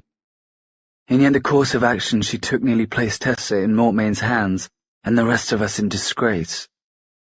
Charlotte shook her head. There is a need here for mercy and pity. Jessamine is not what she once was, as any of you would know if you had visited her in the Silent City. I have no wish to visit with traitors, said Will coldly. Was she still gibbering about Mortmain being in Idris? Yes, that is why the Silent Brothers finally gave up. They could get no sense out of her. She has no secrets, nothing of worth that she knows, and she understands that. She feels worthless. If you could but put yourself in her shoes. Oh, I don't doubt she's putting on a show for you, Charlotte, weeping and rending her garments. Well, if she's rending her garments, said Jem, with a flick of a smile towards his parabatai, you know how much Jessamine likes her garments. Will's smile back was grudging but real. Charlotte saw her opening and pressed the advantage. You will not even know her when you see her, I promise you that, she said. Give it a week only, and if none of you can bear to have her here, I will arrange for her transport to Idris. She pushed her plate away. And now to go through my copies of Benedict's papers. Who will assist me? To Consul Josiah Wayland, from the Council. Dear Sir, until our receipt of your last letter, we had thought our difference in thought on the topic of Charlotte Branwell to be a matter of simple opinion. Though you may not have given express permission for the removal of Jessamine Lovelace to the Institute, the approval was granted by the Brotherhood, who are in charge of such things. It seemed to us the action of a generous heart to allow the girl back into the only home she has known, despite her wrongdoings. As for Wolsey Scott, he leads the Praetor Lupus, an organization we have long considered allies. Your suggestion that Mrs. Branwell may have given her ear to those who do not have the Clave's best interests at heart is deeply troubling. Without proof, however, we are reluctant to move forward with this as a basis of information. In Raziel's name, the members of the Nephilim Council. The consul's carriage was a shining red 5-glass landau, with the 4 C's of the Clave on the side, drawn by a pair of impeccable grey stallions. It was a wet day, drizzling faintly. His driver sat slumped in the seat up front, almost entirely hidden by an oilskin hat and cloak. With a frown, the consul, who had not said a word since they had left the breakfast room of the Institute, ushered Gideon and Gabriel into the carriage, climbed up after, and latched the door behind them. As the carriage lurched away from the church, Gabriel turned to stare out the window. There was a faint burning pressure behind his eyes and in his stomach. It had come and gone since the previous day, sometimes rolling over him so strongly that he thought he might be sick. A gigantic worm, the last stages of Astriola, the demon pox. When Charlotte and the rest of them had first made their accusations against his father, he hadn't wanted to believe it. Gideon's defection had seemed like madness, a betrayal so monstrous that it could be explained only by insanity. His father had promised that Gideon would rethink his actions, that he would return to help with the running of the house and the business of being a Lightwood. But he had not come back, and as the days had grown shorter and darker, and Gabriel had seen less and less of his father, he had first begun to wonder and then to be afraid. Benedict was hunted down and killed. Hunted and killed. Gabriel rolled the words around in his mind, but they made no sense. He had killed a monster, as he had grown up being trained to do, but that monster had not been his father.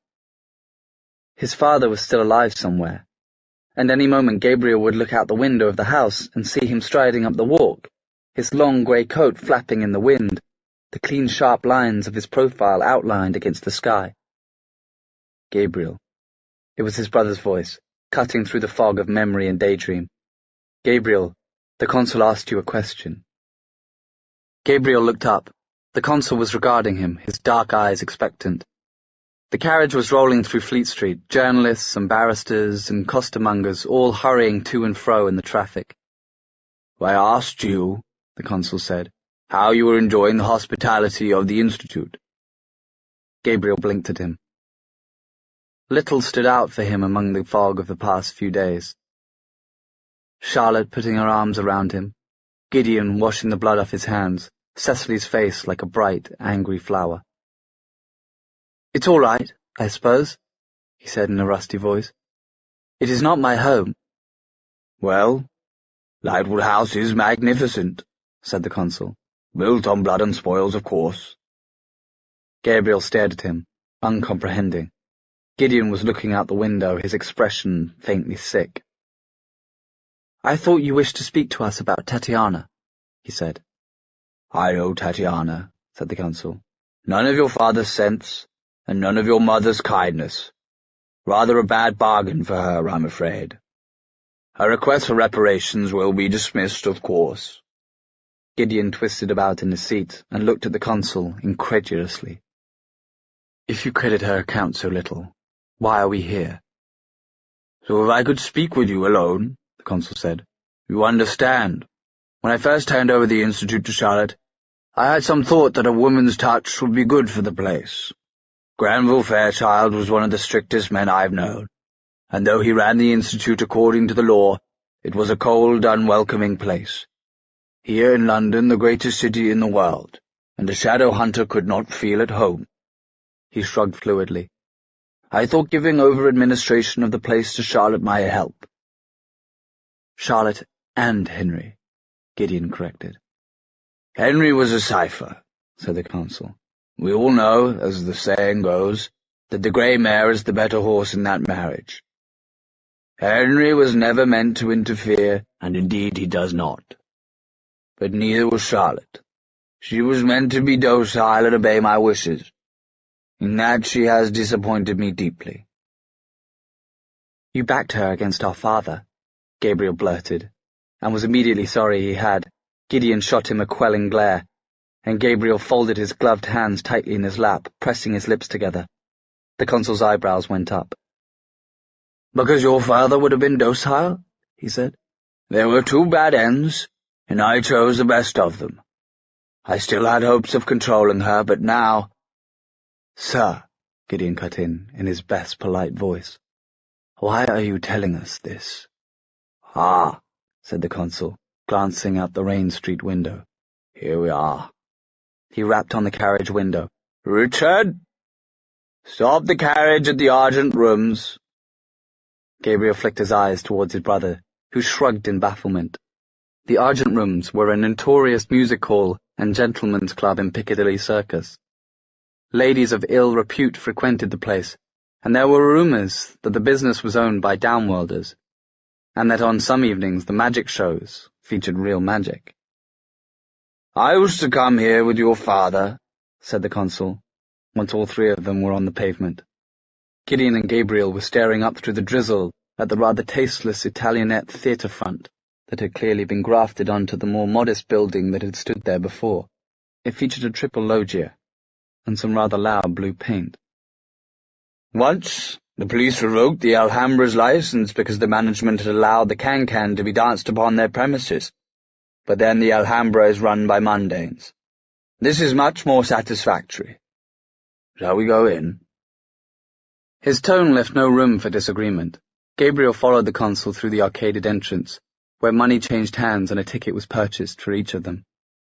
Gabriel looked at his ticket with some puzzlement. It was in the form of an advertisement, promising the best entertainment in London. Feats of strength. He read off to Gideon as they made their way down a long corridor. Trained animals, strong women, acrobats, circus acts, and comic singers. Gideon was muttering under his breath. And contortionists, Gabriel added brightly. It looks like there's a woman here who can put her foot on top of her— By the angel, this place is barely better than a penny gaff, Gideon said. Gabriel, don't look at anything unless I tell you it's all right. Gabriel rolled his eyes as his brother took firm hold of his elbow and propelled him into what was clearly the grand salon. A massive room whose ceiling was painted with reproductions of Italian great masters, including Botticelli's Birth of Venus, now rather smoke-stained and the worse for wear. Gasoliers hung from gilded mounds of plaster, filling the room with a yellowish light. The walls were lined with velvet benches on which dark figures huddled, gentlemen, surrounded by ladies whose dresses were too bright and whose laughter was too loud.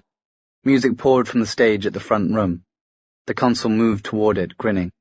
A woman in a top hat and tails was slinking up and down the stage, singing a song entitled, It's Naughty But It's Nice. As she turned, her eyes flashed out green beneath the light of the gasolier.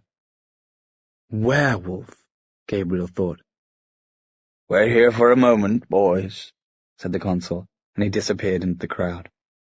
Lovely, Gideon muttered, and pulled Gabriel closer toward him as a woman in a tight-bodiced satin dress swayed by them. She smelled of gin, and something else beneath it, something dark and sweet, a bit like James Carstairs' scent of burned sugar. Who knew the consul was such a ramper? Gabriel said. Couldn't this have waited until after he took us to the Silent City? He's not taking us to the Silent City. Gideon's mouth was tight. He's not. Don't be a half-wit, Gabriel. Of course not. He wants something else from us. I don't know what yet. He took us here to unsettle us, and he wouldn't have done it if he weren't fairly sure he has something over us that will prevent us from telling Charlotte or anyone else where we've been. Maybe he did used to come here with Father. Maybe. But that's not why we're here now, Gideon said with finality. He tightened his grip on his brother's arm as the consul reappeared, carrying with him a small bottle of what looked like soda water, but what Gabriel guessed likely had at least a tuppence worth of spirit in it. "What, nothing for us?" Gabriel inquired, and was met with a glare from his brother and a sour smile from the consul. Gabriel realized he had no idea if the consul himself had a family or children. He was just the consul. "Do you boys have any idea," he said, "what kind of peril you're in?" Peril? From who? Charlotte? Gideon sounded incredulous. "Not from Charlotte," the consul returned his gaze to them. "Your father did not just break the law. He blasphemed it. He did not just deal with demons. He lay down among them. You are the Lightwoods. You are all that is left of the Lightwoods. You have no cousins, no aunts and uncles. I could have your whole family stricken off the registers of the Nephilim, and turn you and your sister out into the street to starve, or beg a living amid the mundanes. And I would be within the rights of the Clave and Council to do it. And who do you think would stand up for you? Who would speak in your defense?" Gideon had gone very pale, and his knuckles, where he gripped Gabriel's arm, were white. "That is not fair," he said. "We did not know. My brother trusted my father. He cannot be held responsible." "Trusted him? He delivered the death blow, didn't he?" said the consul. "Oh, you all contributed. But his was the coup de grace that slew your father, which rather indicates that you knew exactly what your father was." Gabriel was aware of Gideon looking at him with concern. The air in the Argent's room was hot and close, stealing his breath. The woman on stage was now singing a song called "All Through Obliging a Lady," and striding up and down, hitting the stage over and over with the end of a walking stick, which made the floor shudder. "The sins of the fathers, children. You can and you will be punished for his crimes if I desire it. What will you do, Gideon, while your brother and Tatiana have their runes burned off? Will you stand and watch?" Gabriel's right hand twitched. He felt sure he would have reached out and seized the consul by the throat if Gideon hadn't caught hold of him first and held his wrist. "What do you want from us?" Gideon asked, his voice controlled. "You didn't bring us here to threaten us, not unless you want something in return. And if it was something you could ask easily or legally, you would have done it in the Silent City." "Clever boy," the consul said. "I want you to do something for me.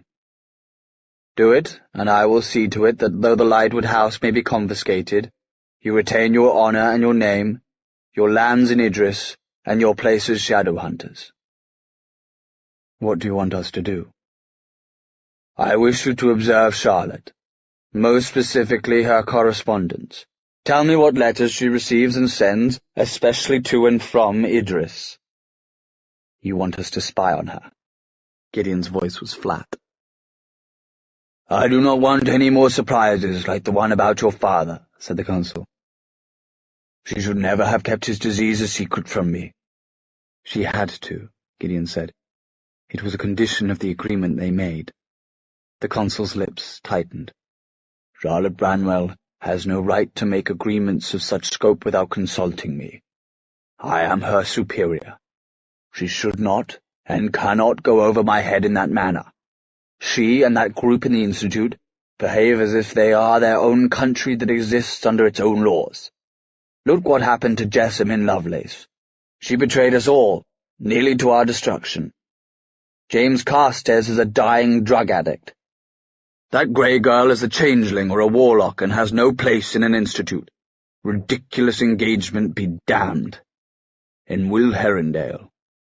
Will Herondale is a liar and a spoilt brat who will grow up to be a criminal if he grows up at all." The consul paused, breathing hard. "Charlotte may run that place like a fiefdom, but it is not. It is an institute and it reports to the consul. And so will you."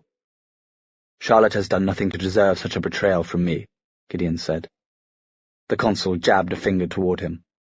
"That is exactly what I speak of. Your loyalty is not to her. It cannot be to her. It is to me. It must be to me. Do you understand that?" "And if I say no?" then you lose everything. House, lands, name, lineage, purpose. We'll do it, said Gabriel before Gideon could speak again. We will watch her for you. Gabriel, Gideon began. Gabriel turned on his brother. No, he said. It's too much.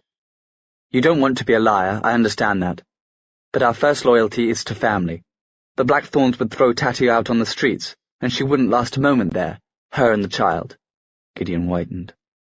Tatiana's going to have a child.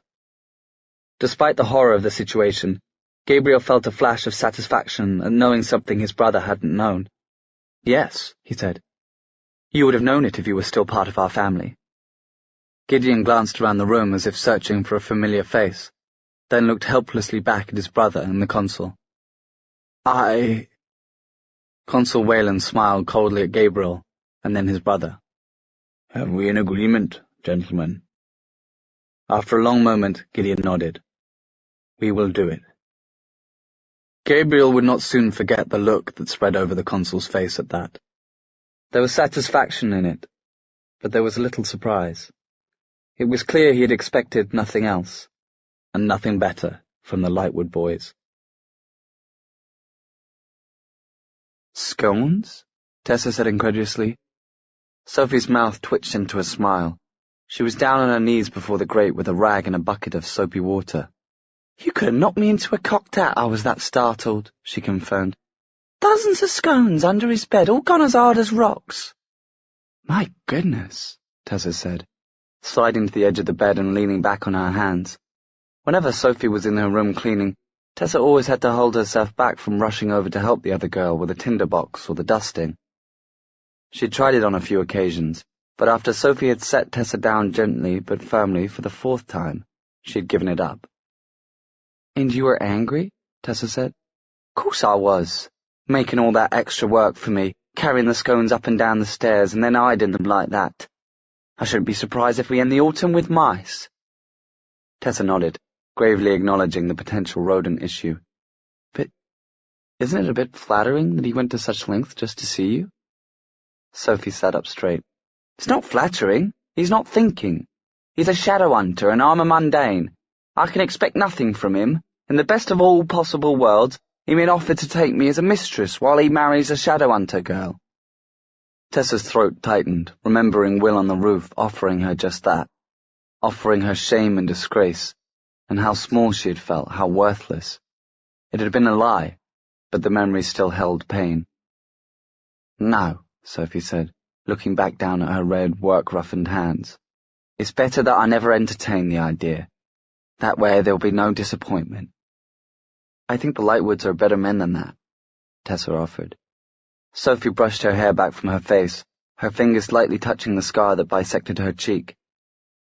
Sometimes, I think there are no better men than that. Neither Gideon nor Gabriel spoke as their carriage rattled back through the streets of the West End to the Institute. The rain was pouring down now, rattling the carriage so noisily that Gabriel doubted anyone would have heard him if he had spoken. Gideon was studying his shoes, and did not look up as they rolled back to the Institute. As it loomed up out of the rain, the consul reached across Gabriel and opened the door for them to exit. I trust you, boys, he said. I'll go make Charlotte trust you, too, and tell no one of our discussion. As far as this afternoon is concerned, you spent it with the brothers. Gideon climbed down out of the carriage without another word, and Gabriel followed him. The landau swung around and rattled off into the grey London afternoon. The sky was black and yellow, the drizzle as heavy as lead pellets, the fog so thick that Gabriel could barely see the Institute gates as they swung shut behind the carriage. He certainly didn't see his brother's hands as they darted forward, seized him by the collar of his jacket, and dragged him halfway around the side of the Institute. He nearly fell as Gideon pushed him up against the stone wall of the old church. They were near the stables, half hidden from view by one of the buttresses, but not protected from the rain. Cold drops assaulted Gabriel's head and neck and slid into his shirt. "Gideon!" he protested, slipping on the muddy flagstones. "Be quiet." Gideon's eyes were huge and grey in the dull light, barely tinged with green. "You're right." Gabriel dropped his voice. "We should organize our story. When they ask us what we did this afternoon, we must be in perfect accord in our answer, or it will not be believable." "I said be quiet!" Gideon slammed his brother's shoulders back against the wall, hard enough for Gabriel to let out a gasp of pain. "We are not going to tell Charlotte of our conversation with the consul, but neither are we going to spy on her. Gabriel, you are my brother, and I love you. I would do anything to protect you, but I will not sell out your soul and mine." Gabriel looked at his brother. Rain soaked Gideon's hair and dripped into the collar of his coat. "We could die on the street if we refuse to do what the consul says." "I'm not going to lie to Charlotte," said Gideon. "Gideon! Did you see the look on the consul's face?" Gideon interrupted. "When we agreed to spy for him, to betray the generosity of the house that hosts us? He was not in the least surprised. He never had a moment's doubt about us. He expects nothing but treachery from Lightwoods. That is our birthright." His hands tightened on Gabriel's arms. "There is more to life than surviving," he said. "We have honor. We are Nephilim. If he takes that, we truly have nothing." "Why?" Gabriel asked. "Why are you so sure that Charlotte's side is the right one?" "Because our father's was not," said Gideon. "Because I know Charlotte. Because I have lived among these people for months and they are good people. Because Charlotte Bramwell has been nothing but kind to me, and Sophie loves her." "And you love Sophie?" Gideon's mouth tensed. "She's a mundane and a servant," said Gabriel. "And I don't know what you expect to come of it, Gideon." "Nothing," Gideon said roughly. "I expect nothing. But the fact that you believe I should shows that our father brought us up to believe that we should do right only if some reward was the result. I will not betray the word I have given Charlotte. That is the situation, Gabriel. If you do not want a part of it, I will send you to live with Tatiana and the Blackthorns. I am sure they will take you in. But I will not lie to Charlotte." "Yes, you will," said Gabriel. "We are both going to lie to Charlotte, but we are going to lie to the consul, too." Gideon narrowed his eyes. Rainwater dripped off his eyelashes. "What do you mean?" "We will do as the consul says and read Charlotte's correspondence. Then we will report to him, but the reports will be false." "If we are going to give him false reports anyway, why read her correspondence?" "To know what not to say," Gabriel said, tasting dampness in his mouth. It tasted as if it had dripped from the institute roof, bitter and dirty. "To avoid accidentally telling him the truth. If we are discovered, we could face consequences of the utmost severity." Gabriel spit rainwater. "Then you tell me, would you risk severe consequences for the inhabitants of the institute or not? Because I am doing this for you, and because... Because I made a mistake. I was wrong about our father. I believed in him, and I should not have." Gabriel took a deep breath.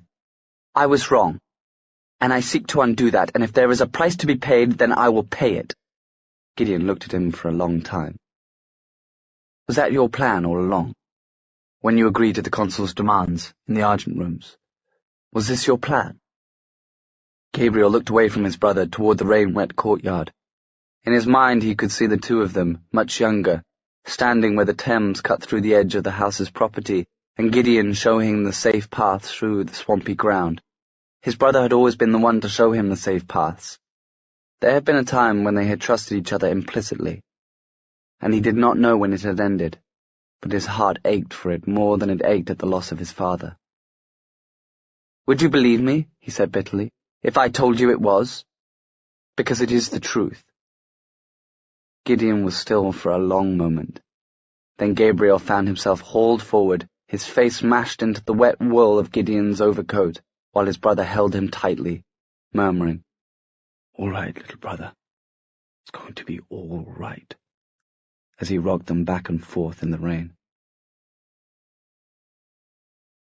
2. Members of the Council. From Consul Josiah Wayland. Very well, gentlemen. In that case, I ask only for your patience and that you not act in haste. If it is proof you want, I will furnish proof. I shall write again on this subject soon. In Razil's name, and in defense of his honor, Consul Josiah Wayland.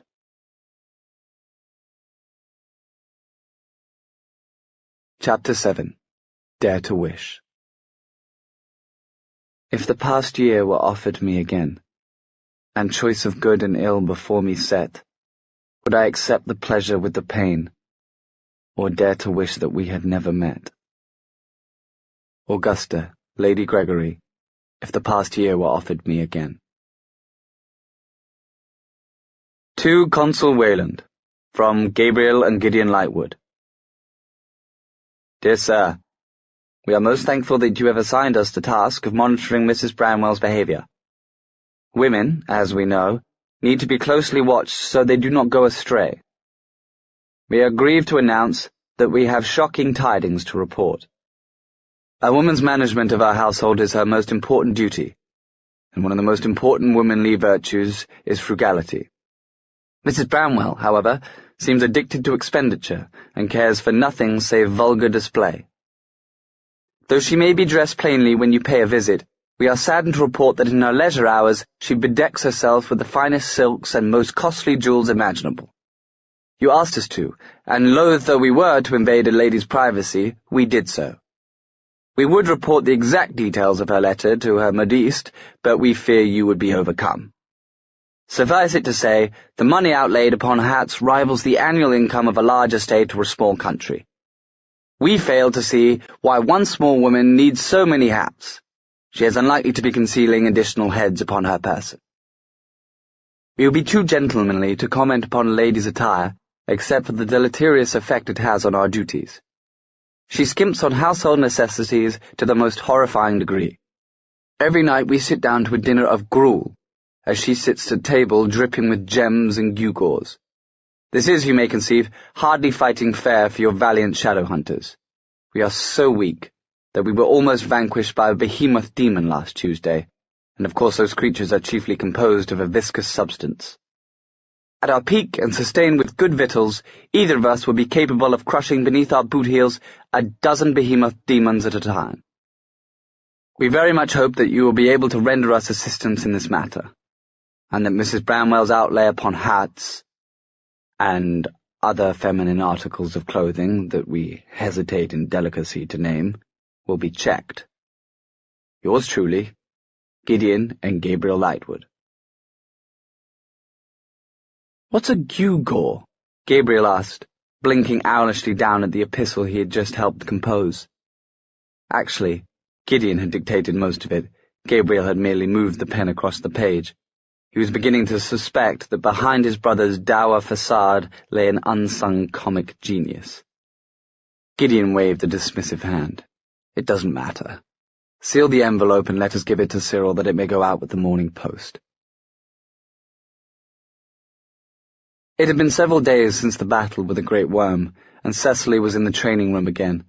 She was beginning to wonder if she should simply move her bed and other furnishings into this space, as she seemed to spend most of her time here. The bedroom Charlotte had given her was nearly bare of decoration or anything that might remind her of home. She had brought almost nothing personal with her from Wales, not expecting that she would be staying for a lengthy time. Here, at least in the weapons room, she felt secure.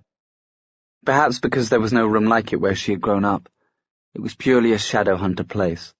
Nothing about it could possibly make her homesick. The walls were hung with dozens of weapons.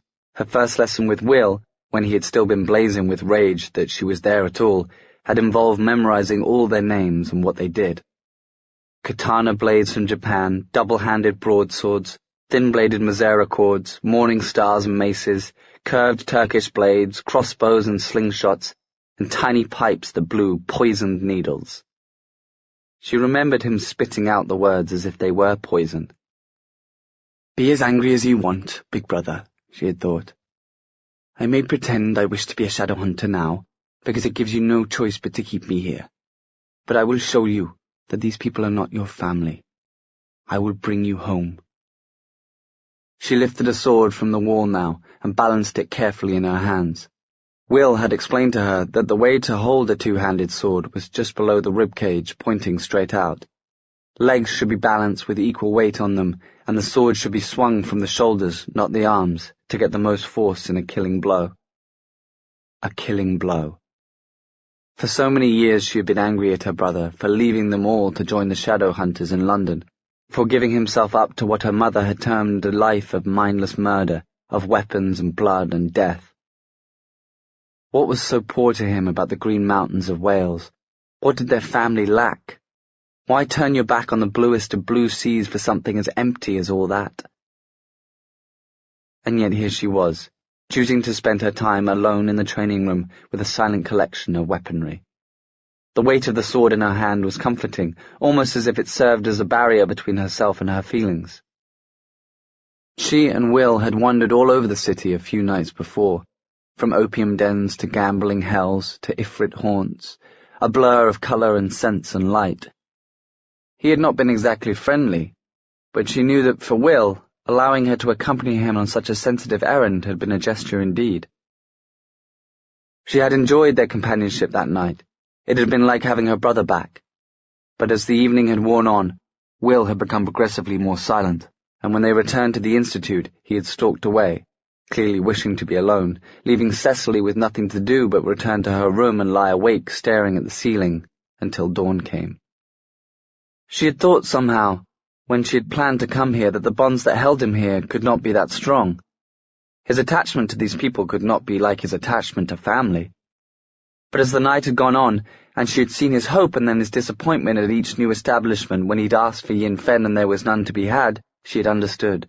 Oh, she had been told it before, and known it before, but that was not the same as understanding, that the ties that bound him here were as strong as any ties of blood. She was tired now, and though she gripped the sword as Will had taught her, right hand below the guard, left hand on the pommel, it slipped from her grasp and tipped forward, burying itself point down in the floor. "Oh dear," said a voice from the doorway. "I'm afraid I could only give that effort a 3. 4, perhaps, if I were inclined to give you an extra point for practicing swordplay in an afternoon dress." Cecily, who indeed had not bothered to change into gear, flung her head back and glared at Gabriel Lightwood, who had appeared in the doorway like some sort of imp of the perverse. "Perhaps I'm not interested in your opinion, sir." "Perhaps." He took a step forward into the room. "The angel knows your brother never has been." "In that we are united," Cecily remarked, pulling the sword free of the floor. "But not in much else." Gabriel moved to stand behind her. They were both reflected in one of the training mirrors. Gabriel was a good head taller than her, and she could see his face clearly over her shoulder. He had one of those odd, sharp-boned faces, handsome from some angles and peculiarly interesting-looking from others. There was a small white scar on his chin as if he had been nicked there by a thin blade. "Would you like me to show you how to properly hold the sword?" "If you must." He did not reply, but reaching around her, adjusted her grip on the pommel. "You never want to hold the sword point down," he said. "Hold it like this, point out, so that if your opponent charges you, they will skewer themselves on your blade." Cecily adjusted her grip accordingly. Her mind was racing. She had thought of shadow hunters as monsters for such a long time, monsters who had kidnapped her brother, and she a heroine riding up to rescue him even if he didn't realize he needed rescuing. It had been strange and gradual, realizing how human they were. She could feel the warmth rising from Gabriel's body, his breath stirring her hair, and oh, it was odd to be conscious of so many things about someone else, the way they felt, the brush of their skin, the way they smelled. "I saw the way you fought at Lightwood House," Gabriel Lightwood murmured. His calloused hand brushed down over her fingers, and Cecily fought back a small shiver. "Badly," she said, attempting a teasing tone. "With passion. There are those who fight because it is their duty, and those who fight because they love it. You love it." "I don't," Cecily began, but she was interrupted as the training room door flew open with a loud bang. It was Will, filling the doorway with his lanky, broad-shouldered frame. His blue eyes were thunderous. "What are you doing here?" he demanded. So much for the brief peace they had achieved the night before.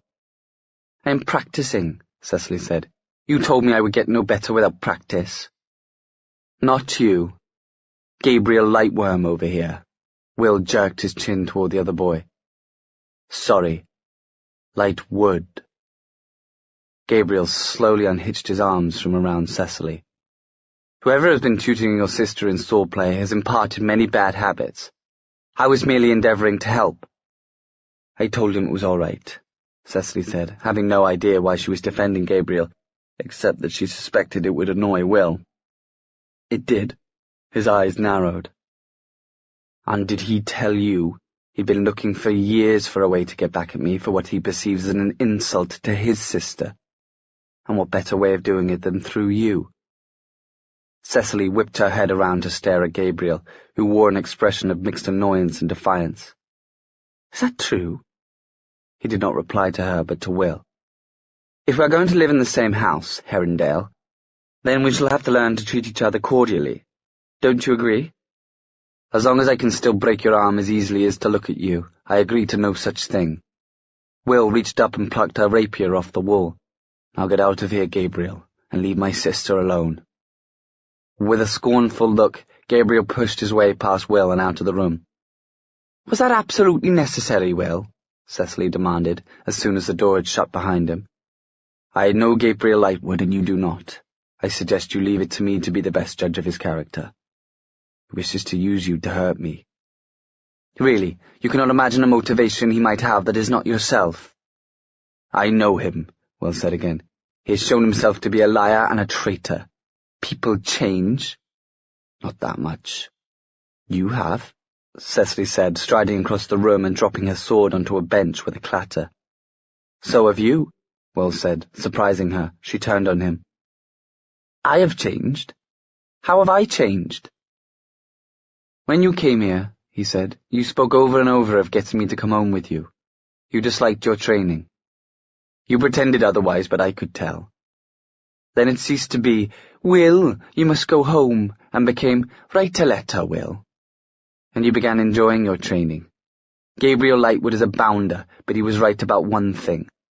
You did enjoy fighting the Great Worm at Lightwood House. Shadow Hunter blood is like gunpowder in your veins, Ceci. Once it is lit, it is not so easily extinguished. Remain much longer here, and there is every likelihood that you'll be like me, too entwined to leave." Cecily squinted at her brother. His shirt was open at the collar, showing something scarlet winking in the hollow of his throat. "Are you wearing a woman's necklace, Will?" Will put his hand onto his neck with a startled look, but before he could respond, the door to the training room opened once more and Sophie stood there, an anxious expression upon her scarred face. "Master Will, Miss Erindale," she said, "I've been looking for you. Charlotte has requested that everyone come to the drawing room right away. It is a matter of some urgency." Cecily had always been something of a lonely child. It was difficult not to be when your older siblings were dead or missing, and there were no young people your age nearby whom your parents considered suitable companions. She had learned early to amuse herself with her own observations of people, unshared with others, but kept close that she might take them out later and examine them when she was in solitude. The habits of a lifetime were not broken quickly, and though Cecily was no longer lonely, since she had come to the Institute 8 weeks ago, she had made its inhabitants the subject of her close study. They were shadow hunters after all, the enemy at first, and then, as that had become less and less her view, simply the subject of fascination. She examined them now as she walked into the drawing room beside Will. First was Charlotte, seated behind her desk.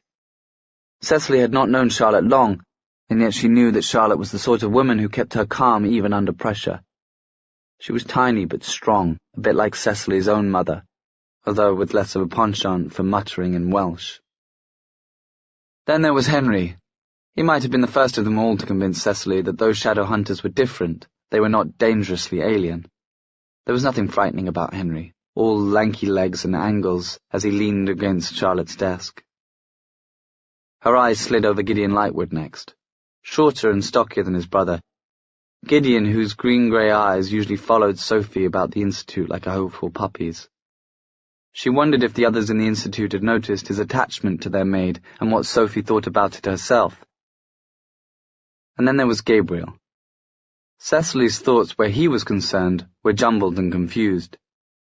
His eyes were bright, his body tense as a coiled spring as he leaned against his brother's armchair.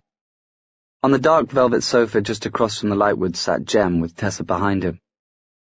He had looked up as the door had opened and, as he always did, had seemed to glow a little brighter when he saw Will.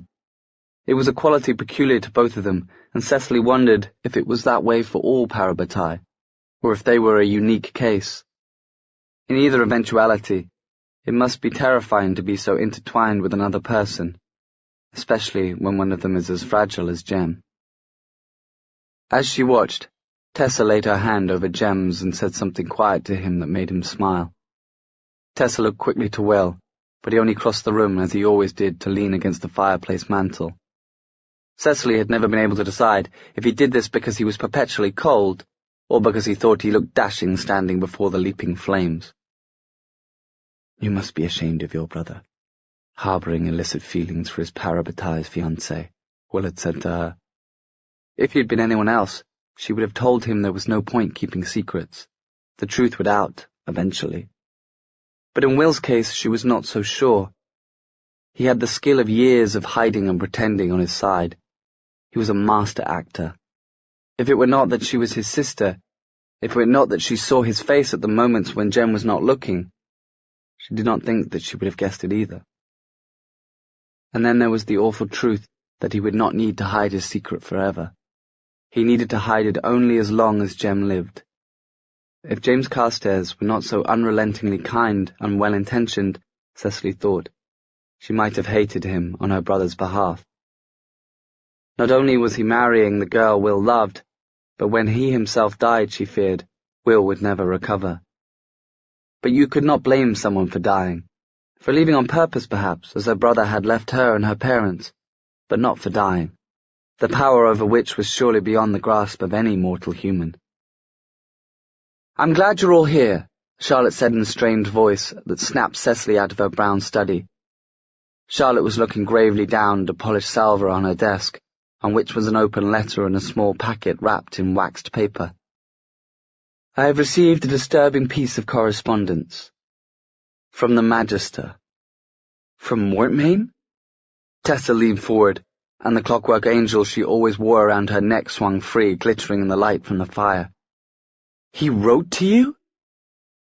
"Not to inquire about your health, one presumes," said Will. "What does he want?" Charlotte took a deep breath. "I will read you the letter." My dear Mrs. Branwell, forgive me for troubling you at what must be a distressing time for your household. I was grieved, though I must confess not shocked, to hear of Mr. Carstairs' grave indisposition. I believe you are aware that I am the happy possessor of a large, I might say, exclusively large portion of the medicine that Mr. Carstairs requires for his continual well-being. Thus, we find ourselves in a most interesting situation, which I am eager to resolve to the satisfaction of us both. I would be very glad to make an exchange. If you are willing to confide Miss Grey to my keeping, I will place a large portion of Yin Fen in yours. I send a token of my goodwill. Pray, let me know of your decision by writing to me. If the correct sequence of numbers that are printed at the bottom of this letter are spoken to my automaton, I am sure to receive it. Yours sincerely, Axel Mortmain. That is all, Charlotte said, folding the letter in half and placing it back on the salver. There are instructions on how to summon the automaton to which he wishes us to give our answer, and there are the number he speaks of, but they give no clue to his location. There was a shocked silence. Cecily, who had seated herself in a small flowered armchair, glanced at Will and saw him look away as if to hide his expression. Jem paled, his face turning the colour of old ash, and Tessa sat very still, the light from the fire chasing shadows across her face. "Mortmain wants me," she said finally, breaking the silence, "in exchange for Jem's Yin Fen." "It is ridiculous," Jem said. "Untenable. The letter should be given to the Clave to see if they can discern anything about his location from it, but that is all." "They will not be able to discern anything about his location from it," said Will quietly. "The Magister has proved himself over and over too clever for that." "That is not clever," said Jem. "That is the crudest form of blackmail." "I do not disagree," said Will. "I say we take the packet as a blessing, a handful more of Yin Fen that will help you, and we ignore the rest." "Mortmain wrote the letter about me," Tessa said, interrupting them both. "The decision should be mine." She angled her body toward Charlotte. "I will go." There was another dead silence. Charlotte looked ashen. Cecily could feel her own hands slippery with sweat where they twisted in her lap. The Lightwood brothers seemed desperately uncomfortable. Gabriel looked as if he wished he were anywhere else but there. Cecily could hardly blame them.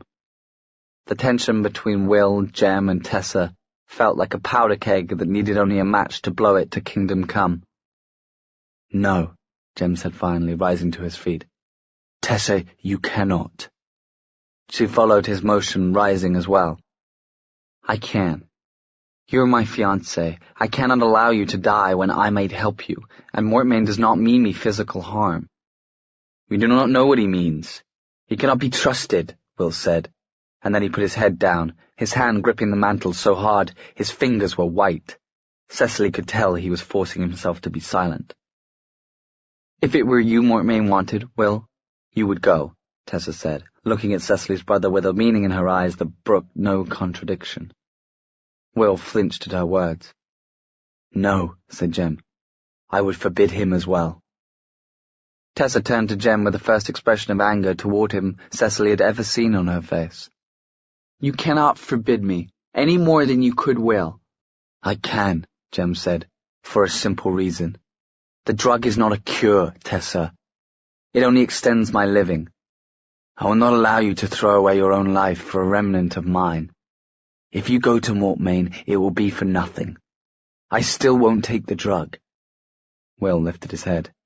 "James." But Tessa and Jem were staring at each other, eyes locked. "You would not," Tessa breathed. "You would not insult me by hurling a sacrifice I made for you back in my face like that." Jem strode across the room and seized the packet and the letter off Charlotte's desk. "I would rather insult you than lose you," he said, and before any of them could make a move to stop him, he cast both items into the fire. The room erupted in shouts. Henry dashed forward, but Will had already dropped to his knees before the grate and thrust both his hands into the flames. Cecily bolted out of her chair. "Will!" she shouted, and darted over to her brother. She seized him by the shoulder of his jacket and pulled him away from the fire. He tumbled backward, the still-burning packet falling from his hands. Gideon was there a moment later, stamping out the small flames with his feet, leaving a mess of burned paper and silvery powder on the rug. Cecily stared into the grate. The letter, with the instructions telling how to summon Mortmain's automaton, was gone, burned into ashes. "Will," Jem said. He looked sick. He fell to his knees next to Cecily, still holding her brother's shoulders, and drew a steely from his jacket. Will's hands were scarlet, livid white where blisters were already forming on the skin, and patched black with soot. His breath was hitching and harsh in Cecily's ear, gasps of pain, the way he had sounded when he had fallen off the roof of their house when he was 9 and had shattered the bones in his left arm. "Better genealn, Will," she said, as Jem put the steely to her brother's forearm and drew quickly. "You'll be all right." "Will," Jem said under his breath. "Will, I'm so sorry. I'm so sorry. Will—" Will's hitching breaths were slowing as the Iratzi took effect, his skin paling back to its normal color. "There's still some Yin Fen that can be preserved," Will said, slumping back against Cecily. He smelled like smoke and iron. She could feel his heart pounding through his back. "It had better be gathered up before anything else." "Here," was Tessa, kneeling down. Cecily was dimly aware that all the others were standing, Charlotte with one hand over her mouth in shock. In Tessa's right hand was a handkerchief, in which was perhaps half a handful of Yin Fen, all that Will had saved from the fire. "Take this," she said, and put it in Jem's free hand, the one that did not hold the steely. He looked as if he were about to speak to her, but she had already straightened up, Looking utterly shattered, Jem watched as she walked from the room. Oh, Will. Whatever are we going to do with you? Will sat, feeling rather incongruous in the flowered armchair in the drawing room, letting Charlotte, perched on a small stool before him, smear salve on his hands. They no longer hurt much. After 3 ratsies they had returned to their normal colour, but Charlotte insisted on treating them anyway. The others had gone, save for Cecily and Jem. Cecily sat beside him, perched on the arm of his chair, and Jem knelt on the burned rug, his steely in his hands, not touching Will, but close.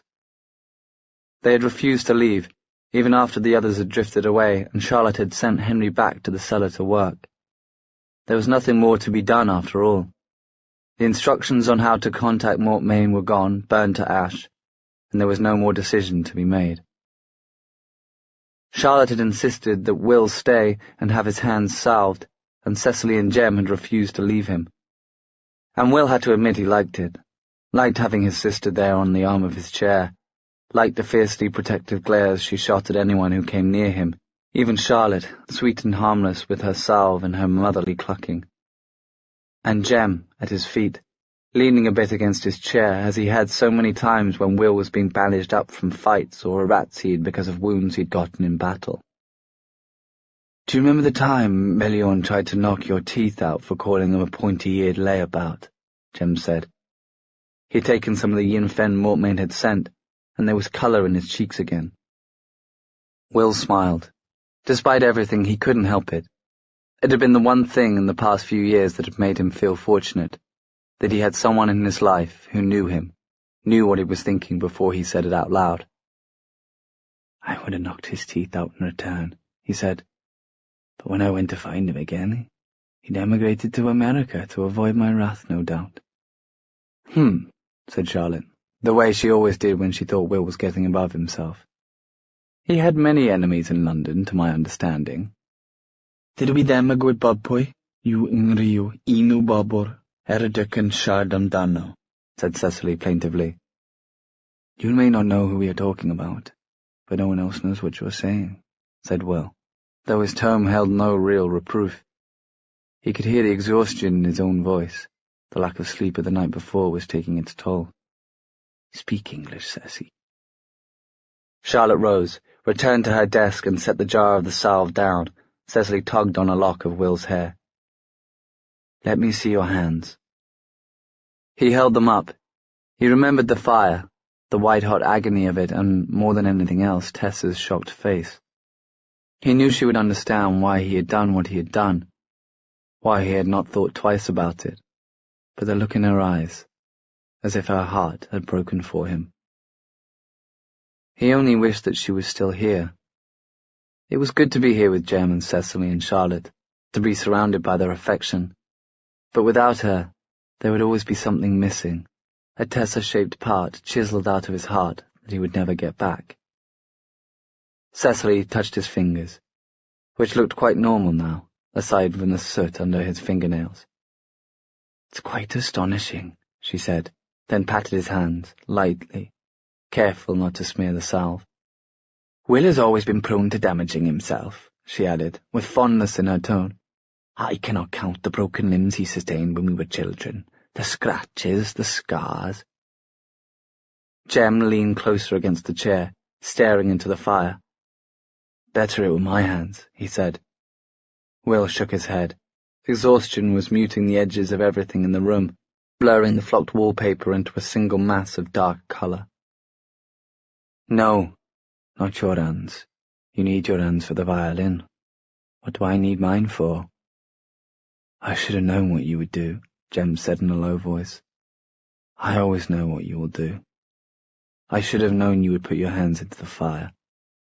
And I should have known you would throw that packet away, said Will without rancor. It was a madly noble thing to do. I understand why you did it. I was thinking of Tessa. Jem drew his knees up and rested his chin on them, and then laughed softly. Madly noble. Isn't that meant to be your area of expertise? Suddenly I'm the one who does ridiculous things, and you tell me to stop. God, said Will. When did we change places? The firelight played over Jem's face and hair as he shook his head. It's a very strange thing to be in love, he said. It changes you. Will looked down at Jem, and what he felt, more than jealousy, more than anything else, was a wistful desire to commiserate with his best friend, to speak of the feelings he held in his heart. For were they not the same feelings? Did they not love the same way? The same person?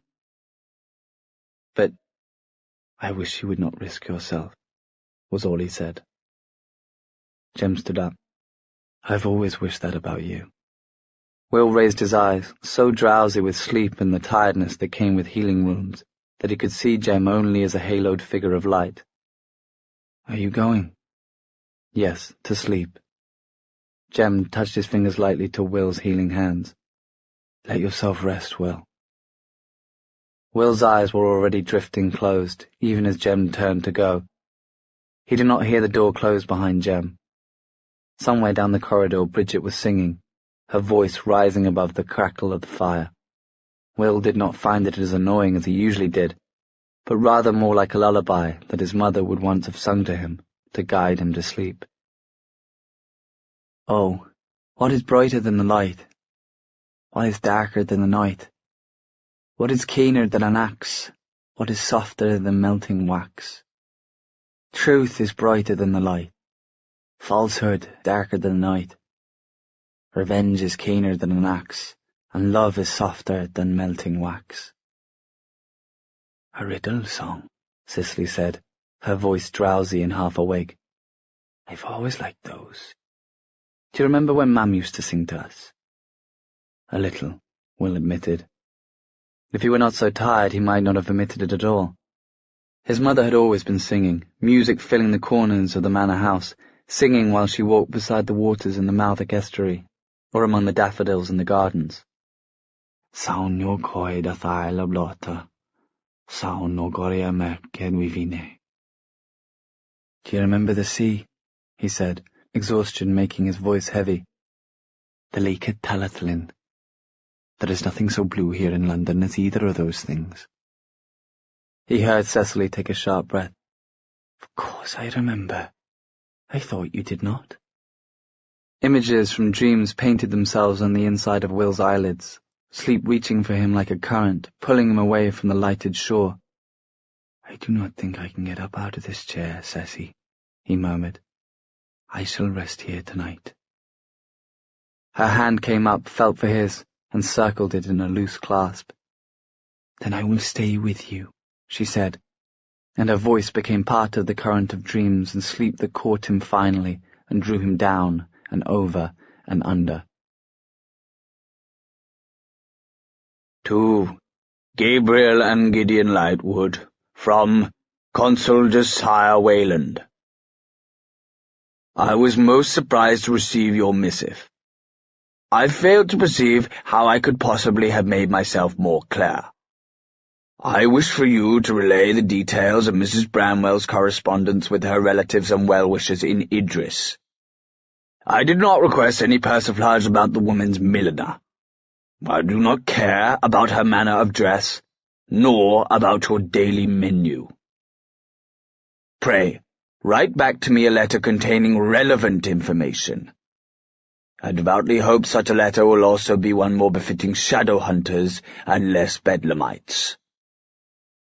In Raziel's name, Consul Wayland. Chapter 8. That Fire of Fire. You call it hope, that fire of fire. It is but agony of desire. Edgar Allan Poe. Tamerlane. Tessa sat at her vanity table, methodically brushing out her hair. The air outside was cool but humid, seeming to trap the water of the Thames, scented with iron and city dirt. It was the sort of weather that made her normally thick, wavy hair tangled at the ends. Not that her mind was on her hair, it was simply a repetitive motion, the brushing, that allowed her to keep a sort of forcible calm. Over and over in her mind she saw Jem's shock as Charlotte read out Mortmain's letter, and Will's burned hands, and the tiny bit of yin fen she had managed to gather up off the floor. She saw Cecily's arms about Will, and Jem's anguish as he apologized to Will. "I'm so sorry. I'm so sorry." She hadn't been able to bear it. They had been in agony, both of them, and she loved them both. Their pain had always been because of her. She was what Mortmain wanted. She was the cause of Jem's yin fen being gone and Will's misery. When she had whirled and run out of the room, it had been because she could not stand it any longer. How could three people, who cared for one another so much, cause one another so much pain? She set the hairbrush down and looked at herself in the mirror. She looked tired, with shadowed eyes, as Will had looked all day as he sat with her in the library and helped Charlotte with Benedict's papers, translating some of the passages that were in Greek or Latin or Pergatic, his quill pen moving swiftly over paper, his dark head bent. It was odd to look at Will in the daylight and remember the boy who had held her as if she were a life raft in a storm on the steps of Wolsey's house. Will's daylight face was not untroubled, but it was not open or giving either. He had not been unfriendly or cold, but neither had he looked up or smiled over the library table at her, or acknowledged in any way the events of the previous night. She'd wanted to pull him aside and ask him if he had heard from Magnus, to say to him, "No one understands what you feel but me, and no one understands what I feel but you. So can we not feel together?" But if Magnus had contacted him, Will would have told her. He was honourable. They were all honourable. If they had not been, she thought, looking down at her hands, perhaps everything would not be so awful. It had been foolish to offer to go to Mortmain, she knew that now, but the thought had seized her as fiercely as a passion. She could not be the cause of all of this unhappiness and not do something to alleviate it. If she gave herself up to Mortmain, Jem would live longer, and Jem and Will would have each other, and it would be as if she had never come to the Institute. But now, in the cold hours of the evening, she knew that nothing she could do would turn back the clock, or unmake the feelings that existed between them all. She felt hollow inside, as if a piece of her were missing, and yet she was paralyzed. Part of her wanted to run to Will, to see if his hands were healed and to tell him she understood. The rest of her wanted to flee across the hall to Jem's room and beg him to forgive her. They had never been angry with each other before, and she did not know how to navigate a Jem who was furious. Would he want to end their engagement? Would he be disappointed in her? Somehow that thought was as hard to bear, that Jem might be disappointed in her. Shh! She looked up and around the room, a faint noise. Perhaps she had imagined it. She was tired. Perhaps it was time to call for Sophie to help her with her dress, and then to retire to bed with a book. She was part way through the Castle of Otranto, and finding it an excellent distraction. She had risen from her chair and gone to ring the servant's bell when the noise came again, more determined. Shh, against the door of her bedroom. With slight trepidation, she crossed the room and flung the door open. Church crouched on the other side, his blue-grey fur ruffled, his expression furious. Around his neck was tied a bow of silver lace, and attached to the bow was a small piece of rolled paper and a tiny scroll. Tessa dropped to her knees, reached for the bow and untied it. The bow fell away, and the cat immediately bolted down the hall. The paper came free of the lace, and Tessa picked up the paper and unrolled it. Familiar looping script traced its way across the page. "Meet me in the music room. J." "There's nothing here," Gabriel said. He and Gideon were in the drawing room. It was quite dark, with the curtains drawn. If they had not had their witch-lights, it would have been as black as pitch. Gabriel was going hastily through the correspondence on Charlotte's desk for the second time. "What do you mean, nothing?" said Gideon, standing by the door. "I see a pile of letters there. Certainly one of them must be—" "Nothing scandalous," Gabriel said, slamming a desk drawer shut, "or even interesting. Some correspondence with an uncle in Idris. He appears to have gout." "Fascinating," Gideon muttered. "One cannot help but wonder exactly what it is the consul believes Charlotte to be involved in." Some sort of betrayal of the council. Gabriel picked up her sheaf of letters and made a face. We could reassure him of our innocence, if only we knew what it was that he had suspected. And if I believed he wanted to be reassured of our innocence, Gideon said, it seems more likely that he is hoping to catch her out. He reached out a hand. Give me that letter. The one to her uncle. Gabriel was dubious, but did as directed. He held the witchlight up, shining its rays over the desk as Gideon bent over, and having appropriated one of Charlotte's pens, began to scratch out a missive to the consul. Gideon was blowing on the ink to dry it when the door of the drawing room flew open. Gideon jerked upright. Yellow glow poured into the room, far brighter than the dim witchlight. Gabriel put up a hand to cover his eyes, blinking. He ought to have put on a night vision rune, he thought, but they took time to fade, and he had been concerned it would have raised questions. In the moments that it took his vision to adjust, he heard his brother exclaim aghast, Sophie! I've told you not to call me that, Mr. Lightwood. Her tone was cold. Gabriel's vision resolved, and he saw the maid standing in the doorway, a lamp in one hand. She was squinting. Her eyes narrowed further as they lit on Gabriel, Charlotte's letters still in his hand. Is that Mrs. Branwell's correspondence? Gabriel dropped the letters hastily on the desk. Have you been reading her letters? Sophie looked furious, like some sort of avenging angel, lamp in hand. Gabriel glanced quickly at his brother, but Gideon appeared to be struck speechless. In all Gabriel's life he could not remember his brother giving even the prettiest of Shadowhunter girls a second glance. Yet he looked at this scarred mundane servant as if she were the sun rising. It was inexplicable, but it was also undeniable. He could see the horror on his brother's face as Sophie's good opinion of him shattered before his eyes. Yes, Gabriel said. Yes, we are indeed going through her correspondence. Sophie took a step back. I shall fetch Mrs. Branwell immediately. No! Gabriel held out a hand. It isn't what you think. Wait!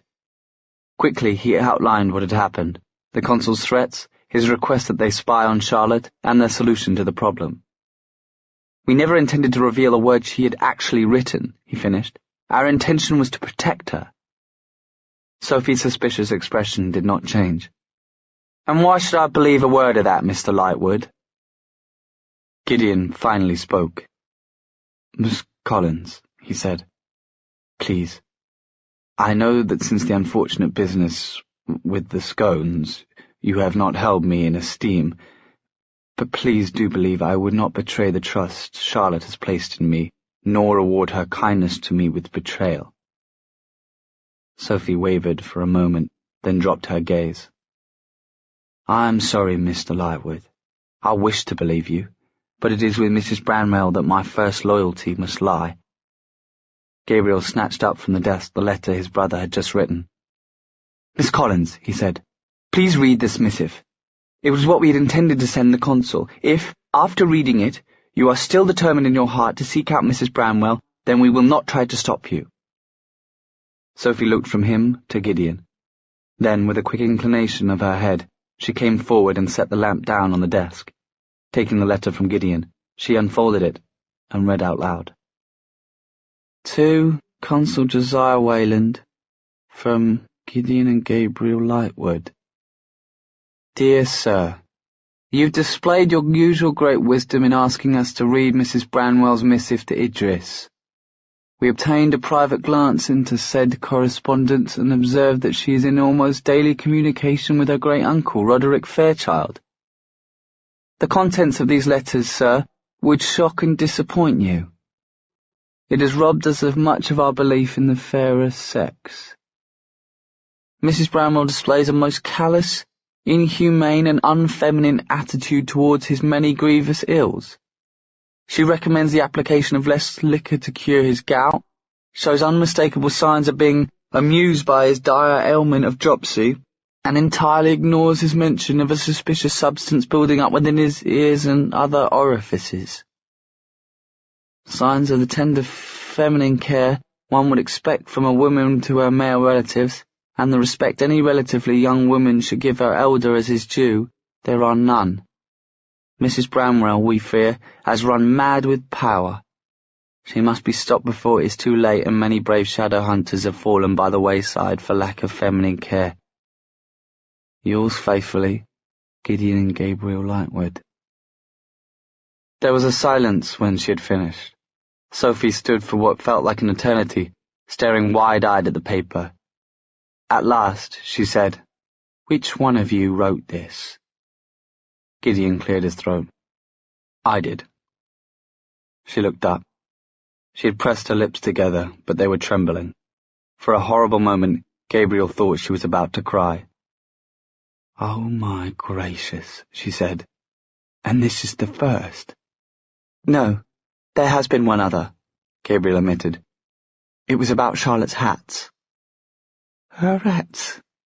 A peal of laughter escaped Sophie's lips, and Gideon looked at her as if he had never seen anything so marvellous. Gabriel had to admit she did look quite pretty when she laughed, scar or not. "And was the consul furious?" "Murderously so," said Gideon. "Are you going to tell Mrs. Bramwell?" demanded Gabriel, who could not stand the suspense another moment. Sophie had stopped laughing. "I will not," she said, "for I do not wish to compromise you in the eyes of the consul, and also, I think such news would hurt her, and to no good end. Spying on her like that. That awful man." Her gaze sparked. "If you would like aid in your plan to frustrate the consul's schemes, I'm happy to give it. Let me keep the letter, and I shall ensure that it's posted tomorrow." The music room was not as dusty as Tessa remembered it. It looked as if it had received a good cleaning recently. The mellow wood of the windowsills and floors shone, as did the grand piano in the corner. A fire was leaping in the grate, outlining Jem in fire as he turned away from it, and seeing her, smiled a nervous smile. Everything in the room seemed soft, as muted as watercolour, the light of the fire bringing the white-sheeted instruments to life like ghosts, the dark gleam of the piano, the flames a dim reflected gold in the window panes. She could see her and Jem too, facing each other, a girl in a dark blue evening dress, and a thin rake of a boy with a mop of silvery hair, his black jacket hanging just slightly too loose on his slender frame. His face in the shadows was all vulnerability, anxiety in the soft curve of his mouth. "I was not sure that you would come." At that, she took a step forward, wanting to fling her arms about him, but she stopped herself. She had to speak first. "Of course I came," she said. "Jem, I am so sorry. So very sorry. I cannot explain. It was a sort of madness. I could not bear the thought that harm would come to you because of me, because in some way I am connected to Mortmain, and he to me. That's not your fault. It was never your choice. I was not seeing sense. Will was right. Mortmain cannot be trusted. Even if I went to him, there is no guarantee that he would honor his end of the bargain, and I would be placing a weapon in the hands of your enemy. I do not know what he wants to use me for, but it is not for the good of shadow hunters. Of that we can be sure. I could even in the end yet be what hurts you all." Tears stung her eyes, but she held them back by force. "Forgive me, Jem. We cannot waste the time we have together in anger. I understand why you did what you did. I would have done it for you." His eyes went soft and silver as she spoke. "Jashi Jeza, Washi Chuyainida," he whispered. She understood it. "In all the world, you are what I love the most." "Jem, you know that. You must know that. I could never let you go away from me, not in danger, not while I have breath." He held his hand up, before she could take a step toward him. "Wait." He bent down, and when he rose, he was holding his square violin case and bow. There was something I wished to give you, a bridal gift when we were married, but I would like to give it to you now, if you will let me." "A gift?" she said wonderingly. "But we quarreled." He smiled at that, the lovely smile that lit his face and made you forget how thin and drawn he looked. An integral part of married life, I've been informed. It will have been good practice. But, Tessa, did you imagine that there exists any quarrel, large or small, that could make me stop loving you? He sounded amazed, and she thought suddenly of Will, of the years that Will had tested Jem's loyalty, driven him mad with lies and evasion and self-harm, and through all of it Jem's love for his blood brother had never frayed, much less broken. I was afraid, she said softly. And I have no gift for you. Yes, you do. He said it quietly but firmly. Sit down, Tessa, please. Do you remember how we met? Tessa sat down in a low chair with gilded arms, her skirts crinkling around her. I barged into your room in the middle of the night like a madwoman. Jem grinned. You glided gracefully into my bedroom and found me playing the violin. He was tightening the screw on the bow. He finished, set it down, and lovingly took his violin out of its case. Would you mind if I play for you now? You know I love to hear you play. It was true. She even loved to hear him talk about the violin, though she understood little of it. She could listen to him rattle on passionately for hours about rosin, pegs, scrolls, bowing finger positions, and the tendency of A strings to break, without getting bored. Woe ni sieda, he said as he raised the violin to his left shoulder and tucked it under his chin. He had told her that many violinists used a shoulder rest, but he did not. There was a slight mark on the side of his throat, like a permanent bruise, where the violin rested. You made something for me? I wrote something for you, he corrected with a smile, and began to play. She watched in amazement. He began simply, softly, his grip light on the bow, producing a soft, harmonic sound. The melody rolled over her, as cool and sweet as water, as hopeful and lovely as sunrise. She watched his fingers in fascination as they moved and an exquisite note rose from the violin. The sound deepened as the bow moved faster, Jem's forearm sawing back and forth, his slim body seeming to blur into motion from the shoulder.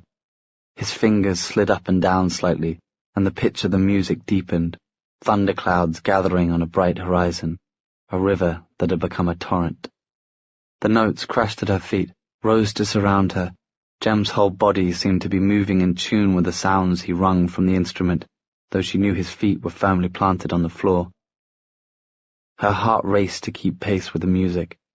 Jem's eyes were shut, the corners of his mouth downturned as if in pain. Part of her wanted to rush to her feet, to put her arms about him. The other part of her wanted to do nothing to stop the music, the lovely sound of it. It was as if he had taken his bow and used it as a paintbrush, creating a canvas upon which his soul was clearly displayed. As the last soaring notes reached higher and higher, climbing toward heaven, Tessa was aware that her face was wet, but only when the last of the music had faded away and he had lowered the violin did she realize she had been crying. Slowly, Jem put the violin back into its case and laid the bow beside it. He straightened and turned to her. His expression was shy, though his white shirt was soaked through with sweat and the pulse in his neck was pounding. Tessa was speechless. Did you like it? He said. I could have given you jewelry, but I wanted it to be something that was wholly yours, that no one else would hear or own. Now I'm not good with words, so I wrote how I felt about you in music. He paused. Did you like it? He said again, and the soft dropping off of his voice at the end of the question indicated that he expected to receive an answer in the negative. Tessa raised her face so that he could see the tears on it. Jem. He dropped to his knees before her, his face all contrition. Ni jida tongma, Shinaida. No, no, she said, half crying, half laughing. I'm not hurt, not unhappy, not at all. A smile broke across his face, lighting his eyes with delight. Then you did like it. It was like I saw your soul in the notes of the music, and it was beautiful. She leaned forward and touched his face lightly, the smooth skin over his hard cheekbone, his hair like feathers against the back of her hand. I saw rivers, boats like flowers, all the colors of the night sky.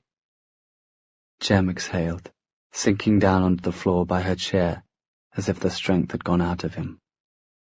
That is rare magic, he said. He leaned his head against her, his temple against her knee, and she kept up the stroking of his hair, carding her fingers through its softness. Both my parents love music, he said abruptly. My father played the violin, my mother the keen. I chose the violin, though I could have learned either. I regretted it sometimes, for there are melodies of China I cannot play on the violin that my mother would have liked me to know. She used to tell me the story of Yu Boya, who was a great player of the keen. He had a best friend, a woodcutter, named Zong Zuchi, and he would play for him. They say that when Yu Boya played a song of water, his friend would know immediately that he was describing rushing rivers, and when he played of the mountains, Zuchi would see their peaks. And Yu Boya would say, "It is because you understand my music." Jem looked down at his own hand, curled loosely on his knee. People still use the expression, Jiayin, to mean close friends or soulmates, but what it really means is understanding music. He reached up and took her hand. When I played, you saw what I saw. You understood my music. I don't know anything about music, Jem. I cannot tell a sonata from a partita. No, he turned, rising up onto his knees, bracing himself on the arms of her chair. They were close enough now that she could see where his hair was damp with sweat at his temples and nape, smell his scent of rosin and burned sugar. That is not the kind of music I mean. He made a sound of frustration, caught at her hand, brought it to his chest and pressed it flatly over his heart. The steady beat hammered against her palm. Every heart has its own melody, he said. You know mine. What happened to them? Tessa whispered. The woodcutter and the musician. Jem's smile was sad. Zong Zuchi died, and Yu Boya played his last song over his friend's grave. Then he broke his keen and never played again. Tessa felt the hot press of tears under her lashes, trying to force its way through. What a terrible story. Is it? Jem's heart skipped and stuttered under her fingers. While he lived and they were friends, Yu Boya wrote some of the greatest music that we know. Would he have been able to do that alone? Our hearts, they need a mirror, Tessa. We see our better selves in the eyes of those who love us, and there is a beauty that brevity alone provides. He dropped his gaze and then raised it to hers. I would give you everything of myself, he said. I will give you more in 2 weeks than most men will give you in a lifetime. There is nothing you haven't given me, nothing I am dissatisfied with. I am, he said. I want to be married to you. I would wait for you forever, but we do not have forever. I have no family, Tessa said slowly, her eyes on his. No guardian. No one who might be offended by a more immediate marriage. Jem's eyes widened slightly. Do you mean that? I would not want you not to have all the time you'd require to prepare. What kind of preparation do you imagine I might require? Tessa said, and for just that moment her thoughts coasted back to Will, to the way he had put his hands in the fire to save Jem's drugs, and watching him, she could not help but remember that day in the drawing room, when he had told her he loved her, and when he had left, she had closed her hand around a poker, that the burning pain of it against her skin might shut out, even for a moment, the pain in her heart. Will. She had lied to him then, if not in exact words, then in implication. She had let him think she did not love him. The thought still gave her pain, but she did not regret it. There had been no other way. She knew Will well enough to know that even if she had broken things off with Jem, he would not have been with her. He could not have stood a love bought at the price of his parabatized happiness. And if there was some part of her heart that belonged to Will, and Will alone, and always would, then it served no one to reveal it. She loved Jem, too, loved him even more now than when she had agreed to marry him. Sometimes, one must choose whether to be kind or honourable, Will had said to her. Sometimes one cannot be both. Perhaps it did depend on the book, she thought. But in this, the book of her life, the way of dishonour was only unkindness. Even if she had hurt Will in the drawing room, over time, as his feelings for her faded, he would someday thank her for keeping him free. She believed that. He could not love her forever. She had set her feet on this path long ago. If she intended to see it through next month, then she could see it through the next day.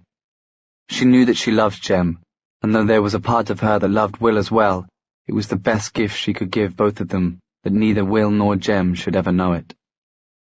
I don't know, Jem said, gazing up at her from the floor, his expression a mixture of hope and disbelief. The council has not yet approved our request, and you do not have a dress. I do not care about the council, and I do not care what I wear if you do not. If you mean it, Jem, I will marry you whenever you like. Tessa, he breathed. He reached for her as if he were drowning, and she ducked her head down to brush her lips against his. Jem raised himself up on his knees. His mouth ghosted across hers once, twice, until her lips opened and she could taste his burned sugar sweetness. You are too far away, he whispered, and then his arms were around her, and there was no space between them, and he was drawing her down off the chair, and they were kneeling together on the floor, their arms around each other. He held her to him, and her hands traced the shape of his face, his sharp cheekbones. So sharp, too sharp. The bones of his face, the pulse of his blood too close to the surface of the skin, collarbones as hard as a metal necklace. His hand slid from her waist to her shoulders. His lips skimmed across her collarbone, the hollow of her throat, as her fingers twisted in his shirt, drawing it up so that her palms were against his bare skin. He was so thin, his spine sharp under her touch. Against the firelight she could see him painted in shadow and fire, the moving golden path of the flames turning his white hair to gilt. I love you, he said. In all the world, you are what I love most. She felt the hot press of his mouth against the hollow of her throat, then lower. His kisses ended where her dress began. She felt her heart beating beneath his mouth, as if trying to reach him, trying to beat for him. She felt his shy hand slip around her body, to where the lacings fastened her dress closed. The door opened with a creak, and they sprang apart, both gasping as if they'd been running a race. Tessa heard her own blood thunder loudly in her ears as she stared at the empty doorway. Beside her, Jem's gasp turned into a hitch of laughter. What? She began. Church, he said, and Tessa dropped her gaze down to see the cat sauntering across the floor of the music room, having nudged the door open and looking very pleased with himself. I've never seen a cat look so self-satisfied, she said as Church, ignoring her as always, padded up to Jem and nudged at him with his head. When I said we might need a chaperone, this wasn't what I had in mind, said Jem, but he stroked the cat's head anyway, and smiled at her out of the corner of his mouth. Tessa, he said, did you mean what you said, that you would marry me tomorrow? She raised her chin and looked directly into his eyes.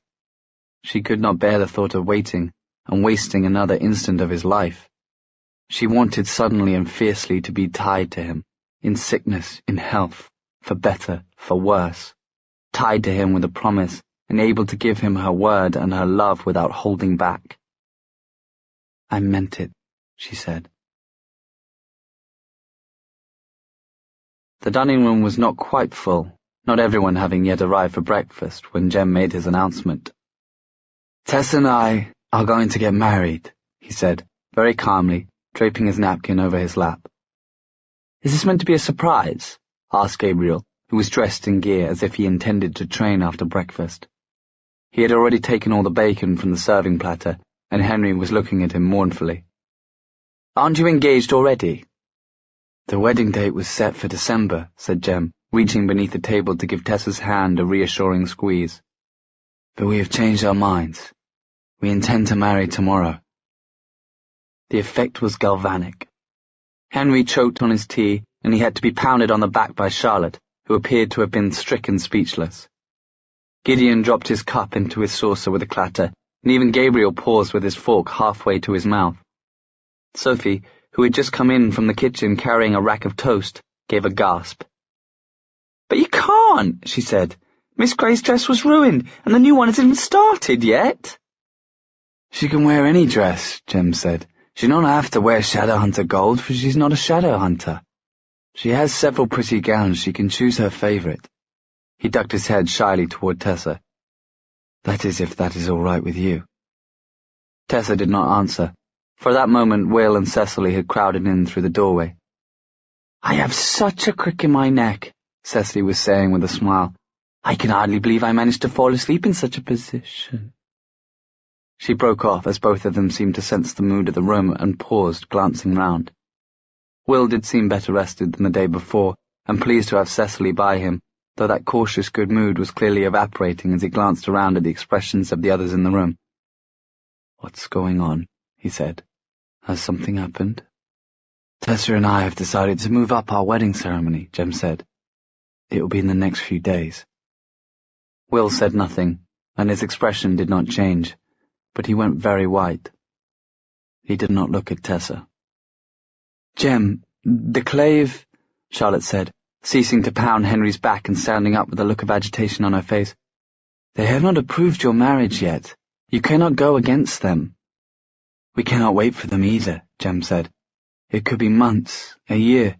You know how they prefer to delay than give an answer they fear you will not like." "And it is not as if our marriage can be their focus at the moment," Tessa said. "Benedict Lightwood's papers, searching for Mortmain, all must take priority. But this is a personal matter." "There are no personal matters to the Clave," Will said. His voice sounded hollow and odd, as if he were a great distance away. There was a pulse pounding at his throat. Tessa thought of the delicate rapport that had begun to build between them over the past few days, and wondered if this would destroy it, dashing it into pieces like a fragile craft against rocks. "My mother and father. There are laws about marriages to mundanes. There are no laws about marriages between a Nephilim and what Tessa is. And if I must, like your father, I will give up being a Shadowhunter for this." "James! I would have thought you of all people would understand that," said Jem, the look he bent on Will both puzzled and hurt. "I am not saying I don't understand. I'm only urging you to think." "I have thought," Jem sat back. "I have a mundane marriage license, legally procured and signed. We could walk into any church and marry today. I would much prefer you all to be there, but if you cannot be, we will do it regardless." "To marry a girl just to make her a widow," said Gabriel Lightwood. "Many would say that was not a kindness." Jem went rigid beside Tessa, his hand stiff in hers. Will started forward, but Tessa was already on her feet, burning holes in Gabriel Lightwood with her eyes. "Do not dare speak about it as if Jem has all the choice about it and I have none," she said, never moving her eyes from his face. "This engagement was not forced on me, nor do I have any illusions about Jem's health. I choose to be with him for however many days or minutes we are granted, and to count myself blessed to have them." Gabriel's eyes were as cold as the sea off the Newfoundland coast. "I was only concerned for your welfare, Miss Gray." "Better to look out for your own," Tessa snapped. And now those green eyes narrowed. "Meaning?" "I believe the lady means," Will drawled, "that she is not the one who killed her father. Or have you so quickly recovered from it that we have no need for concern for your sensibilities, Gabriel?" Cecily gave a gasp. Gabriel rose to his feet, and in his expression Tessa saw again the boy who had challenged Will to single combat the first time she had met him, all arrogance, stiffness, and hate. "If you dare," he began.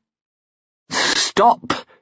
Charlotte said, and then she broke off, as through the windows came the sound of the rusty gates of the Institute grinding open and the clop of horse hooves on pavement. "Oh, by the angel! Jessamine!" Charlotte scrambled to her feet, discarding her napkin on the plate.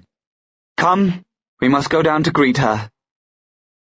It proved, if an ill-timed arrival in other respects, at least an excellent distraction. There was a slight hubbub and a deal of puzzlement on the part of Gabriel and Cecily, neither of whom really understood precisely who Jessamine was, or the part she had played in the life of the Institute. They proceeded down the corridor in a disorderly fashion, Tessa hanging back slightly. She felt breathless, as if her corset had been laced too tightly. She thought of the night before, holding Jem in the music room as they kissed and whispered to each other for hours of the wedding they would have, the marriage that would follow, as if they had all the time in the world, as if getting married would grant him immortality, though she knew it would not. As she started down the stairs toward the entryway, she stumbled, distracted. A hand on her arm steadied her. She looked up and saw Will. They stood there for a moment, frozen together like a statue. The others were already on their way down the stairs, their voices rising up like smoke. Will's hand was gentle on Tessa's arm, though his face was almost expressionless, seeming carved out of granite. "You do not agree with the rest of them, do you?" she said, with more of a sharp edge than she meant. "That I should not marry Jem today? You asked me if I loved him enough to marry him and make him happy, and I told you I did. I don't know if I can make him happy entirely, but I can try." "If anyone can, you can," he said, his eyes locking with hers. "The others think I have illusions about his health." "Hope is not illusion." The words were encouraging, but there was something in his voice, something dead that frightened her. "Will," she caught at his wrist, "you would not abandon me now, not leave me the only one who still searches for a cure. I cannot do it without you." He took a deep breath, half closing his shadowed blue eyes. "Of course not. I would not give up on him, on you. I will help. I will continue. It is only—" He broke off, turning his face away. The light came down through the window high above, illuminating cheek and chin and the curve of his jaw. "Only what?" "You remember what else I said to you that day in the drawing room," he said. "I want you to be happy, and him to be happy. And yet, when you walk that aisle to meet him and join yourselves forever, you will walk an invisible path of the shards of my heart, Tessa. I would give over my own life for either of yours. I would give over my own life for your happiness. I thought perhaps that when you told me you did not love me, that my own feelings would fall away and atrophy, but they have not. They have grown every day. I love you now more desperately this moment than I have ever loved you before, and in an hour I will love you more than that. It is unfair to tell you this, I know, when you can do nothing about it." He took a shuddering breath. "How you must despise me." Tessa felt as if the ground had dropped out from beneath her. She remembered what she had told herself the night before, that surely Will's feelings for her had faded, that over the term of years his pain would be less than hers. She believed it. But now— "I do not despise you, Will. You have been nothing but honorable, more honorable than ever I could have asked you to be." "No," he said bitterly, "you expected nothing of me, I think." "I have expected everything of you, Will," she whispered, "more than you ever expected of yourself. But you have given even more than that." Her voice faltered. "They say you cannot divide your heart, and yet—" "Will? Tessa?" It was Charlotte's voice, calling up to them from the entryway. "Do stop dawdling! And can one of you fetch Cyril? We may need help with the carriage if the Silent brothers intend to stay at all." Tessa looked helplessly at Will, but the moment between them had snapped. His expression had closed. The desperation that had fueled him a moment before was gone. He was shut away, as if 1,000 locked doors stood between them. "You go on down. I'll be there shortly." He said it without inflection, turned, and sprinted up the steps. Tessa put her hand against the wall as she made her way numbly down the stairs. What had she almost done? What had she nearly told Will? "And yet, I love you." But God in heaven, what good would that do? What benefit would it be to anyone to say those words? Only the most awful burden on him, for he would know what she felt but not be able to act on it. And it would tie him to her, would not free him to seek out someone else to love, someone who was not engaged to his best friend. Someone else to love. She stepped out onto the front stairs of the Institute, feeling the wind cut through her dress like a knife. The others were there, gathered on the steps a bit awkwardly, especially Gabriel and Cecily, who looked as if they were wondering what on earth they were doing there. Tessa barely noticed them. She felt sick at the heart and knew it was not the cold. It was the idea of Will in love with someone else. But that was pure selfishness. If Will found someone else to love, she would suffer through it, biting her lips in silence, as he had suffered her engagement to Jem. She owed him that much, she thought, as a dark carriage driven by a man in the parchment robes of the Silent Brothers rattled through the open gates.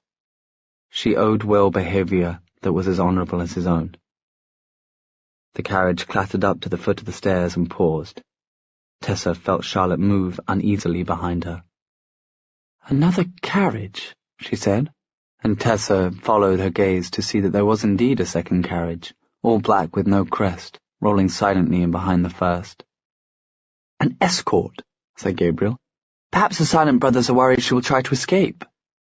"No," said Charlotte, bewilderment shading her voice. "She wouldn't." The Silent Brother, driving the first carriage, put away his reins and dismounted, moving to the carriage door. At that moment the second carriage pulled up behind him, and he turned. Tessa could not see his expression, as his face was hidden by his hood, but something in the cast of his body betokened surprise. She narrowed her eyes. There was something strange about the horses drawing the second carriage. Their bodies gleamed, not like the pelts of animals, but like metal, and their movements were unnaturally swift.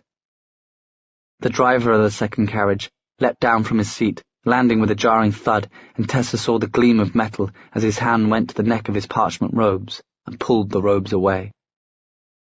Beneath was a shimmering metal body with an ovoid head, eyeless, copper rivets holding together the joints of elbows, knees, and shoulders. Its right arm, if you could call it that, ended at a crude bronze crossbow. It raised that arm now and flexed it. A steel arrow, fletched with black metal, flew through the air and punched into the chest of the first Silent Brother, lifting him off his feet and sending him flying several feet across the courtyard before he struck the earth, blood soaking the chest of his familiar robes.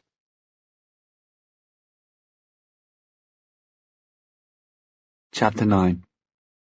Graven in Metal. The liquid ore he drained, into fit moulds prepared, from which he formed first his own tools, then, what might else be wrought, fusel or graven in metal? John Milton, Paradise Lost. Silent Brothers, Tessa saw with a frozen shock, bled as red as any mortal man did. She heard Charlotte shout out orders, and then Henry was tearing down the stairs, racing for the first carriage. He yanked the door open, and Jessamine tumbled out into his arms. Her body was limp, her eyes half closed. She wore the ragged white dress Tessa had seen her in when she had visited her in the Silent City, and her lovely blonde hair was shorn close to her skull like a fever patient's. "Henry," she sobbed audibly, clutching at his lapel. "Help me, Henry. Get me inside the Institute, please." Henry rose, turning with Jessamine in his arms just as the doors of the second carriage burst open and automatons poured out, joining the first one. They seemed to be unfolding themselves as they stepped out like children's paper toys. 1, 2, 3. And then Tessa lost count as the shadow hunters around her seized weapons from their belts. She saw the flash of metal that shot from the tip of Jem's sword cane, heard the murmur of Latin as seraph blades blazed up around her like a circle of holy fire. And the automatons charged. One of them raced toward Henry and Jessamine, while the others darted for the steps. She heard Jem call her name, and realized she had no weapon. She had not planned to train today. She looked around wildly for anything, for a heavy rock or even a stick. Inside the entryway there were weapons hung on the walls as adornment, but a weapon was a weapon. She dashed inside and seized a sword from its peg on the wall before spinning about and racing back outside. The scene that met her eyes was chaos. Jessamine was on the ground, crouched against a wheel of her carriage, her arms up over her face. Henry stood before her, a seraph blade slashing back and forth in his hands as he fended off the automaton trying to get by him, its spiked hands reaching for Jessamine. The rest of the clockwork creatures had spread out across the steps and were locked in combat with individual shadow hunters. As Tessa lifted the sword in her hands, her eyes darted about the courtyard. These automatons were different from those she had seen before. They moved more swiftly, with less jerking to their steps, their copper joints folding and unfolding smoothly. On the lowest step, both Gideon and Gabriel were battling furiously with a 10-foot mechanical monster, its spiked hands swinging down at them like maces. Gabriel already had a wide slash across his shoulder that was pouring blood, but he and his brother were harrying the creature, one from the front, one from the back. Jem rose from a crouch to drive his sword cane through the head of another automaton. Its arms spasmed, and it tried to jerk back, but the sword was buried in its metal skull. Jem tugged his blade free, and when the automaton came at him again, he sliced at its legs, taking one out from under the creature. It lurched to the side, toppling to the cobblestones. Closer to Tessa, Charlotte's whip flashed through the air like lightning, slicing the crossbow arm from the first automaton. It did not even slow the creature down. As it reached for her with its second spatulate and taloned arm, Tessa darted between them and swung her sword the way Gideon had taught her to, using her whole body to drive the force and striking from above to add the power of gravity to her strike. The blade fell, shearing away the creature's second arm. This time blackish fluid jetted from the wound. The automaton kept its course, bending to butt at Charlotte with the crown of its head from which a short, sharp blade protruded. She cried out as it struck her upper arm. Then she flashed forth with her whip, the silver-gold electrum winding about the creature's throat and pulling tight. Charlotte yanked her wrist back, and the head, sheared away, fell to the side. Finally the creature toppled, dark fluid pulsing sluggishly from the gashes in its metal chassis. Tessa gasped and tossed her head back. Sweat was sticking her hair to her forehead and temples, but she needed both hands for the heavy sword and couldn't push it away. Through stinging eyes, she saw that Gabriel and Gideon had their automaton on the ground and were hacking at it. Behind them, Henry ducked just in time to miss a swing from the creature that had had him cornered against the carriage. Its club-like hand punched through the carriage window, and glass rained down on Jessamine, who screamed and covered her head. Henry drove his seraph blade up, burying it in the automaton's torso.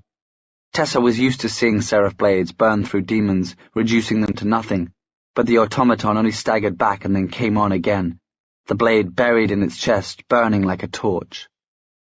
With a cry, Charlotte began to dart down the stairs toward her husband. Tessa glanced around and did not see Jem. Her heart lurched. She took a step forward, and a dark figure rose up in front of her, robed all in black. Black gloves covered its hands and black boots its feet.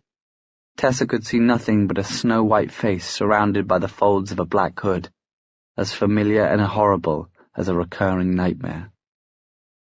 "Hello, Miss Grey," said Mrs. Black. Despite ducking his head into every room he could think of, Will had not been able to find Cyril. He was irritable about it, and his irritable mood had not been helped by his encounter with Tessa on the stairs. After 2 months of being so careful around her that it had felt like walking a knife's edge, he had spilled what he was feeling like blood from an open wound, and only Charlotte's call had prevented his foolishness from turning into disaster. And still, her response nagged at him as he made his way down the corridor and past the kitchen. "They say you cannot divide your heart, and yet what? What had she been about to say?"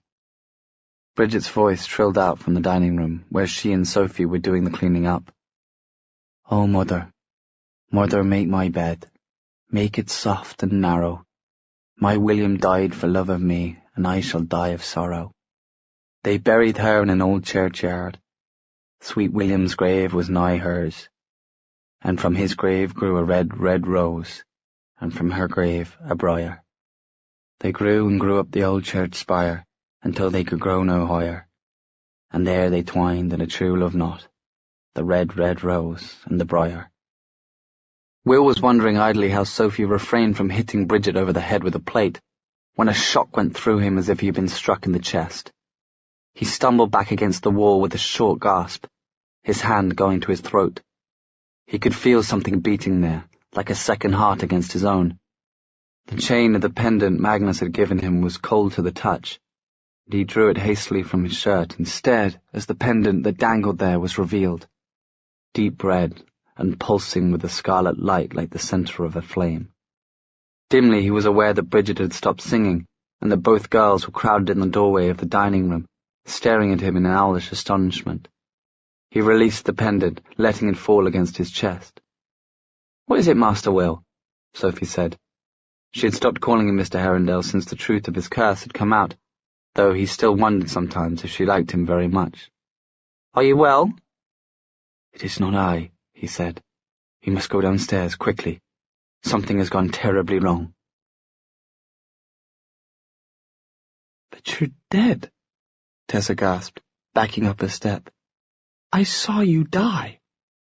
She broke off with a shriek, as long metal arms snaked around from behind her like bands, jerking her off her feet. Her sword clattered to the ground as an automaton's grip tightened about her, and Mrs. Black smiled her terrible cold smile. Now, Miss Grey, aren't you at least a little glad to see me? After all, I was the first to welcome you to England, though you've made yourself quite at home since, I dare say." "Let me go!"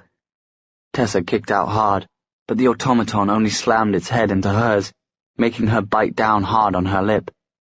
She choked and spit. Saliva and blood spattered Mrs. Black's still white face. "I'd rather die than go with you." The dark sister wiped away the fluid with a glove and a scowl of distaste. "Unfortunately, that cannot be arranged. Mortmain wants you alive." She snapped her fingers at the automaton. "Take her to the carriage." The automaton took a step forward, Tessa in its arms, and collapsed forward. Tessa barely had time to throw her arms out to break her fall as they hit the ground, the clockwork creature on top of her. Agony shot through her right wrist, but she pushed against it anyway, a scream ripping free of her throat as she tore herself sideways and slid down several steps, Mrs. Black's shriek of frustration echoing in her ears. She looked up dizzily. Mrs. Black was gone. The automaton that had been holding Tessa listed sideways on the steps, part of its metal body sheared away. Tessa caught a quick glimpse of what was inside as it turned, gears and mechanisms and clear tubes pumping brackish fluid. Jem stood behind and above it, breathing hard, spattered with the automaton's oily black blood. His face was white and set. He glanced at her quickly, a swift check to assess that she was all right, and sprang down the stairs, slicing again at the automaton, severing one of its legs from its torso. It spasmed like a dying snake, and its remaining arm shot out and seized Jem by the ankle, and yanked hard. Jem's feet went out from under him, and he clattered to the ground, rolling over and over down the steps, clutched in an awful embrace with the metal monster.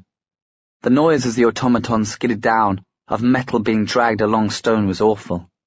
As they hit the ground together, the force of the fall knocked them apart.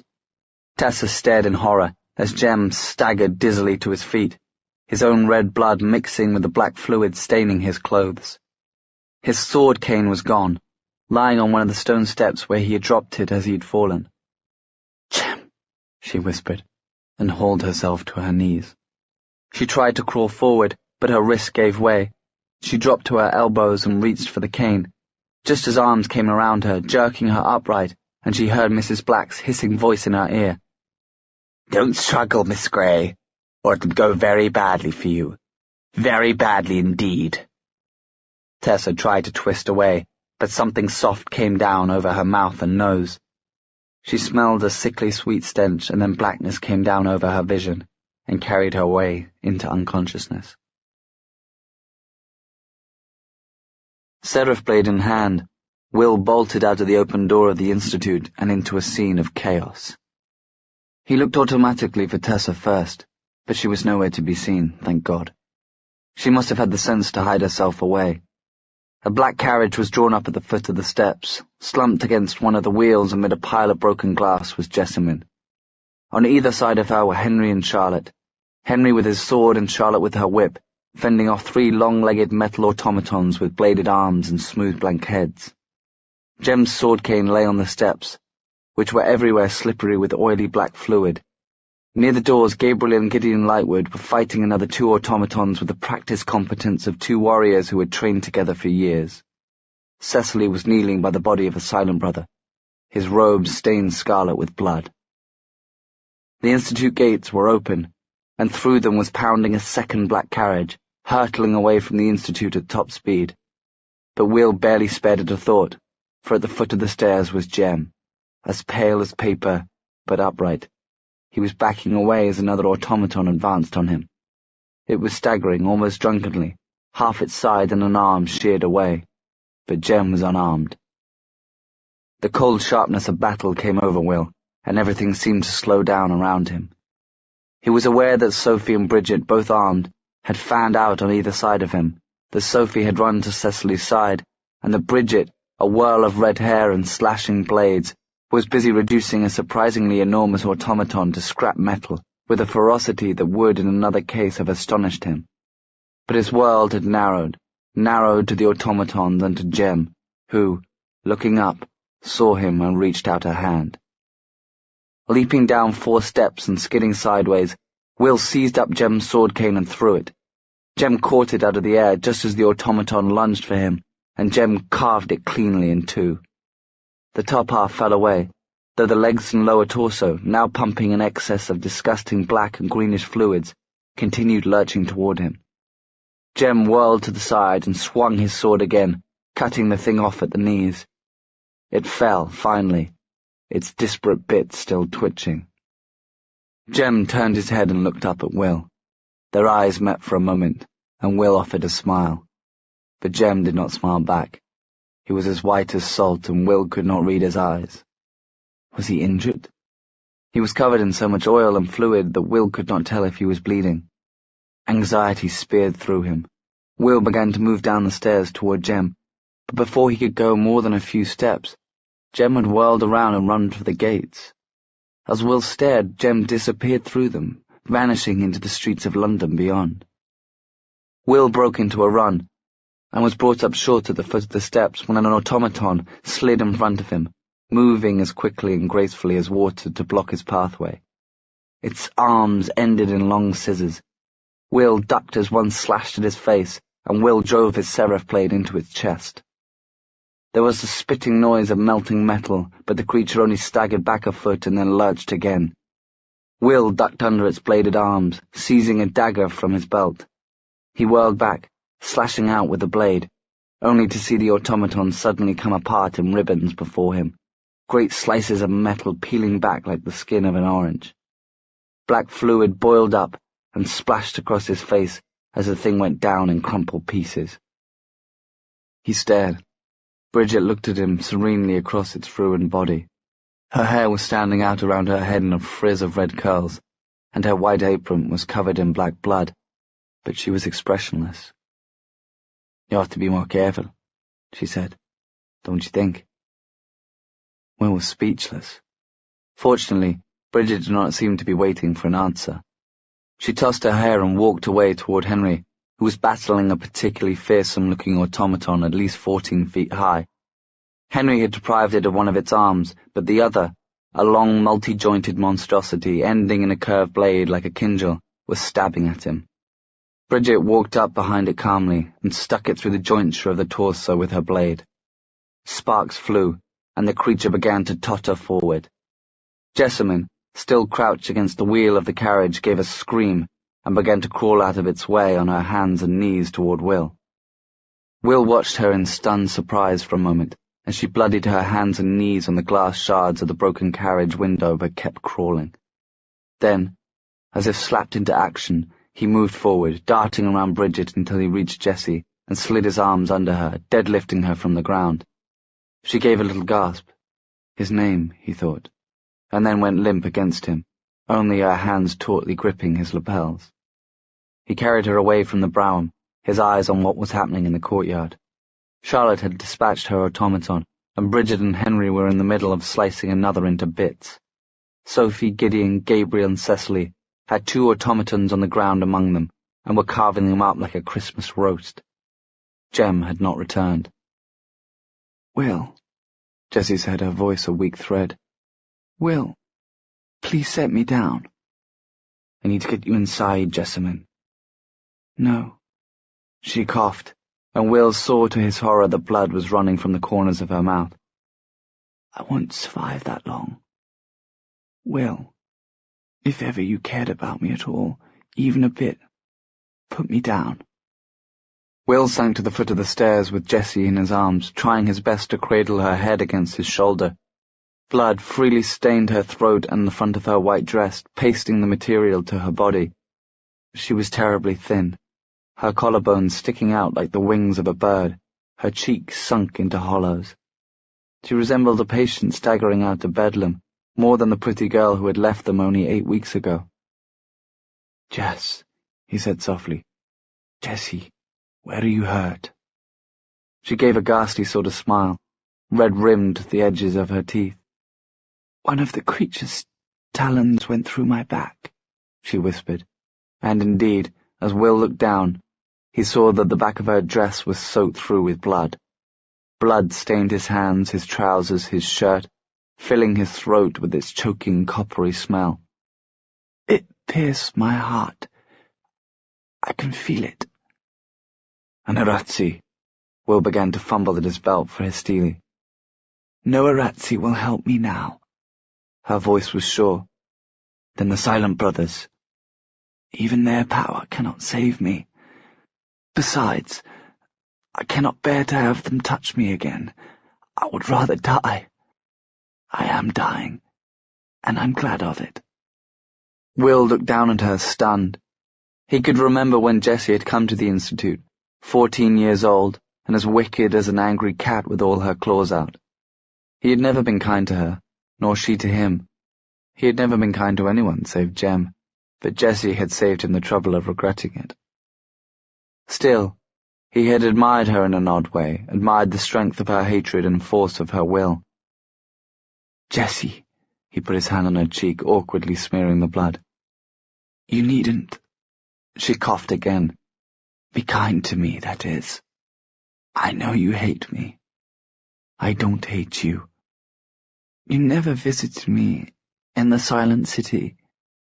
The others all came. Tessa and Jem, Henry and Charlotte. But not you. You are not forgiving, Will. No. He said it because it was true, and because part of the reason he had never liked Jessamine was that in some ways she reminded him of himself. Jem is the forgiving one. And yet, I always liked you better. Her eyes darted over his face thoughtfully.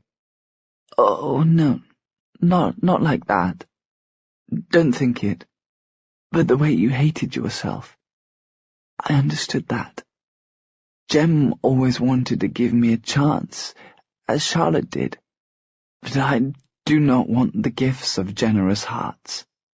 I want to be seen as I am. And because you do not pity me, I know that if I ask you to do something, you will do it. She gave a gasping breath. The blood had formed bubbles around her mouth. Will knew what that meant. Her lungs were punctured or dissolving, and she was drowning in her own blood. What is it? He said urgently. What is it you want me to do? Take care of them, she whispered. Baby Jessie and the others. It took Will a moment before he realized that she meant her dolls. Good God. I will not let them destroy any of your things, Jessamine. She gave the ghost of a smile. I thought they might. Not want anything to remember me by. You're not hated, Jessamine. Whatever world lies beyond this one, do not go to it thinking that. Oh, no? Her eyes were fluttering shut. Though surely you would have liked me a bit better if I had told you where Mortmain was. I might not have lost your love then. Tell me now, Will urged.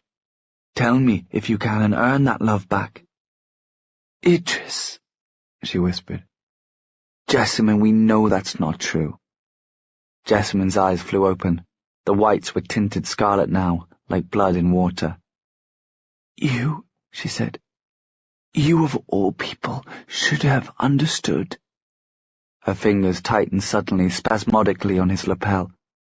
"You are a terrible Welshman," she said thickly, and her chest hitched, and did not hitch again. She was dead. Her eyes were open, fixed on his face. He touched them lightly, closing her eyelids, leaving the bloody prints of his thumb and forefinger behind. "Awe atque wale, Jessamine Lovelace." "No!" It was Charlotte. Will looked up through a mist of shock to see others gathered about him. Charlotte slumped in Henry's arms, Cecily with her eyes wide, and Bridget holding two oil-spattered blades, quite expressionless. Behind them, Gideon was sitting on the steps of the Institute with his brother and Sophie on either side of him. He was leaning back, very pale, his jacket off. A torn strip of cloth was tied about one of his legs, and Gabriel was applying what was likely a healing wound to his arm. Henry nuzzled his face into Charlotte's neck and murmured soothing things as tears ran down his wife's face. Will looked at them, and then at his sister. "Jem?" he said, and the name was a question. "He went off after Tessa," said Cecily. She was staring down at Jessamine, her expression a mixture of pity and horror. A white light seemed to flash in front of Will's eyes. "Went off after Tessa? What do you mean?" One of the automatons seized her and threw her into a carriage." Cecily faltered at the fierceness in his tone. "None of us could follow. The creatures were blocking us. Then Jem ran through the gates. I assumed—" Will found that his hands had tightened, quite unconsciously, on Jessamine's arms, leaving livid marks in the skin. "Someone take Jessamine from me," he said raggedly. "I must go after them." "Will, no," Charlotte began. "Charlotte!" The word tore out of his throat. "I must go." There was a clang, the sound of the Institute gates slamming shut. Will's head jerked up, and he saw Jem. The gates had just closed behind him, and he was walking toward them. He was moving slowly, as if drunk or injured, and as he drew closer, Will saw that he was covered in blood. The coal-black blood of the automatons, but a great deal of red blood as well. On his shirt, streaking his face and hands, and in his hair. He neared them and stopped dead. He looked the way Thomas had looked when Will had found him on the steps of the Institute, bleeding out and nearly dead. "James?" Will said. There was a world of questions in that one word. "She's gone," James said in a flat, uninflected voice. "I ran after the carriage, but it was gaining speed and I could not run fast enough. I lost them near Temple Bar." His eyes flicked toward Jessamine, but he did not even seem to see her body, or Will holding her, or anything at all. "If I could have run faster," he said, and then he doubled up as if he had been struck, a cough ripping through him. He hit the ground on his knees and elbows, blood spattering the ground at his feet. His fingers clawed at the stone. Then he rolled onto his back and was still. Chapter 10. Like water upon sand. For I wondered that others, subject to death, did live, since he whom I loved, as if he should never die, was dead. And I wondered yet more that myself, who was to him a second self, could live, he being dead. Well said one of his friends, "Thou half of my soul," for I felt that my soul and his soul were one soul in two bodies. And therefore was my life a horror to me, because I would not live halved, and therefore perchance I feared to die, lest he whom I had much loved should die wholly. St. Augustine, Confessions, Book 4. Cecily pushed open the door of Jem's bedroom with the tips of her fingers and stared inside. The room was quiet but aflutter with movement. Two silent brothers stood by the side of Jem's bed, with Charlotte between them. Her face was grave and tear-stained. Will knelt by the side of the bed, still in his blood-stained clothes from the courtyard fight.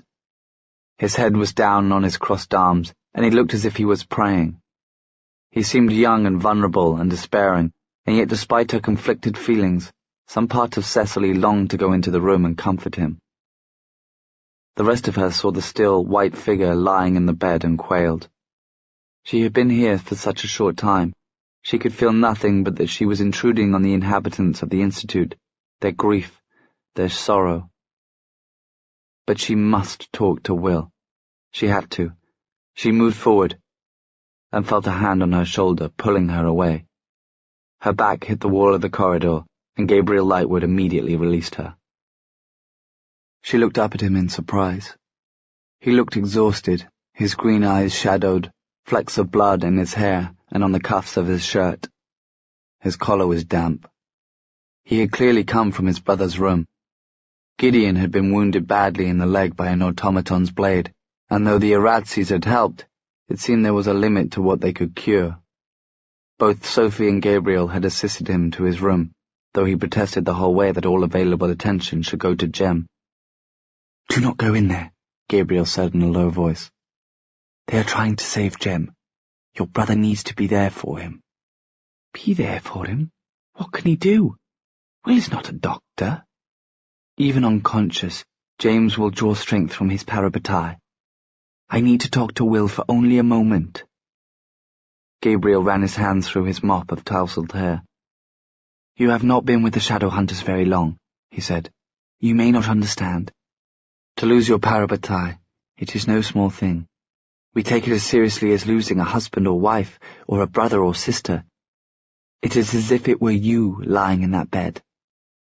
Will would not care so much if I were lying in that bed." Gabriel snorted. "Your brother would not have taken so much trouble to warn me off you if he did not care about you, Miss Herondale. No, he does not like you much. Why is that?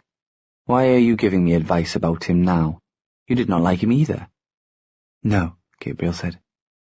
"It is not quite like that. I do not like Will Herondale. We have disliked each other for years. In fact, he broke my arm once." "Did he?" Cecily's eyebrows shot up despite herself. "And yet I am beginning to come to see that many things that I have always thought were certain are not certain, and Will is one of those things. I was certain he was a scoundrel, but Gideon has told me more about him, and I begin to understand he has a very peculiar sense of honor. And you respect that. I wish to respect it.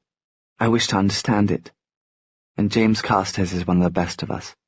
Even if I hated Will, I would want him spared now, for Jem's sake." "The thing I must tell my brother," Cecily said. "Jem would want me to tell him. It is important enough, and it will take but a moment." Gabriel rubbed the skin at his temples. He was so very tall. He seemed to tower above Cecily. For all that, he was very slender. He had a sharply planed face, not quite pretty, but elegant, his lower lip shaped nearly exactly like a bow. "All right," he said. "I will go in and send him out." "Why you, and not me?" "If he is angry, if he is grief-stricken, it is better I see it, and that he be furious with me than you," Gabriel said matter-of-factly. "I am trusting you, Miss Herondale, that this is important. I hope you won't disappoint me." Cecily said nothing, just watched as Gabriel pushed the door of the sick room open and went in. She leaned against a wall, her heart pounding, as a murmur of voices came from within. She could hear Charlotte say something about blood replacement rooms, which were apparently dangerous, and then the door opened and Gabriel came out. She stood up straight. "Is Will—" Gabriel's eyes flashed at her, and a moment later Will appeared on Gabriel's heels, reaching around to shut the door firmly behind him. Gabriel nodded at Cecily and set off down the hall, leaving her alone with her brother. She had always wondered how you could be alone with someone else, really. If you were with them, weren't you by definition not alone? But she felt entirely alone now, for Will seemed to be somewhere else completely. He did not even seem to be angry. He leaned against the wall by the door beside her, and yet he seemed as insubstantial as a ghost. "Will," she said. He did not seem to hear her. He was trembling, his hands shaking with strain and tension. "Gwyllimoen," she said again more softly. He turned his head to look at her at least, though his eyes were as blue and cold as the water of Llyn Mwyngi in the lee of the mountains. I first came here when I was 12, he said. I know, Cecily said, bewildered. Did he think she could have forgotten? Losing Ella and then her Will, her beloved older brother, in only a matter of days. But Will did not even seem to hear her. It was, to be precise, the 10th of November of that year, and every year after, on the anniversary of that day, I would fall into a black mood of despair. That was the day, that and my birthday, when I was most strongly reminded of Mum and Dad and of you.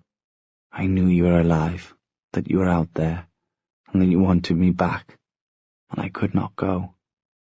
Could not even send you a letter. I wrote you dozens, of course, and burned them. You had to hate me and blame me for Ella's death. We never blamed you. After the first year, even though I still dreaded the day's approach, I began to find that there was something Jem simply had to do every November 10th. Some training exercise or some search that would take us to the far end of the city in the cold, wet winter weather. And I would abuse him bitterly for it, of course. Sometimes the damp chill made him ill, or he would forget his drugs and become ill on the day, coughing blood and confined to bed. And that would be a distraction too. And only after it had happened 3 times, for I am very stupid, Ceci, and think only of myself, did I realize that of course he was doing it for me. He had noticed the date and was doing all he could to draw me away from my melancholy. Cecily stood stock still, staring at him.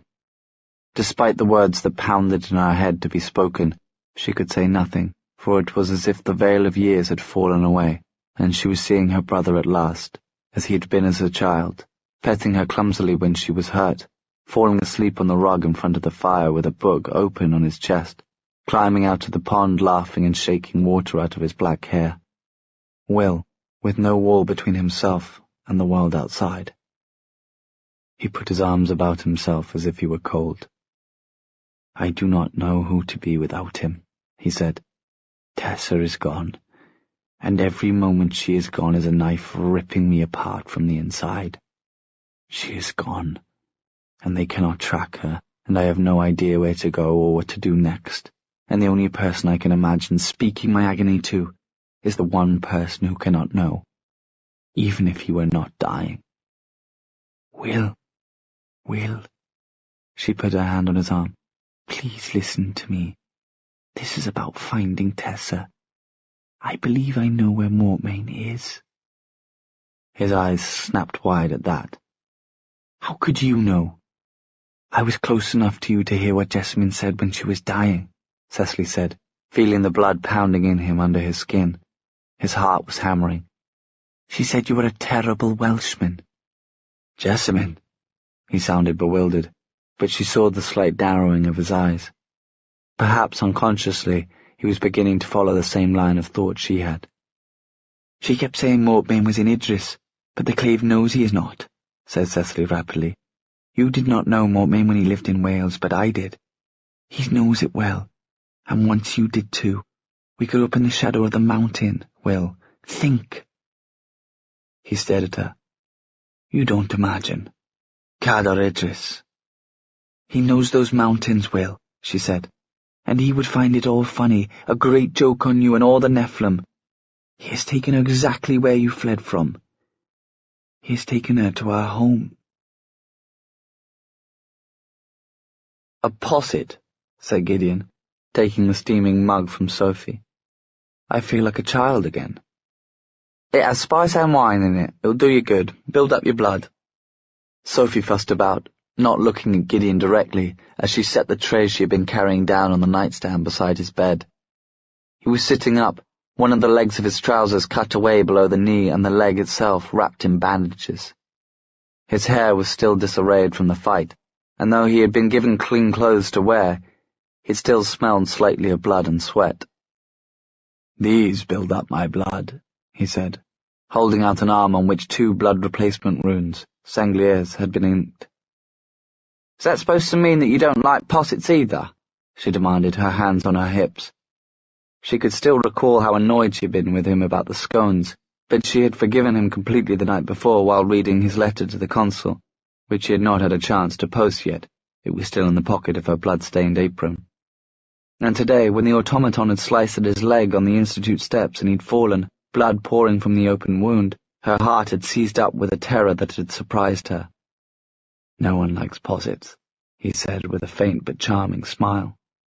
"Do I have to stay and make sure you drink it, or are you going to throw it under the bed? Because then we'll have mice." He had the grace to look sheepish. Sophie rather wished she had been there when Bridget had swept into his room and announced that she was there to clean the scones out from under the bed. "Sophie," he said, and when she gave him a stern look, he took a hasty swig of the posset. "Miss Collins, I have not yet had a chance to properly apologize to you, so let me take it now. Please forgive me for the trick I played on you with the scones. I did not mean to show you disrespect. I hope you do not imagine I think any less of you for your position in the household, for you are one of the finest and bravest ladies I have ever had the pleasure of knowing." Sophie took her hands off her hips. "Well," she said, "it was not many gentlemen who would apologize to a servant." "That is a very pretty apology. And I am sure the scones are very good," he added hastily. "I just don't like scones.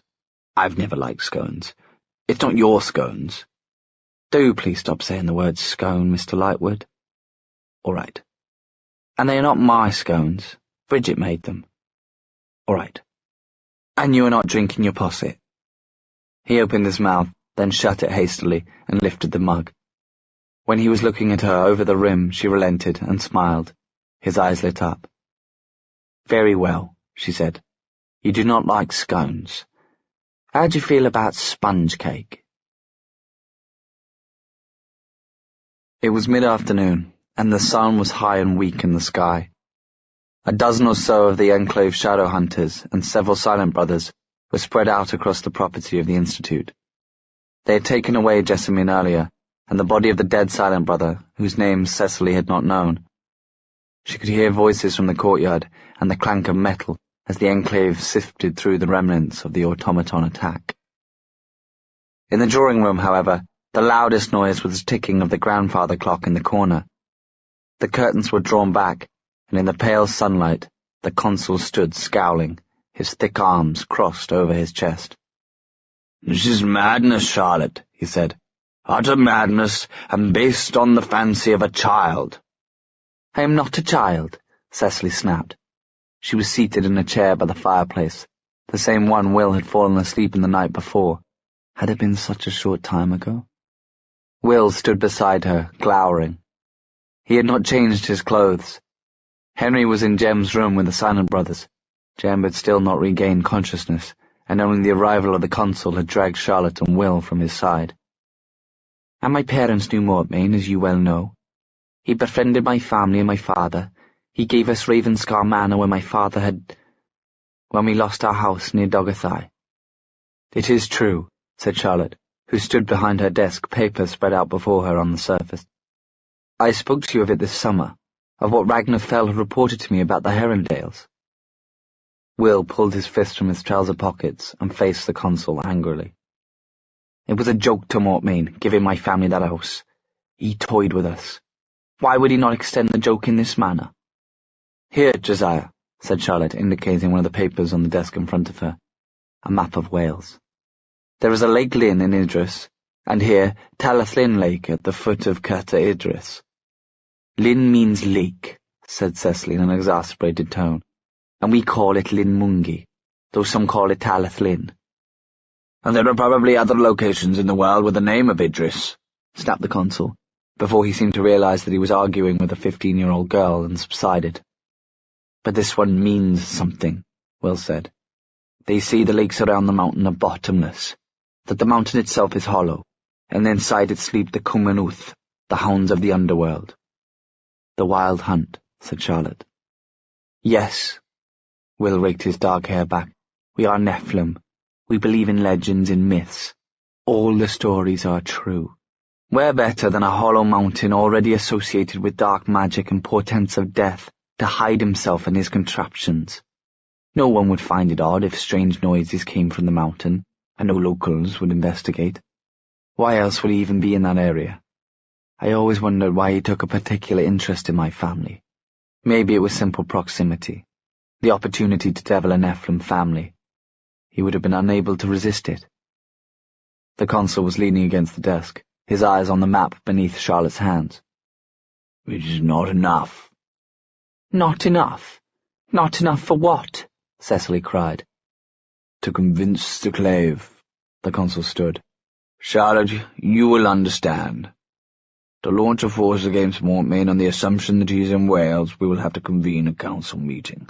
We cannot take a small force and risk being outnumbered, especially by those creatures. How many of them were there this morning when you were attacked? 6 or 7, not counting the creature that seized Tessa, said Charlotte. We believe they can fold in upon themselves, and therefore were able to fit within the small confines of a brown. And I believe that Mortmain did not realize that Gabriel and Gideon Lightwood would be with you, and thus underestimated the numbers he would need. Otherwise I suspect you might all be dead. And the Lightwoods, muttered Will.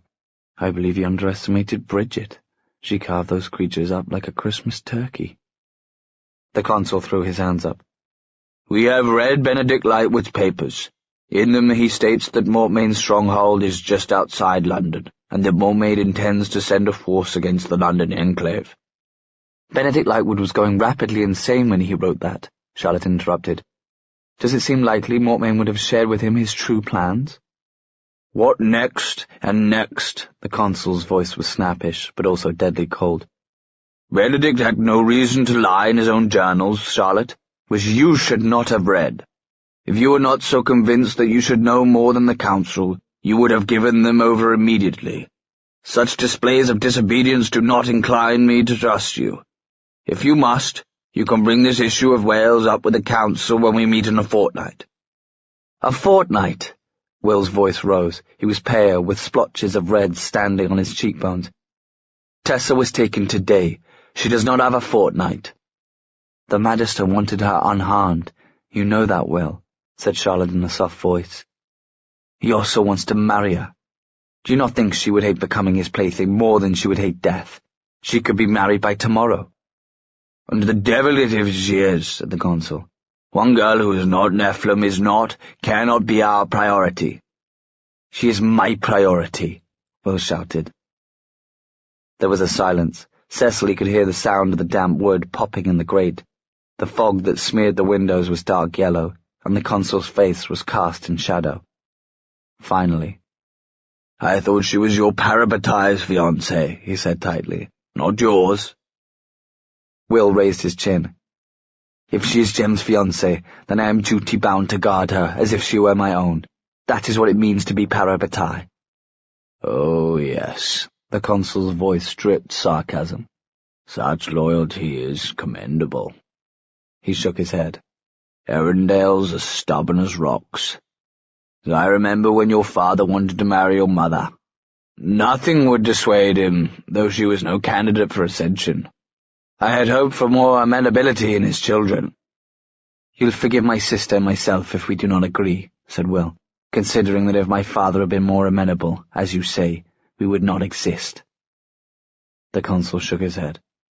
This is war, he said, not a rescue. She's not just a girl, said Charlotte. She is a weapon in the hands of the enemy. I am telling you, Mortmain intends to use her against us. Enough! The consul lifted his overcoat from the back of the chair and shrugged himself into it. This is a profitless conversation. Charlotte, see to your shadow hunters. His gaze swept over Will and Cecily. They seem overexcited. I see that we cannot force your cooperation, Consul. Charlotte's face was like thunder. But remember that I will put it on record that we warned you of this situation. If in the end we were correct and disaster comes from this delay, all the results will be on your head. Cecily expected the consul to look angry, but he only flipped up his hood, hiding his features. That is what it means to be consul, Charlotte. Blood. Blood on the flagstones of the courtyard. Blood staining the stairs of the house. Blood on the leaves of the garden, the remains of what had once been Gabriel's brother-in-law, lying in thick pools of drying blood. Hot jets of blood splattering Gabriel's gear as the arrow he had released drove into his father's eye. "Regretting your decision to remain at the Institute, Gabriel?" The cool, familiar voice cut through Gabriel's feverish thoughts, and he looked up with a gasp. The consul stood over him, outlined by weak sunlight. He wore a heavy overcoat, gloves, and an expression as if Gabriel had done something to amuse him. Gabriel caught his breath, forced the words to come out evenly. "No, of course not." The consul quirked an eyebrow. "That must be why you are crouching here, around the side of the church, in blood-stained clothes, looking as if you're terrified someone might find you." Gabriel scrambled to his feet, grateful for the hard stone wall behind him, bearing him up. He glared at the consul. "Are you suggesting that I did not fight? That I ran away?" "I am not suggesting any such thing," said the consul mildly. "I know that you stayed. I know that your brother was injured." Gabriel took a sharp, rattling breath, and the consul's eyes narrowed. "Ah," he said. "So that is it, isn't it? You saw your father die, and you thought you were going to see your brother die as well." Gabriel wanted to scrabble at the wall behind him. He wanted to hit the consul in his unctuous, falsely sympathetic face.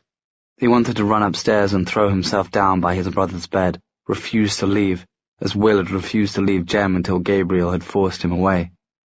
Will was a better brother to Jem than he himself was to Gideon, he thought bitterly, and there was no blood shared between them. It was that, in part, that had driven him back out of the Institute, to his hiding space beneath the stables. Surely no one would look for him here, he told himself. He had been wrong. But he was wrong so often. What was one more time? "You saw your brother bleed," said the consul, still in the same mild voice. "And you remembered." "I killed my father," Gabriel said. "I put an arrow through his eye. I spilled his blood. Do you think I do not know what that means? His blood will cry to me from the ground, as Abel's blood called to Cain. Everyone says he wasn't my father anymore, but he was still all that remained of him. He was a Lightwood once, and Gideon could have been killed today, to lose him as well." "You see what I meant," said the consul, "when I spoke of Charlotte and her refusal to obey the law. The cost of life it engenders. It could have been your brother's life sacrificed to her overweening pride." "She does not seem proud." "Is that why you wrote this?" The consul drew from his coat pocket the first letter Gabriel and Gideon had sent him. He looked at it in contempt and let it flutter to the ground. "This ridiculous missive, calculated to annoy me." Did it work? For a moment Gabriel thought the consul was going to hit him, but the look of anger passed quickly from the older man's eyes when he spoke again. It was calmly. "I suppose I should not have expected a Lightwood to react well to being blackmailed. Your father would not have. I confess I thought you of weaker stuff." "If you intend to try another avenue to persuade me, do not bother," Gabriel said. "There is no point in it." "Really? You're that loyal to Charlotte Branwell after all her family did to yours? Gideon I might have expected this from. He takes after your mother. Too trusting in nature, but not you, Gabriel. From you I expected more pride in your blood." Gabriel let his head fall back against the wall. "There was nothing," he said. "You understand. There was nothing in Charlotte's correspondence to interest you, to interest anyone. You told us you would destroy us utterly if we did not report on her activities, but there was nothing to report on. You gave us no choice." "You could have told me the truth." "You did not want to hear it," said Gabriel. "I am not stupid, and neither is my brother. You want Charlotte removed as head of the Institute, but you do not want it to be too clear that it was your hand that removed her. You wish to discover her engaged in some sort of illegal dealing, but the truth is there is nothing to be discovered." "Truth is malleable. Truth can be uncovered, certainly, but it can also be created." Gabriel's gaze snapped to the consul's face. "You would rather I lied to you?" "Oh, no," said the consul. "Not to me." He put his hand on Gabriel's shoulder. The Lightwoods have always had honor. Your father made mistakes. You should not have to pay for them. Let me give you back what you have lost. Let me return to you Lightwood House, the good name of your family. You could live in the house with your brother and sister. You need no longer be dependent on the charity of the Enclave. Charity. The word was bitter. Gabriel thought of his brother's blood on the flagstones of the Institute. Had Charlotte not been so foolish, so determined to take the shape-changer girl into the bosom of the Institute against the objections of the Clave and Council, the Magister would not have sent his forces against the Institute. Gideon's blood would not have been spilled. In fact, whispered a small voice at the back of his mind, had it not been for Charlotte, my father's secret would have remained a secret. Benedict would not have been forced to betray the Magister. He would not have lost the source of the drug that held off the Astriola. He might never have transformed. His sons might never have learned of his sins. The Lightwoods could have continued in blissful ignorance. Gabriel, said the consul, this offer is for you only. It must be kept a secret from your brother. He is like your mother, too loyal to Charlotte. His mistaken loyalty may do him credit, but it will not help us here. Tell him that I grew tired of your antics. Tell him that I no longer desire any action from you. You are a good liar. Here he smiled sourly. And I feel sure you can convince him. What do you say? Gabriel set his jaw. What do you wish me to do? Will shifted in the armchair by the side of Jem's bed. He had been here for hours now, and his back was growing stiff, but he refused to move. There was always the chance that Jem might wake and expect him there. At least it was not cold. Bridget had built up the fire in the grate. The damp wood popped and crackled, sending up the occasional blaze of sparks. The night outside the windows was dark without a hint of blue or clouds, only a flat black, as if it had been painted on the glass. Jem's violin leaned against the foot of his bed, and his cane, still slicked with blood from the fight in the courtyard, lay beside it. Jem himself lay still, propped up on pillows, no colour in his pale face. Will felt as if he was seeing him for the first time after a long absence, for that brief moment when you were apt to notice changes in familiar faces before they became part of the scenery of one's life once again. Jem looked so thin. How had Will not noticed? All extra flesh stripped away from the bones of cheeks and jaw and forehead, so he was all hollows and angles. There was a faint bluish sheen to his closed eyelids and to his mouth. His collarbones curved like the prow of a ship. Will upbraided himself. How had he not realized all these months that Jem was dying, so quickly, so soon? How had he not seen the scythe and the shadow? Will. It was a whisper at the door. He looked up dully and saw Charlotte there, her head around the doorway. There is someone here to see you. Will blinked as Charlotte moved out of the way and Magnus Baines stepped around her and into the room. For a moment, Will could think of nothing to say. He says you summoned him, Charlotte said, sounding a little dubious. Magnus stood, looking indifferent in a charcoal grey suit. He was slowly rolling his gloves, dark grey kid, off his thin brown hands. I did summon him, Will said, feeling as if he were waking up. Thank you, Charlotte. Charlotte gave him a look that mixed sympathy with the unspoken message. Be it on your head, Will Herondale, and went out of the room, closing the door conspicuously behind her. You came, Will said, aware that he sounded stupid. He never liked it when people observed the obvious aloud, and here he was doing just that. He could not shake his feelings of discombobulation. Seeing Magnus here, in the middle of Jem's bedroom, was like seeing a fairy knight seated among the white-wigged barristers of the Old Bailey. Magnus dropped his gloves on the top of the table and moved toward the bed. He put out a hand to brace himself against one of the posts as he looked down at Jem, so still and white that he could have been carved on top of a tomb. James Carstairs, he said, murmuring the words under his voice as if they had some incantatory power. He's dying, Will said. That much is evident. It could have sounded cold, but there were worlds of sadness in Magnus's voice, a sadness that Will felt with a jolt of familiarity. I thought you believed he had a few days. A week, perhaps. It's not just the lack of the drug. Will's voice sounded rusty. He cleared his throat. In fact, we have a little of that, and have administered it. But there was a fight this afternoon, and he lost blood and was weakened. He is not strong enough, we fear, to recover himself. Magnus reached out and with great gentleness lifted Jem's hand. There were bruises on his pale fingers, and the blue veins ran like a map of rivers under the skin of his wrist. Is he suffering? I don't know. Perhaps it would be better to let him die. Magnus looked at Will, his eyes dark gold green. Every life is finite, Will, and you knew, when you chose him, that he would die before you did. Will stared ahead of him.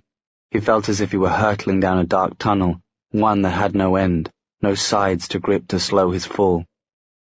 If you think that would be the best thing for him. Will, Magnus's voice was gentle but urgent. Did you bring me here because you hoped I could help him? Will looked up blindly. I don't know why I summoned you, he said. I don't think it was because I believed there was anything you could do. I think rather I thought you were the only one who might understand. Magnus looked surprised. The only one who might understand? You have lived so long, Will said. You must have seen so many die, so many that you loved. And yet you survive and you go on. Magnus continued to look astonished. You summoned me here, a warlock to the Institute, just after a battle in which you were nearly all killed, to talk. I find you easy to talk to, Will said. I cannot say why. Magnus shook his head slowly and leaned against the post of the bed. You are so young, he murmured. But then again, I do not think a shadow hunter has ever called upon me before simply to pass the watches of the night with him. I don't know what to do, Will said. Mortmain has taken Tessa, and I believe now I know where she might be. There is a part of me that wants nothing more than to go after her, but I cannot leave Jem. I swore an oath. And what if he wakes in the night and finds I'm not here? He looked as lost as a child. He will think I have left him willingly, not caring that he was dying. He will not know. And yet if he could speak, would he not tell me to go after Tessa?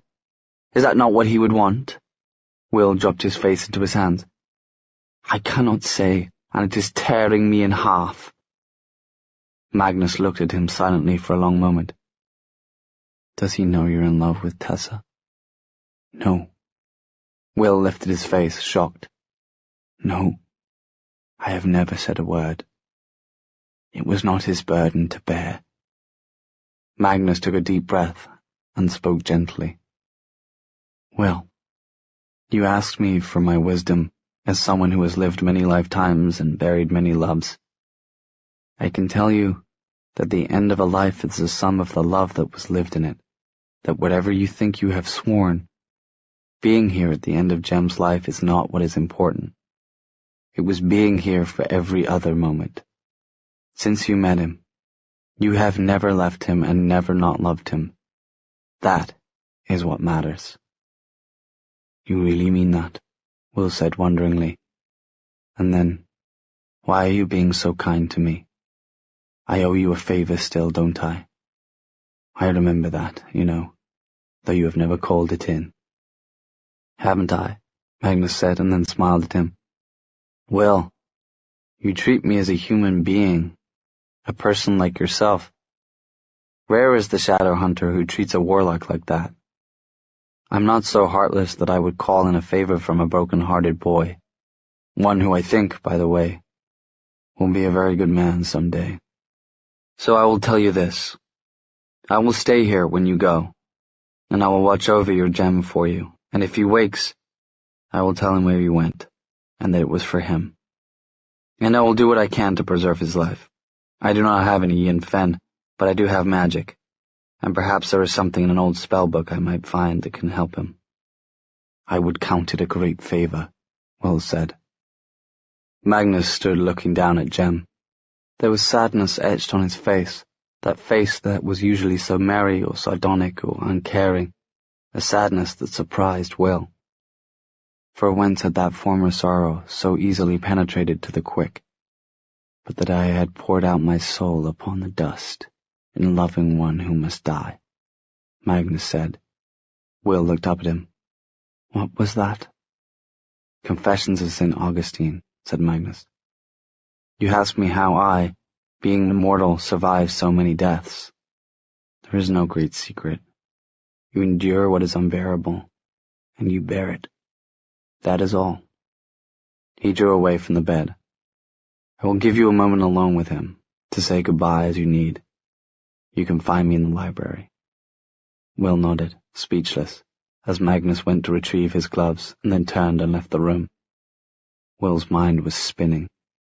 He looked again at Jem, motionless in the bed. I must accept that this is the end, he thought, and even his thoughts felt hollow and distant. I must accept that Jem will never look at me, never speak to me again. You endure what is unbearable, and you bear it. That is all. And yet it still did not seem real to him, as if it were a dream. He stood up and leaned over Jem's still form. He touched his parabatized cheek lightly. It was cold. Atque in perpetuum, frate ave atque vale, he whispered, the words of the poem that had never seemed so fitting. Forever and ever, my brother, hail and farewell. Will began to straighten up, to turn away from the bed, and as he did, he felt something wrapped tightly around his wrist. He glanced down and saw Jem's hand braceleting his own. For a moment he was too shocked to do anything but stare. I'm not dead yet, Will, Jem said in a soft voice, thin but as strong as wire. What did Magnus mean by asking you if I knew you were in love with Tessa?